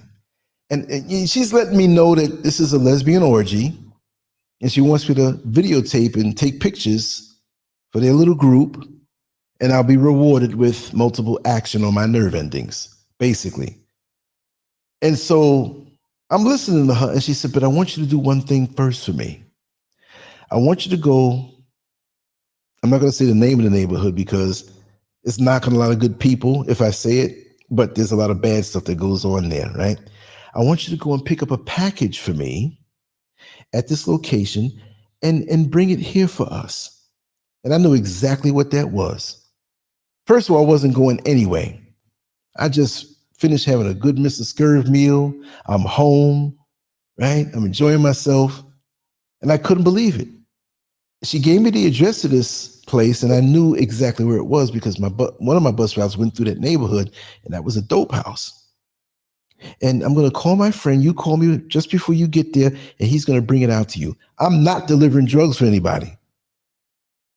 She wanted to get cocaine, and I'm your delivery boy? No way.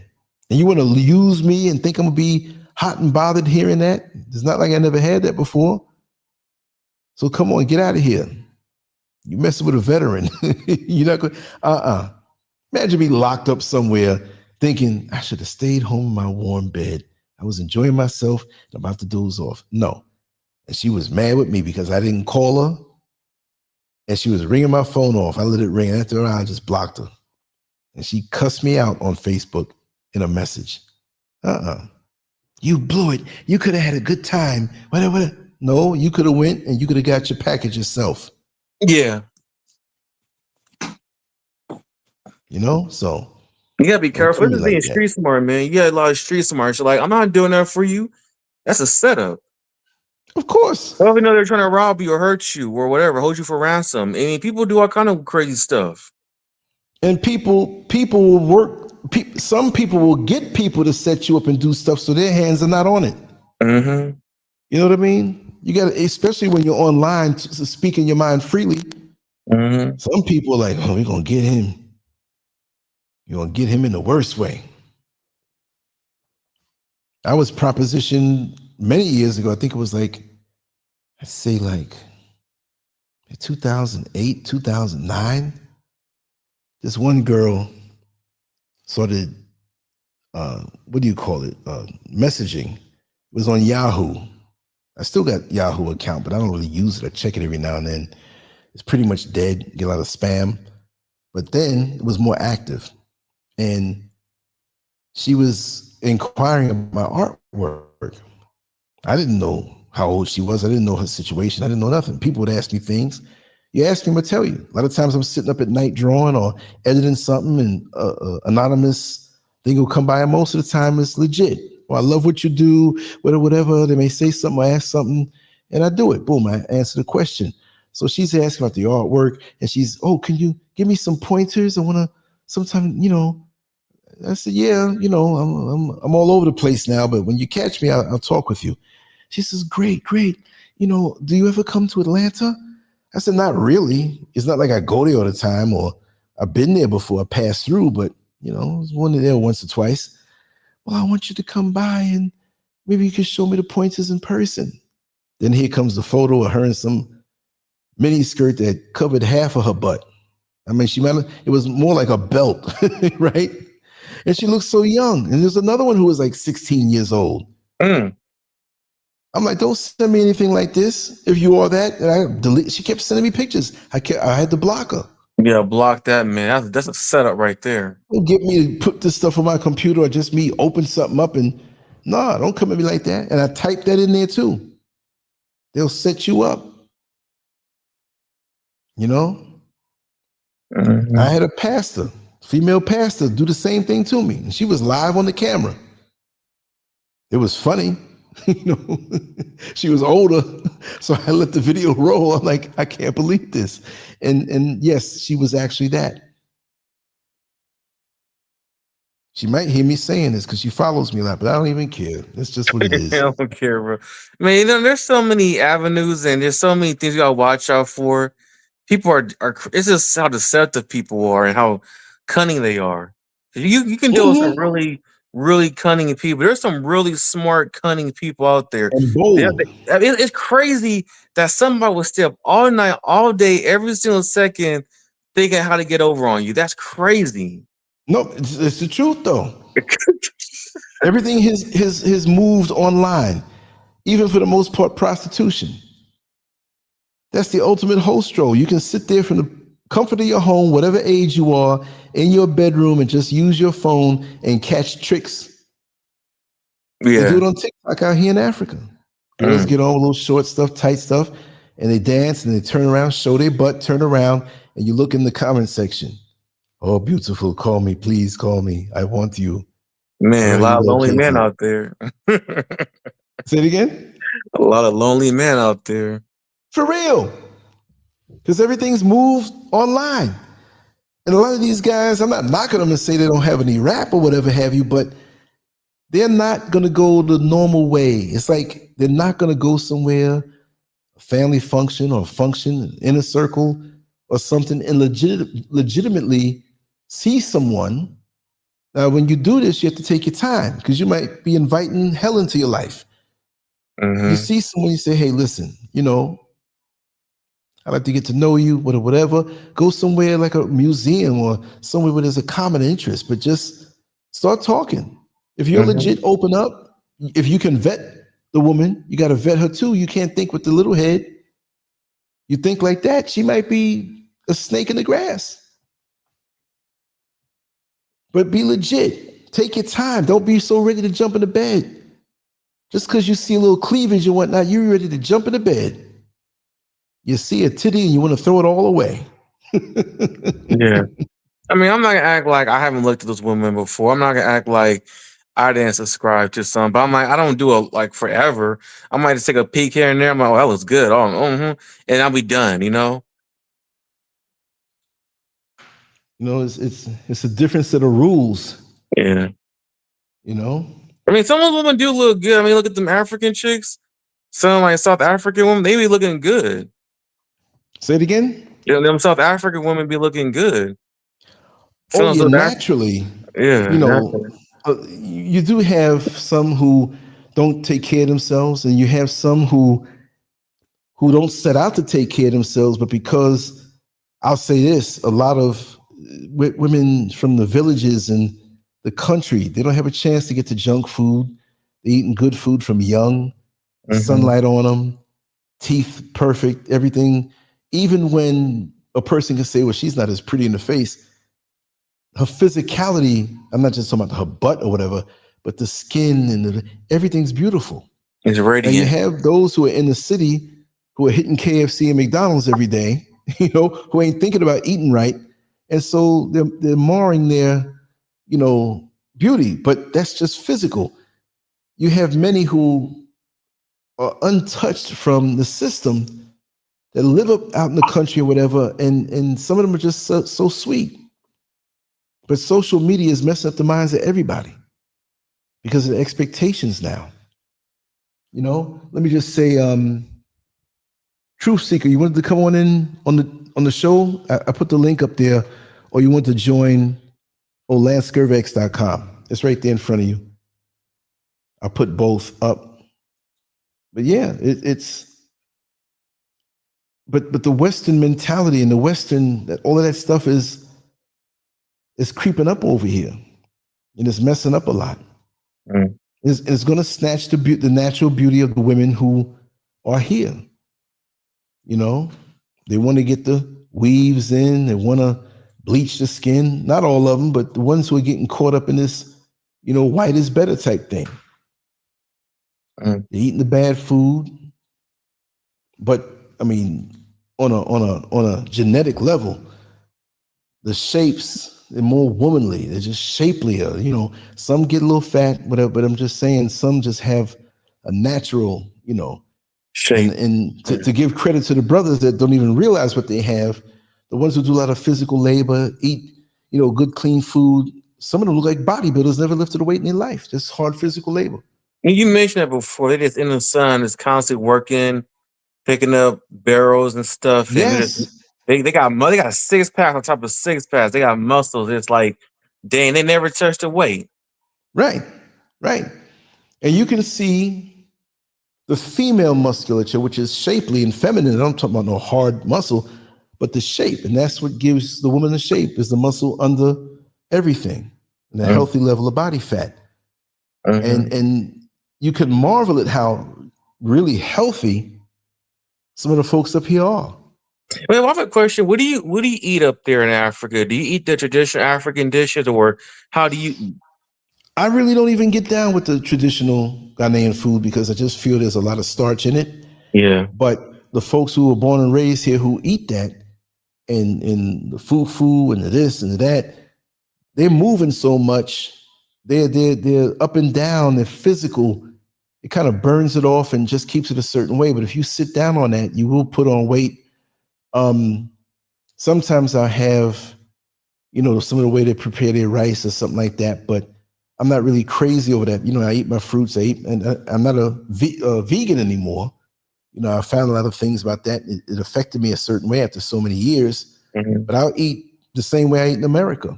You know, I have my proportions of stuff and home cooked and everything. So, you know, there are things I'll try because they will try. Like, oh, come on, you got to try this, try that.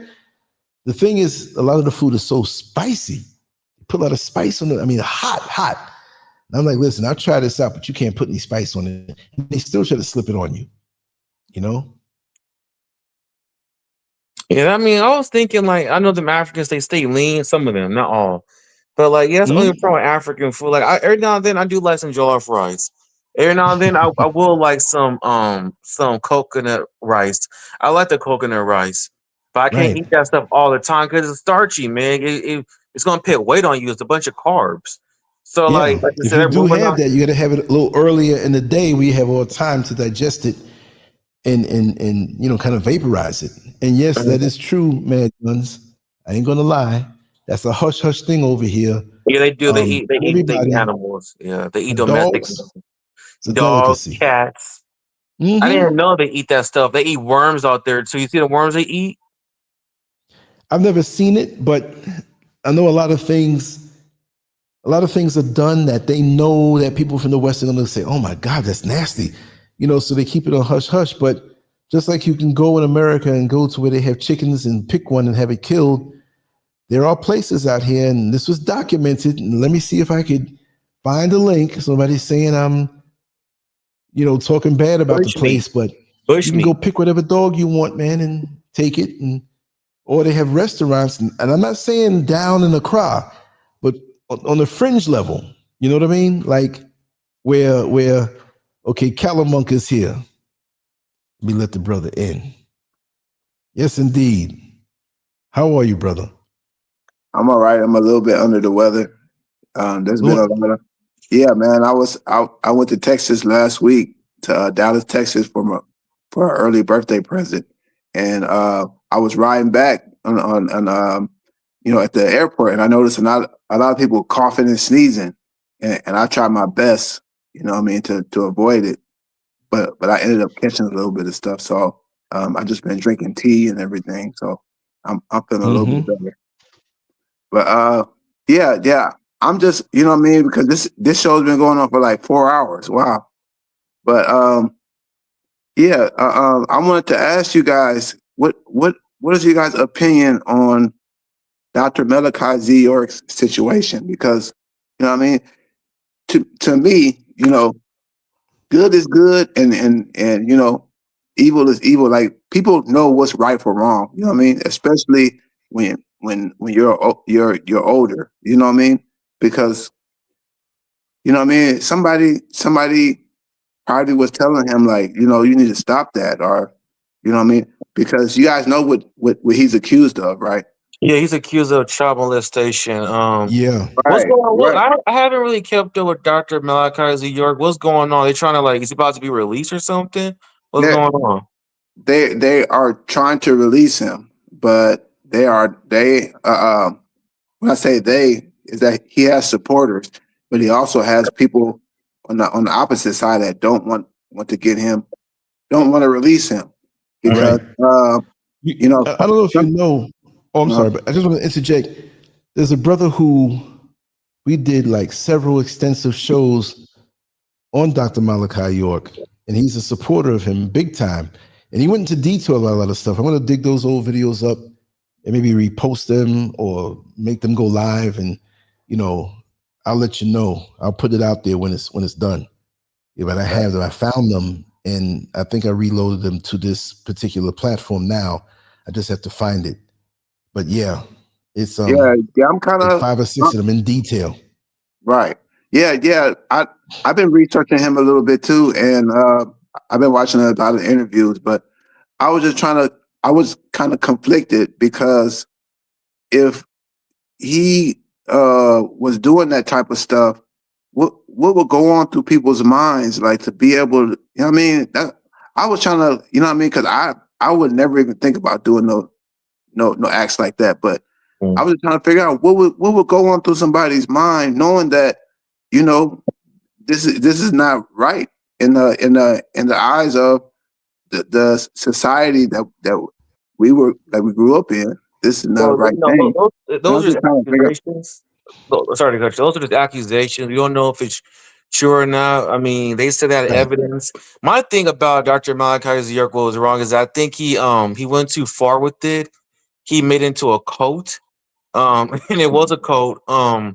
I listened to some of his beliefs. I didn't agree everything he said, but there was some stuff he was saying that was good. There was a lot of stuff he was exposing and speaking on that I like. He went, with me personally, went too much far into like the metaphysical, religious stuff. But my problem with Malachi Z. York is that he set himself up by making a camp and getting a he Yeah, had like a compound.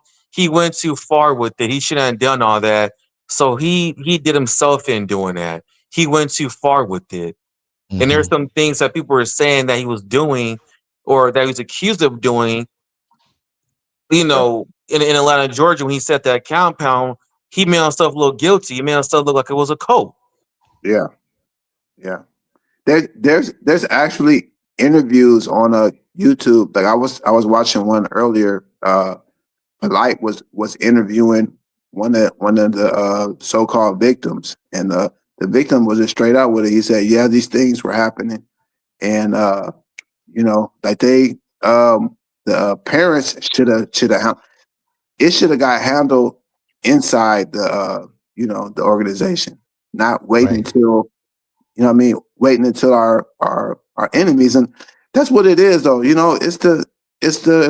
was his enemies that were waiting for him to slip up, or waiting for something. And it just seems like he just gave it to him, like he gave it to him on the platter. Something Yeah, for you them got to be to, careful. yeah, they were waiting on Enemies.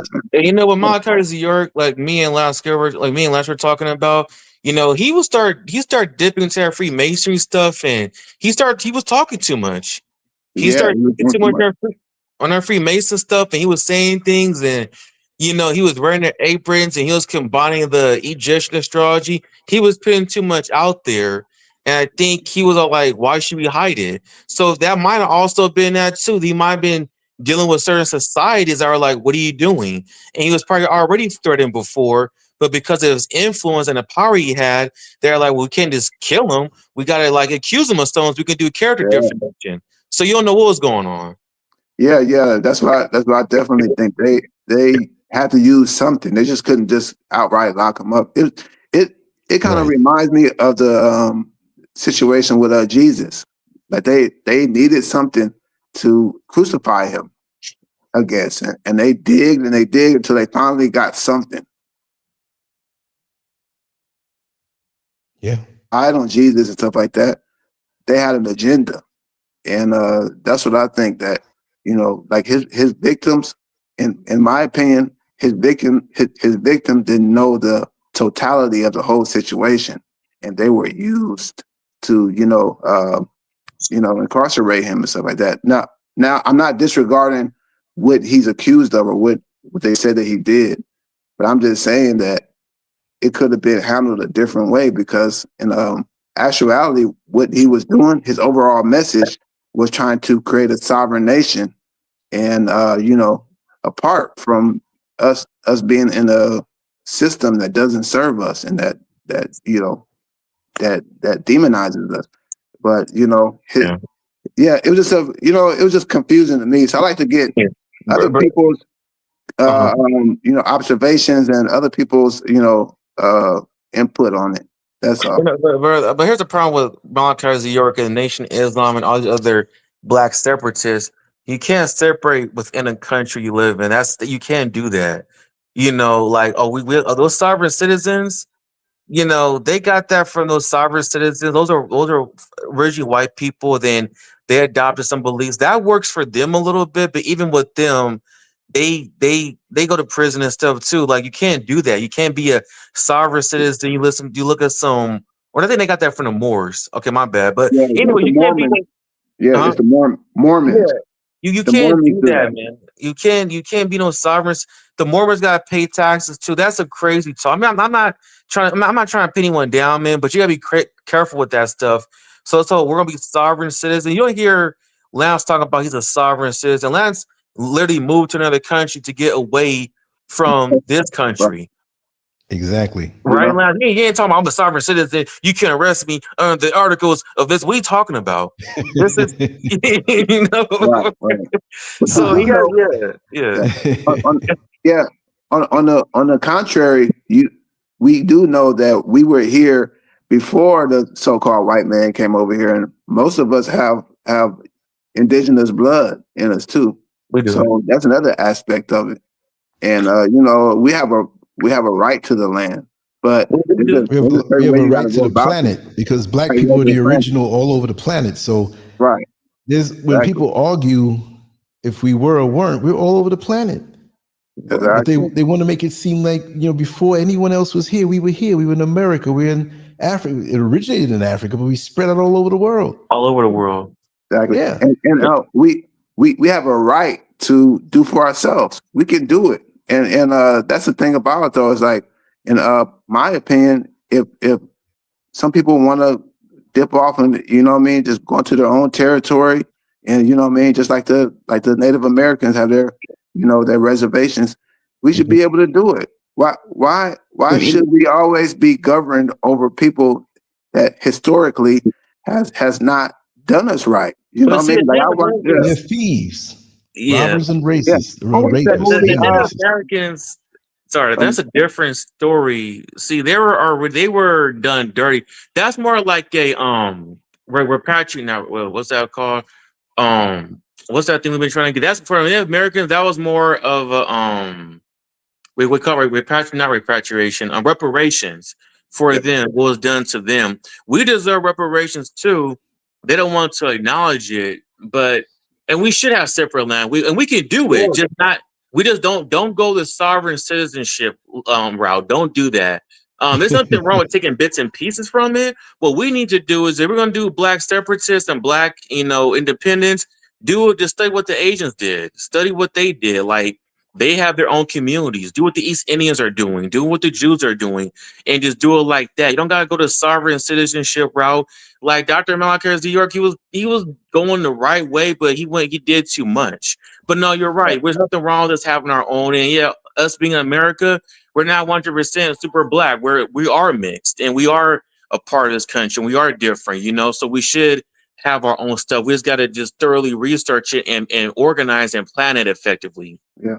You even look historically, like the Olmecs. You know what I mean? The Olmecs had their own civilization and everything. So it could be done. But the thing about it though is that we've been we've been under these treaties with these, you know, Caucasians, and historically they haven't done us right, and they're not going to do us right. You know, what I mean? And their time is up. The 600 years, 6,000 years, and all that. Their time has been up. But I want you guys to check out this movie Sarah's Oil, because that explains how so many black people, you know, willingly and unwillingly gave up their land. Because before I saw that movie, I used to always wonder how, after slavery, that, you know, the black people were given all this land, and how come they just gave it right back? But when I watched that movie, it let me know that, you know, the people that they had treaties with, they broke the treaties, they falsified documents, they broke in people's home invasions, and they did not want us to be free. They didn't want the little girl in the movie to have any rights to her land. And that's what the whole thing about reparations means to me. It means having our own land and be able to govern over ourselves. It doesn't matter how much money they throw at you. You know, it's about the land and be able to govern over yourselves, because we can do it. We can do it. Or with reparations, we need to take that to Supreme Court. We need to thoroughly research. That's where you're like, I'm gonna mention his name, Johnny Cochran. You know, it's a conspiracy. Yeah, you see right there, Johnny Cochran. That's what he was actually doing his last few years before he transitioned, assassinated. He was researching how much America owes black people. And we need someone else to do that research. We need a committee, not somebody that Donald Trump, not someone that Biden commissioned. We need our own committee to thoroughly research how much this country owes us. And we need not just money. Yeah, money's good. We need stuff that's like tax-free land that's for us. We need stuff that's like, you know, oil reserves just exclusively for us. I mean, dams, access to electrical plants. We need land, just land that's not taxed. That's just their land. Right. They don't pay tax. They don't gotta pay for schools. You know, we need stuff that's for infrastructure.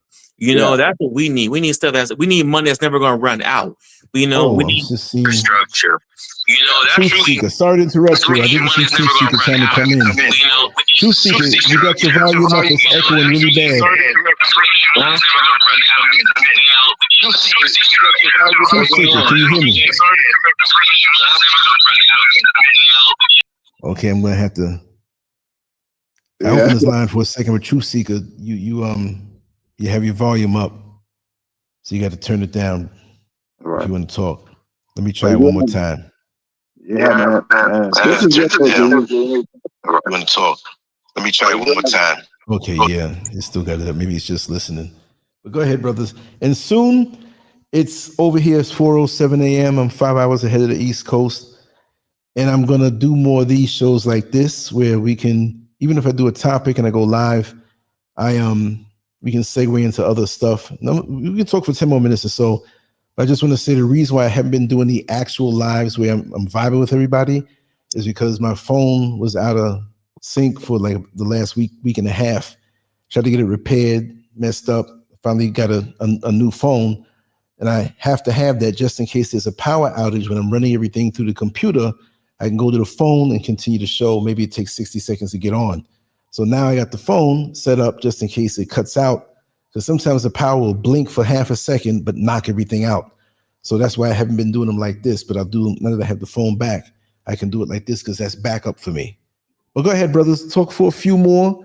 I'm gonna wrap it down. I don't want to ever end the conversation, but I know I got some things to do tomorrow or when I wake up. Okay, Truth Seeker came back. Let's see if he Well, hey, bro, Lance, I gotta get going, man. So I'm gonna talk to Yeah. you another time. Yeah. Me too. But I Yeah, want no to. problem. I want to hear what Truth Seeker has to say. So I'm gonna stay on for a few minutes. All right, peace. Yeah. And I just let Truth Seeker back on, so I don't know if he can. His line is open, but Hey, what's going on? What's going on, y'all? All right. How you doing, everything's brother? good, brother. Yep. Okay, I kind of got it. Come in a little bit late.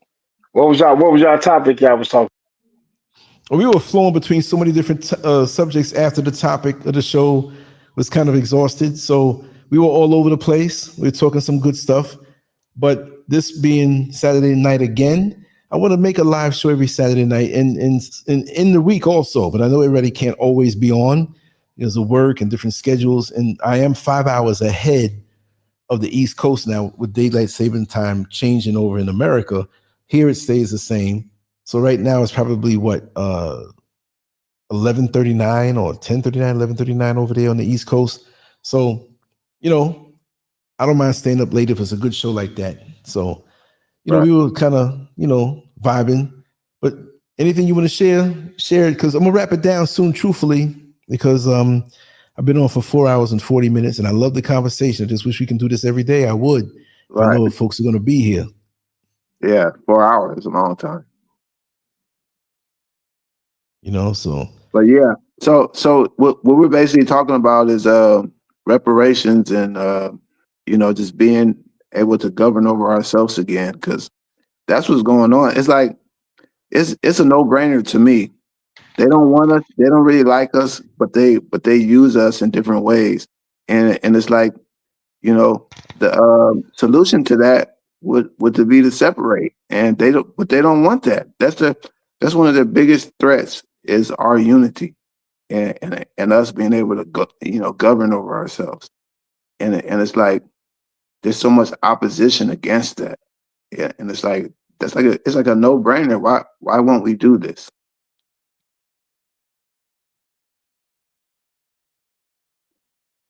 Hello? Hello?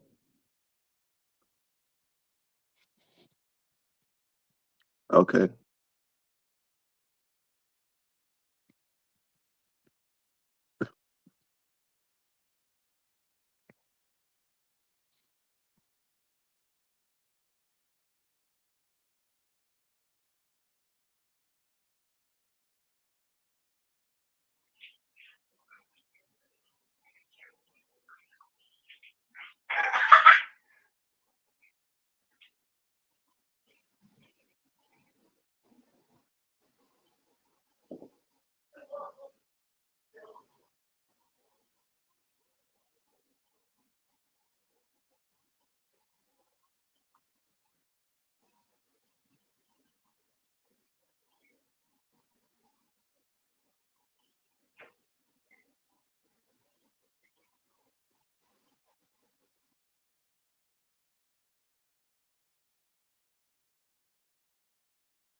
I'm sitting here running my mouth, and I didn't know I had the mute button on.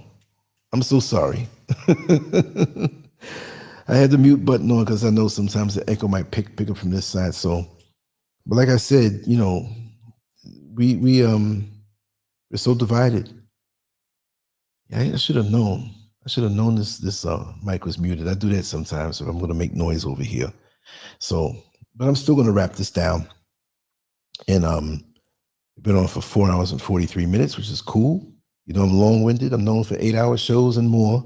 And we will do that. Well, if we're getting down and it's a good show, but I know I got to kind of get up in the morning and do some things. I guess some people come in here tomorrow, and I'm going to do the Muslim Street show. It's going to be 12 noon Eastern, you know, so 12 noon it's going to be on. So I got that scheduled. And I'm going to try to get some other content and some shorts on, you know, catch myself out in the sunlight, get a little more sunlight tomorrow. So anyway, it's been good. I'm happy for the vibe and how we got down on what we spoke on tonight, and I hope everybody enjoyed it. And if you have any ideas for any shows to come up, discuss certain things, or any questions, anybody that wants to be interviewed, if you know, then let me know and I will set it up, and we're gonna make it happen. So other than that, sorry for the me hitting the mute button. I was preaching up a storm and kind of cut myself off. So anyway, I'm gonna let y'all go. I'm gonna get some sleep. I'll be up in a few hours, and it's gonna be a deep sleep because after these shows, we have these deep discussions. My mind is at peace. I got stuff out of my soul. You know, I received a lot of good stuff. Chat room, much love to you all. Everybody who's listening, past, present, and future. It's a good thing, and I love you all very much. Thank you so much. Peace.